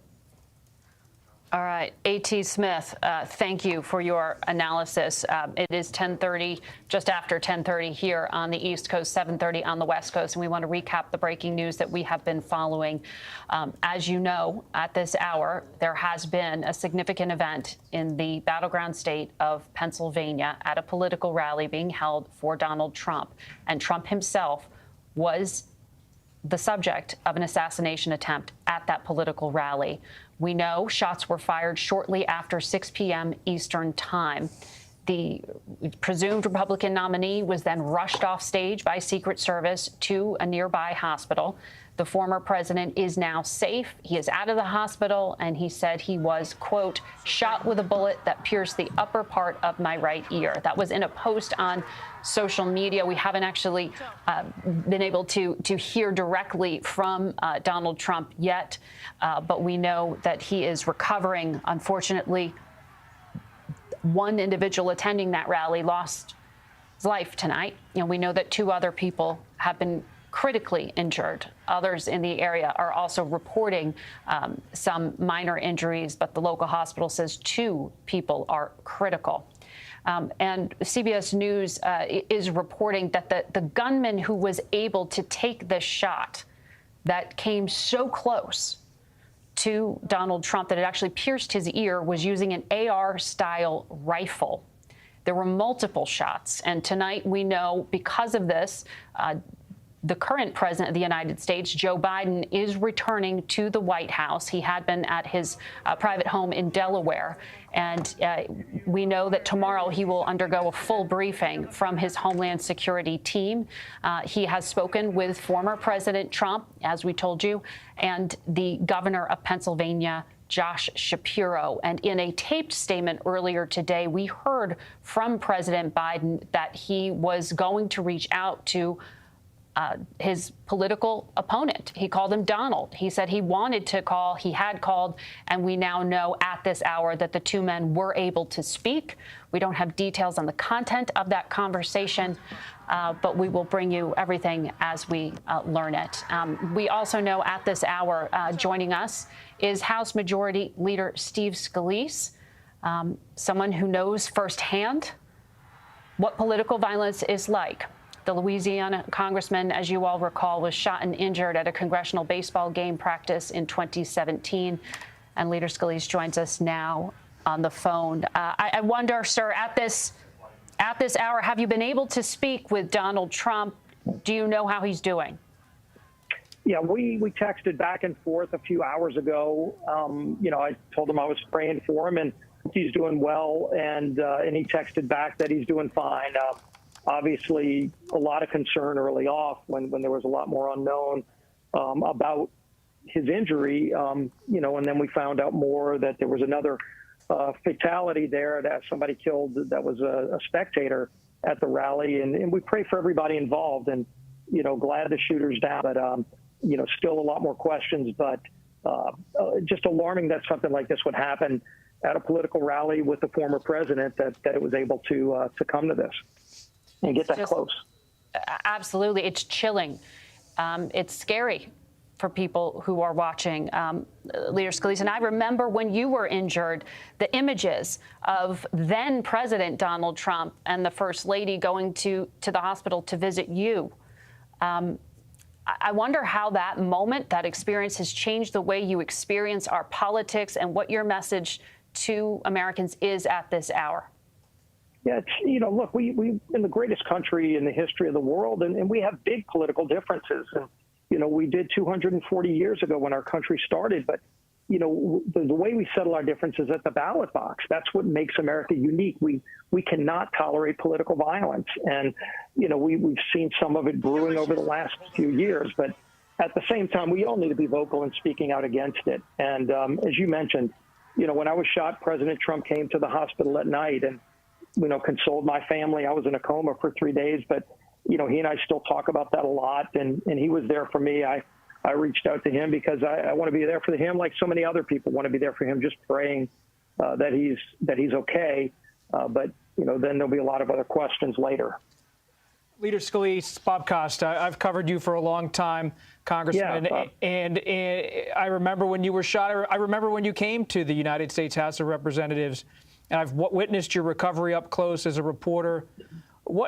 Your injuries were horrific. It has taken you a long time to recover. What is it like as a political figure, someone who is public-facing in your job, to deal with the recovery, the shock, the trauma of an incident like this? Of course, these are different incidents, but you are one of the rare people in this kind of position, a major position, who has been through an assassination attempt as well.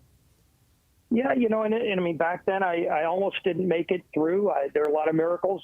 But like today, I mean, law enforcement was there for me. I mean, I'll never forget David Bailey and Crystal Griner with Capitol Police, who both confronted the shooter and were both hit during the shootout to keep all of us on that ball field alive. And today you saw, the Secret Service agents immediately rush into Donald Trump to keep him safe as the shots were still being fired. But when I watched the video today, you hear the pop of the shots and ultimately the words "shooter down," and it just brought back a lot of memories, not good memories, but just the memories of that day in 2017, because it was very, very similar in how quick it went, but yet it seemed like it was going on for hours.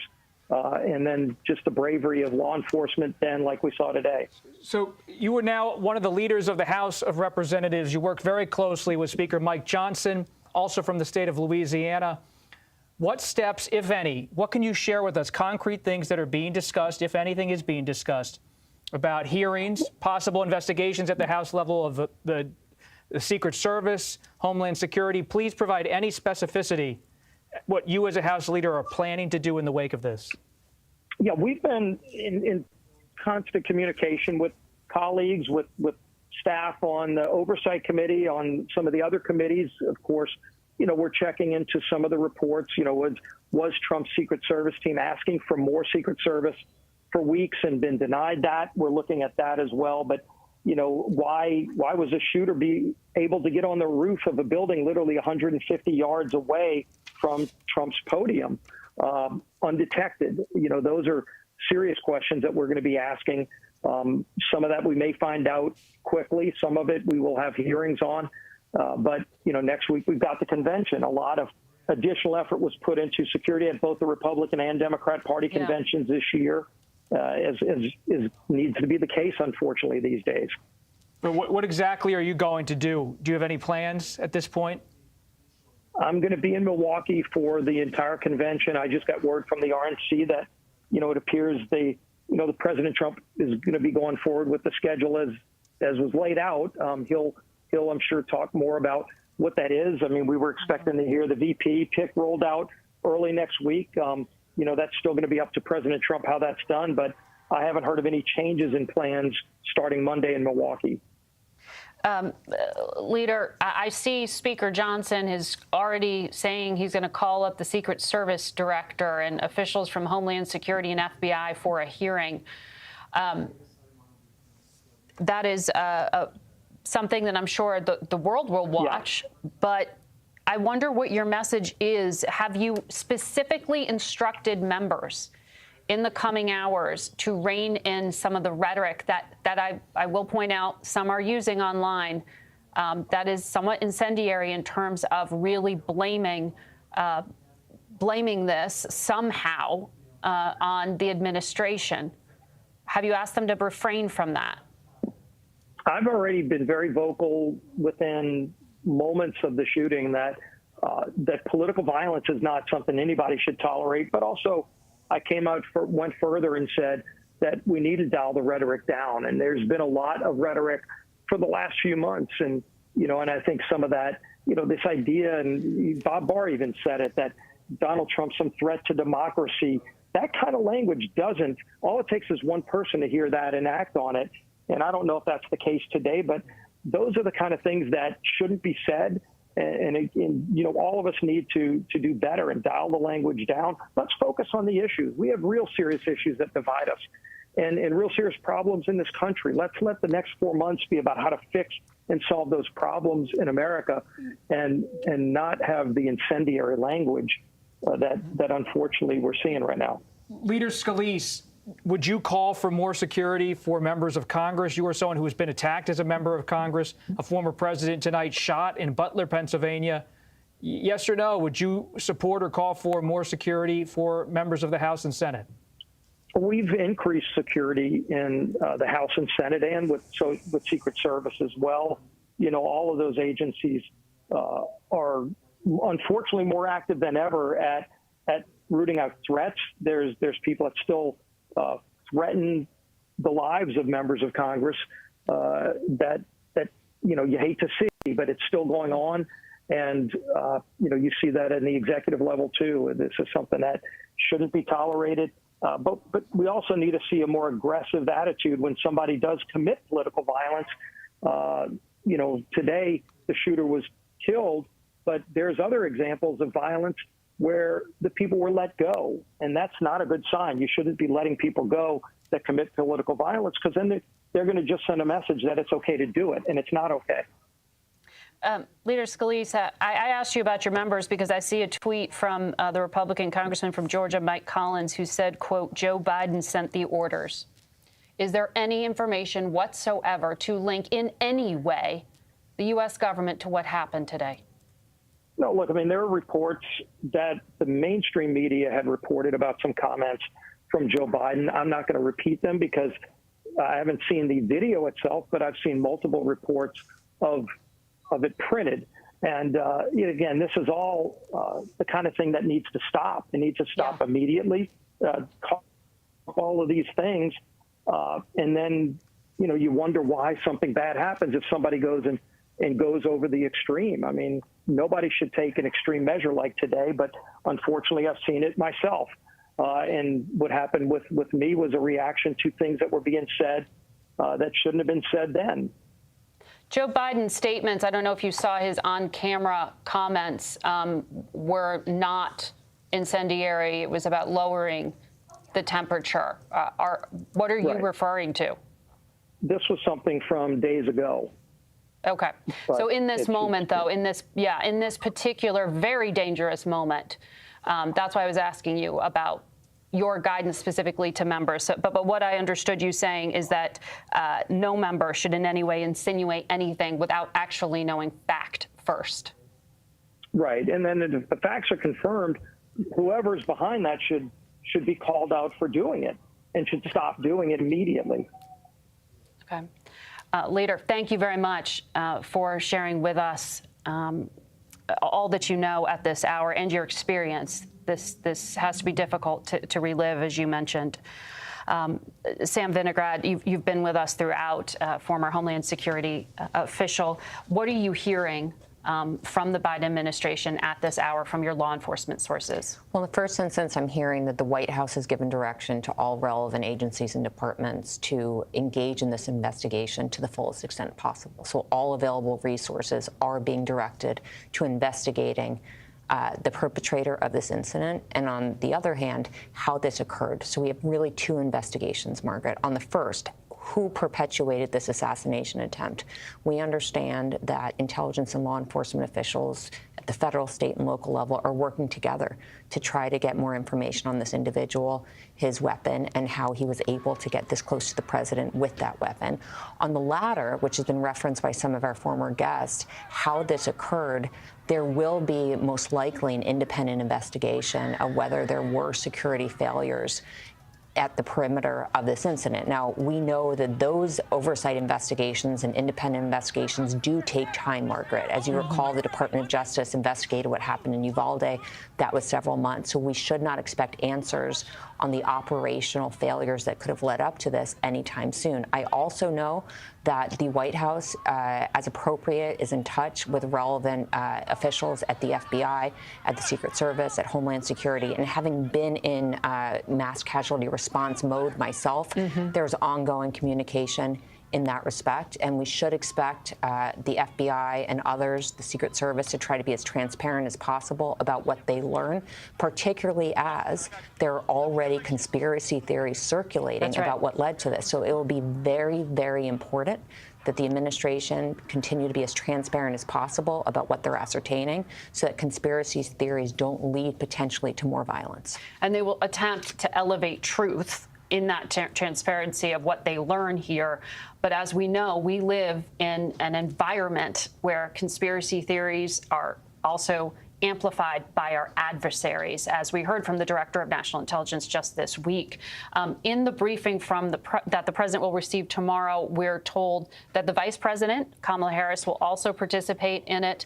It'll be the Director of the Secret Service, the Director of Homeland Security, Liz Sherwood Randall, who is the Assistant to the President and Homeland Security Advisor, the Attorney General, Merrick Garland, Jake Sullivan, who is the National Security Advisor to the President of the United States. The FBI Director also participated in a briefing. So this is really top-level officials, all hands on deck. And nationally, both domestically and internationally. And I think the presence of the National Security Advisor is very notable as well. We have Liz Sherwood Randall and law enforcement intelligence officials working on the situation within our borders, investigating it, and likely briefing the president on operational security enhancements and any other intelligence that's relevant here. At the same time, as you and I spoke about earlier, we have to think about how this is reverberating globally and how various threat actors may seek to exploit this moment. And when you say that, it makes me think of what Mike Pence, the former vice president, said on the day of violence at the Capitol that he survived on January 6th, where he said, I'm not going to get in the vehicle because I don't want to give our adversaries the fun of seeing us flee the capital of the United States. It's such an important thing to note, the official response, the security response. There's also a political seismic event that's happening. I've been working the phone for the last hour, talking to Democrats and Republicans. So many top Democrats are telling me tonight that the story of the country for the last week and a half, 2 weeks, the aftermath of that debate in Atlanta, there's no talk now among top Democrats of trying to push President Biden out. Still very heated phone calls just earlier today. Just earlier today with President Biden, with different caucuses and different groups within the House of Representatives, so frustrated with him, voicing it to his face, or at least on the phone. Now you have Democrats tonight quiet. This is the story of the country right now, not Democratic frustration with President Biden. And for Republicans, there's a lot of unity beneath all the shock tonight. The convention will be a convening moment for a party that is rattled in Milwaukee. People are already talking about, like when Ronald Reagan in 1981 went to the University of Notre Dame for the commencement address after he was shot. That was that moment where there was an eruption of applause. This is the comeback moment they hope for former President Trump to take the stage. But you have Democrats tonight almost across the board, let President Biden be president, I'm being told by my sources. There's no talk now of trying to get him out of there. Well, we will see what the political reality and calculation It's fast moving. It's fast moving. That's the temperature tonight, based on my reporting. That is for sure. I want to, one more time, go out to Olivia Rinaldi. She is our CBS News political campaign reporter who was on the ground at the rally, shot some of the video, filmed some of the video that you have been watching earlier. Olivia, has the security perimeter been lifted, the lockdown been lifted yet? Lockdown has been lifted here in Butler, Pennsylvania. We've seen all of the cars that were here waiting clear out. So now just a few reporters and a few vendors that are still here. But Margaret, the air here is still very tense, very palpable. Behind me, there are, back in the area where Trump was earlier, there are police officers, there are Secret Service agents, there are FBI there, because this is an active crime scene. You know, as we were walking out of the rally today, we could see the area on the bleachers being roped off by yellow crime scene tape. It was just extraordinary imaging from here in Butler. Olivia Rinaldi reliving what she saw and witnessed today in this extraordinary turn of events. I also just want to recap. I believe, can the producers tell me, am I still talking to Olivia or am I going to the teleprompter? I'm told that we have political reporter Ed O'Keefe, who is standing by now in Milwaukee. Ed, can you hear me? I can, Margaret. Just want to convey again from here that we are anticipating the security situation to intensify and expand in the coming hours, if not by the morning. There's a setup in downtown where the arena is, where the Milwaukee Bucks play during the rest of the year. That is the center of this. There's a hotel nearby where Trump was expected to stay. There's a few other facilities nearby where the media and the party are set up to work, and it's expected now that that perimeter is just going to grow out by several more blocks potentially as a precaution. We're also anticipating, as our Nicole Skanga reported earlier tonight, that more law enforcement will be sent here to Milwaukee in anticipation of this event. There are some scheduled to begin tomorrow, and they are expected, or they're at least currently scheduled to be held outdoors. So we'll wait and see whether or not that happens. We also heard a little while ago, as you mentioned, that the president and the former president spoke. Neither side is sharing any more details other than that they did in fact speak. The president also spoke with the governor of Pennsylvania and the mayor of Butler, Pennsylvania. And the president is making his way now from Rehoboth, Delaware. He has to go up to Dover, Delaware, to take an Air Force jet back to Andrews Air Force Base and then the White House. So probably by around midnight is when he'll be back at the White House tonight. We've got no official word yet that he isn't going to speak again tonight. But given the late hour, it may be at this point that he waits until tomorrow. And remember, the other thing that we're all anticipating in the coming hours is who is the running mate, and how does this change the nature of politics? Does the sitting president still keep to his schedule next week? He's supposed to go to Texas and Nevada. How does this change the nature of campaign events across the country? All things that have to be considered in the coming hours, in addition to, of course, the ongoing investigation and how the Republican Party responds to all this as they meet up the street here in the coming days. It changes a lot about the dynamics of this race. Costa was just sketching out for us. Democrats have some decisions to make. We already knew they did, but whether or not they are sticking with the presumptive Democratic nominee, Joe Biden, has been an active conversation. Ed, but you're pointing, what do you know? And because in my conversations tonight with at least some of the Democrats we've been in touch with in recent days, they acknowledge that's all but over at this point. There's going to be lingering concern, but it's difficult, inappropriate, and premature to be having that conversation right now, given the events of this afternoon. Ed O'Keefe on the ground in Milwaukee tonight. We want to bring back into the conversation CBS News consultant and former deputy director of the Secret Service, A.T. Smith, who joins us once again by phone. A.T., in that briefing that the president will receive tomorrow, what do you think will be possible to know? What will law enforcement actually know in the light of day? Well, Margaret, by tomorrow morning, they'll have a good bit of information about the crime scene, I believe. They'll be able to evaluate it, with regard to the FBI agents and ATF agents who have responded out there tonight, kind of a preliminary report. So that will be conveyed to the FBI director, Secret Service director, I'm sure the ATF director will be in that briefing tomorrow. I don't think they'll have necessarily final ballistics reporting, but they'll have a good idea of the things we talked about earlier. You know, they'll know a little bit more about this individual. Is it a lone gunman, an concerted effort of more than one person? I think a lot of that will develop through the night, and I would think in the briefing in the morning there'll be a good bit more information relayed, you know, to the president and to the staff than probably we. A.T. Smith, the Secret Service has been under siege within the last decade. Countless congressional investigations, calls of mismanagement during the Obama and Trump presidencies. This is an institution within the federal government that is by no means seen as flawless by Democrats or Republicans. As someone who has been inside the Secret Service at the highest levels, what is this moment for the Secret Service? An assassination attempt of a former president under their watch following the scandals of the past decade? It's going to be a tough situation. I mean, I see where the, you know, House Oversight Committee is already calling for a hearing. I mean, and that's the difference in today and years ago.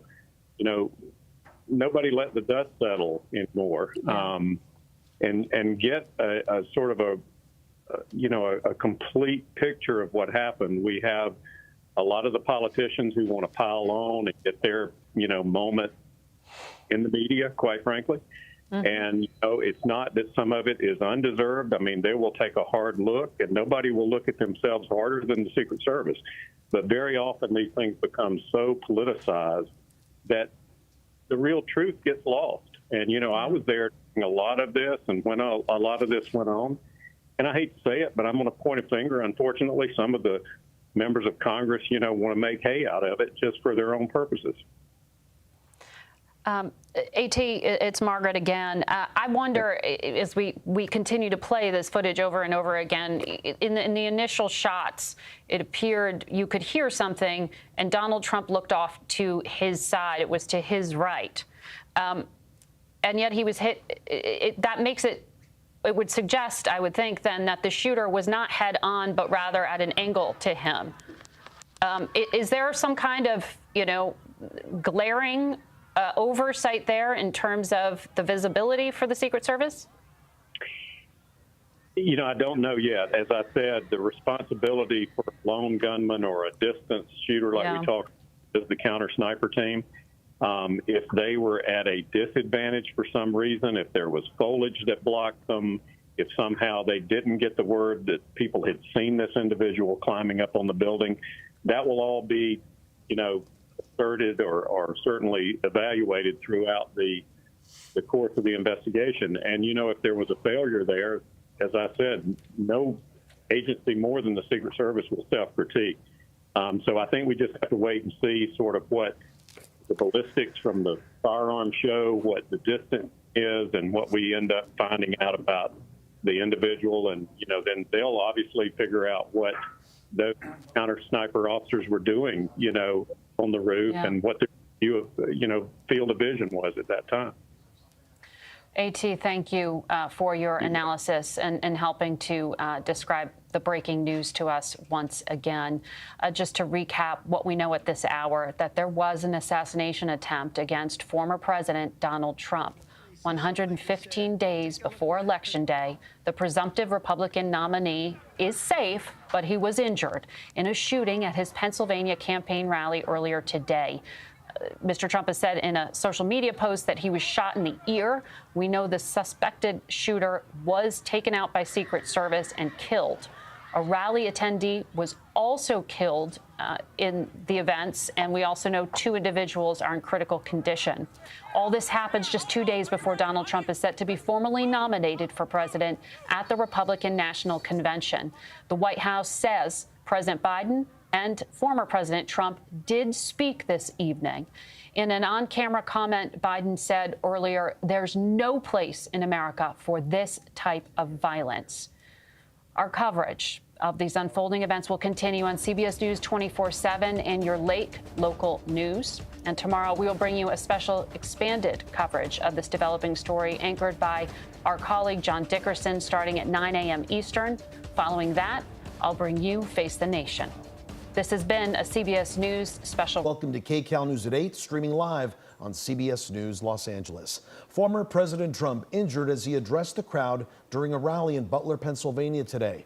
Mr. Trump says a bullet pierced his upper right ear. Here's the very latest. It is being investigated as an assassination attempt, the first attempt to assassinate a president or presidential candidate since Ronald Reagan was shot in 1981. A prosecutor says the shooter was killed by the Secret Service, and a person attending the rally was also killed. KCAL's Lauren Linder is gathering the latest from Pennsylvania. Take a look at what happened.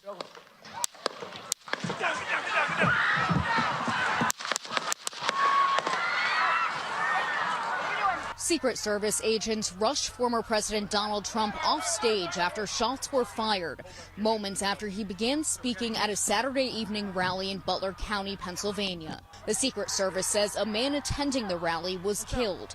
A doctor standing nearby tried to help him, performing CPR. The guy had spun around, was jammed between the benches.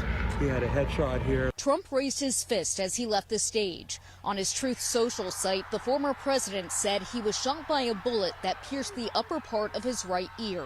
I knew immediately that something was wrong and that I heard a whizzing sound, shots, and immediately felt the bullet ripping through the skin, he wrote. Much bleeding took place, so I realized then what was happening. I just hear these 4 shots and everybody screaming drop, and you can see the blood like splatter on his face, and the Secret Service just barricades him. The Secret Service says the gunman was outside the cordoned-off area of the rally, standing on an elevated structure, and that he was shot and killed by a member of the agency's counter-assault team. A large number of Secret Service agents is in Milwaukee right now ahead of the convention. They're trying to piece together what happened here in Butler. President Biden spoke a couple hours after the shooting. There's no place in America for this kind of violence. It's sick. It's sick. It's one of the reasons why we have to unite this country. We cannot allow for this to be happening. We cannot be like this. We cannot condone this. This was Trump's last rally ahead of next week's Republican convention in Milwaukee. He was taken away in a motorcade and again held up his fist as he got into his SUV. Lauren Linder, CBS News, Butler County, Pennsylvania. Well, tonight there are lots of questions being raised about security at the rally. In particular, how was a shooter able to get within just a few hundred yards of a former president before opening fire? KCAL's Lori Perez is here now to help break down exactly what happened at the rally. Lori? Well, no doubt there will be lots of late nights as lots of experts try to figure that out. Security professionals and terrorism experts are looking at what happened today with mixed reactions. On one hand, it is stunning. On the other, it is not entirely unexpected. You can hear in some of the background, on me, ready, move, those types of things. That's law enforcement style terminology. Security expert Adam Coffrin says there were layers of protection at the Trump rally, from Secret Service to local law enforcement to private security. And while it's stunning a breach occurred, he says what he saw in the response was strong and swift. Immediately and simultaneously, he says those teams had 2 objectives: to find the shooter. One person's the point, and then trying to go into the crowd to stop this person, and communicating on the move and trying to not only find, but again, stop and neutralize this threat by the safest means necessary for everybody. And most importantly, to cover the former president. But you see them move into action immediately. You see them get him low, they get on top of him. Very reminiscent, if you remember the Ronald Reagan shooting from several years ago. Very similar style tactic of protecting the primary person, the former president, and then trying to get, once safe, get him out of there and get him out of there as fast as they possibly can. Both Trump and President Biden will visit Southern California in the months to come in a bid for votes and big money. Securing those events, which like today's rally could be outdoors, was already a challenge. Tonight, it has gotten exponentially more important. Outside venues can be incredibly difficult, especially if there's a skyline. And so if there's any sort of, high-rise buildings, multi-story buildings that would have view of the area. It's next to impossible to secure all of those buildings. And oftentimes you'll have counter security measures from other rooftops, whether that be snipers, whether it be drones, whether it be surveillance folks, with binoculars and all those different types of things, trying to look through the different rooms. Chapman University professor Peter Simi has been studying political violence and extremism, looking at threats to public officials over the last decade. Obviously, over the last several years, there's been far too many instances where political violence is becoming, increasingly common, frankly, in terms of its frequency over the last decade in the U.S. And so today's violence within that context is not exactly surprising. He says national data shows the number of threats continues to rise and might be tapping into a growing tolerance or acceptance of political violence. Again, this rally and the violence that we saw today is not the first time we've seen violence at political rallies over the last 10 years. So again, there's certainly been some trends and frankly, in terms of the leadership in our country, we've seen leaders increasingly use some pretty aggressive language that certainly suggests, in some cases actually even encourages violence. Now, there is no doubt security experts, not only at next week's Republican National Convention, but for rallies planned after that, are scrambling to review their plans. No doubt. All right, Lori, thank you. There has been strong reaction tonight from politicians all across the board. Gio Insignaris joins us now with some of that reaction. Gio. Well, guys, politicians from all sides are coming together to condemn today's violence, including top Democrats. Earlier, President Biden spoke, addressing the nation after being briefed on the investigation. The idea that there's political violence or violence in America like this is just unheard of. It's just not appropriate. And everybody must condemn it. Everybody. I'll keep you informed, and if I am able to speak to Donald, I'll let you know that as well. But so far, it appears he's doing well. The White House confirmed tonight that President Biden and former President Trump spoke by phone, but did not detail what was said on the call. A Trump advisor also confirmed the two spoke. Meantime, former President Barack Obama said, quote, "There is absolutely no place for political violence in our democracy. Although we don't yet know exactly what happened, we should all be relieved that former President Trump was not seriously hurt and use this moment to recommit ourselves to civility and respect in our politics. Michelle and I are wishing him a quick recovery." Former Speaker of the House Nancy Pelosi writing on X, "As anyone whose family has been the victim of political violence, I know firsthand that political violence of any kind has no place in our society. I thank God that former President Trump is safe." Now, as we learn more details about this horrifying incident, let us pray that all those in attendance at the former president's rally today are unharmed, end quote. Also, the former president's son, Donald Trump Jr., posted a photo of his father. You see him there raising his fist, taken after the attack, and wrote simply, quote, "He'll never stop fighting to save America." Former President George W. Bush tweeting as well, quote, "Laura and I are grateful that President Trump is safe following the cowardly attack on his life, and we commend the men and women of the Secret Service for their speedy response." World leaders also sharing their shock and concern. Israeli Prime Minister Benjamin Netanyahu chiming in, praying for Donald Trump's safety, and British Prime Minister Sir Keir Starmer says he sends his best wishes as well. Guys, back to you. All right, Gio, thank you. An unprecedented high-level investigation is now underway into how and why this shooting happened. Investigators will be looking at everything from whether the shooter was part of a hate group to whether some sort of chatter was missed. KCAL News political reporter Tom Wade is here with that part of the story. Tom? And obviously this is such an extensive investigation. We're just at the beginning of it. So many questions about how this suspect did this. Did they act alone? What motivated them?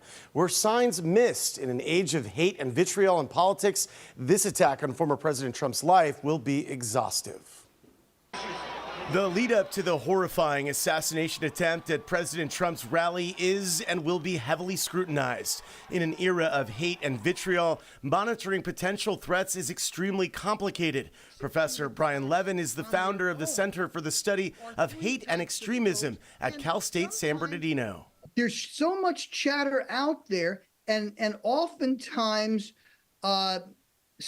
there will be leakage. Someone will be talking violently about a particular candidate or a particular other type of target, and may also talk about weapon acquisition.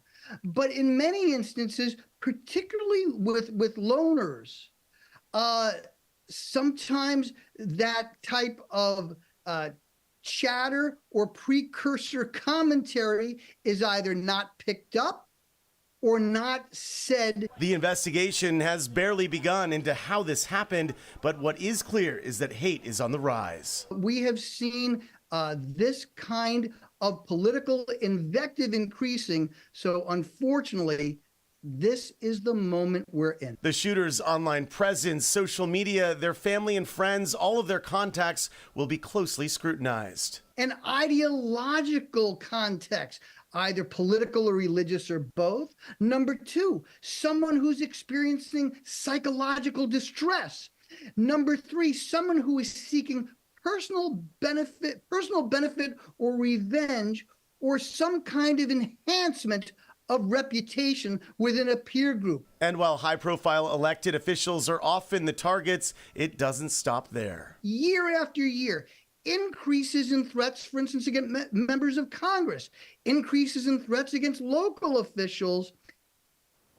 As Gio just reported a few moments ago, this attempt on former President Trump's life follows another recent attack on the husband of former House Speaker Nancy Pelosi.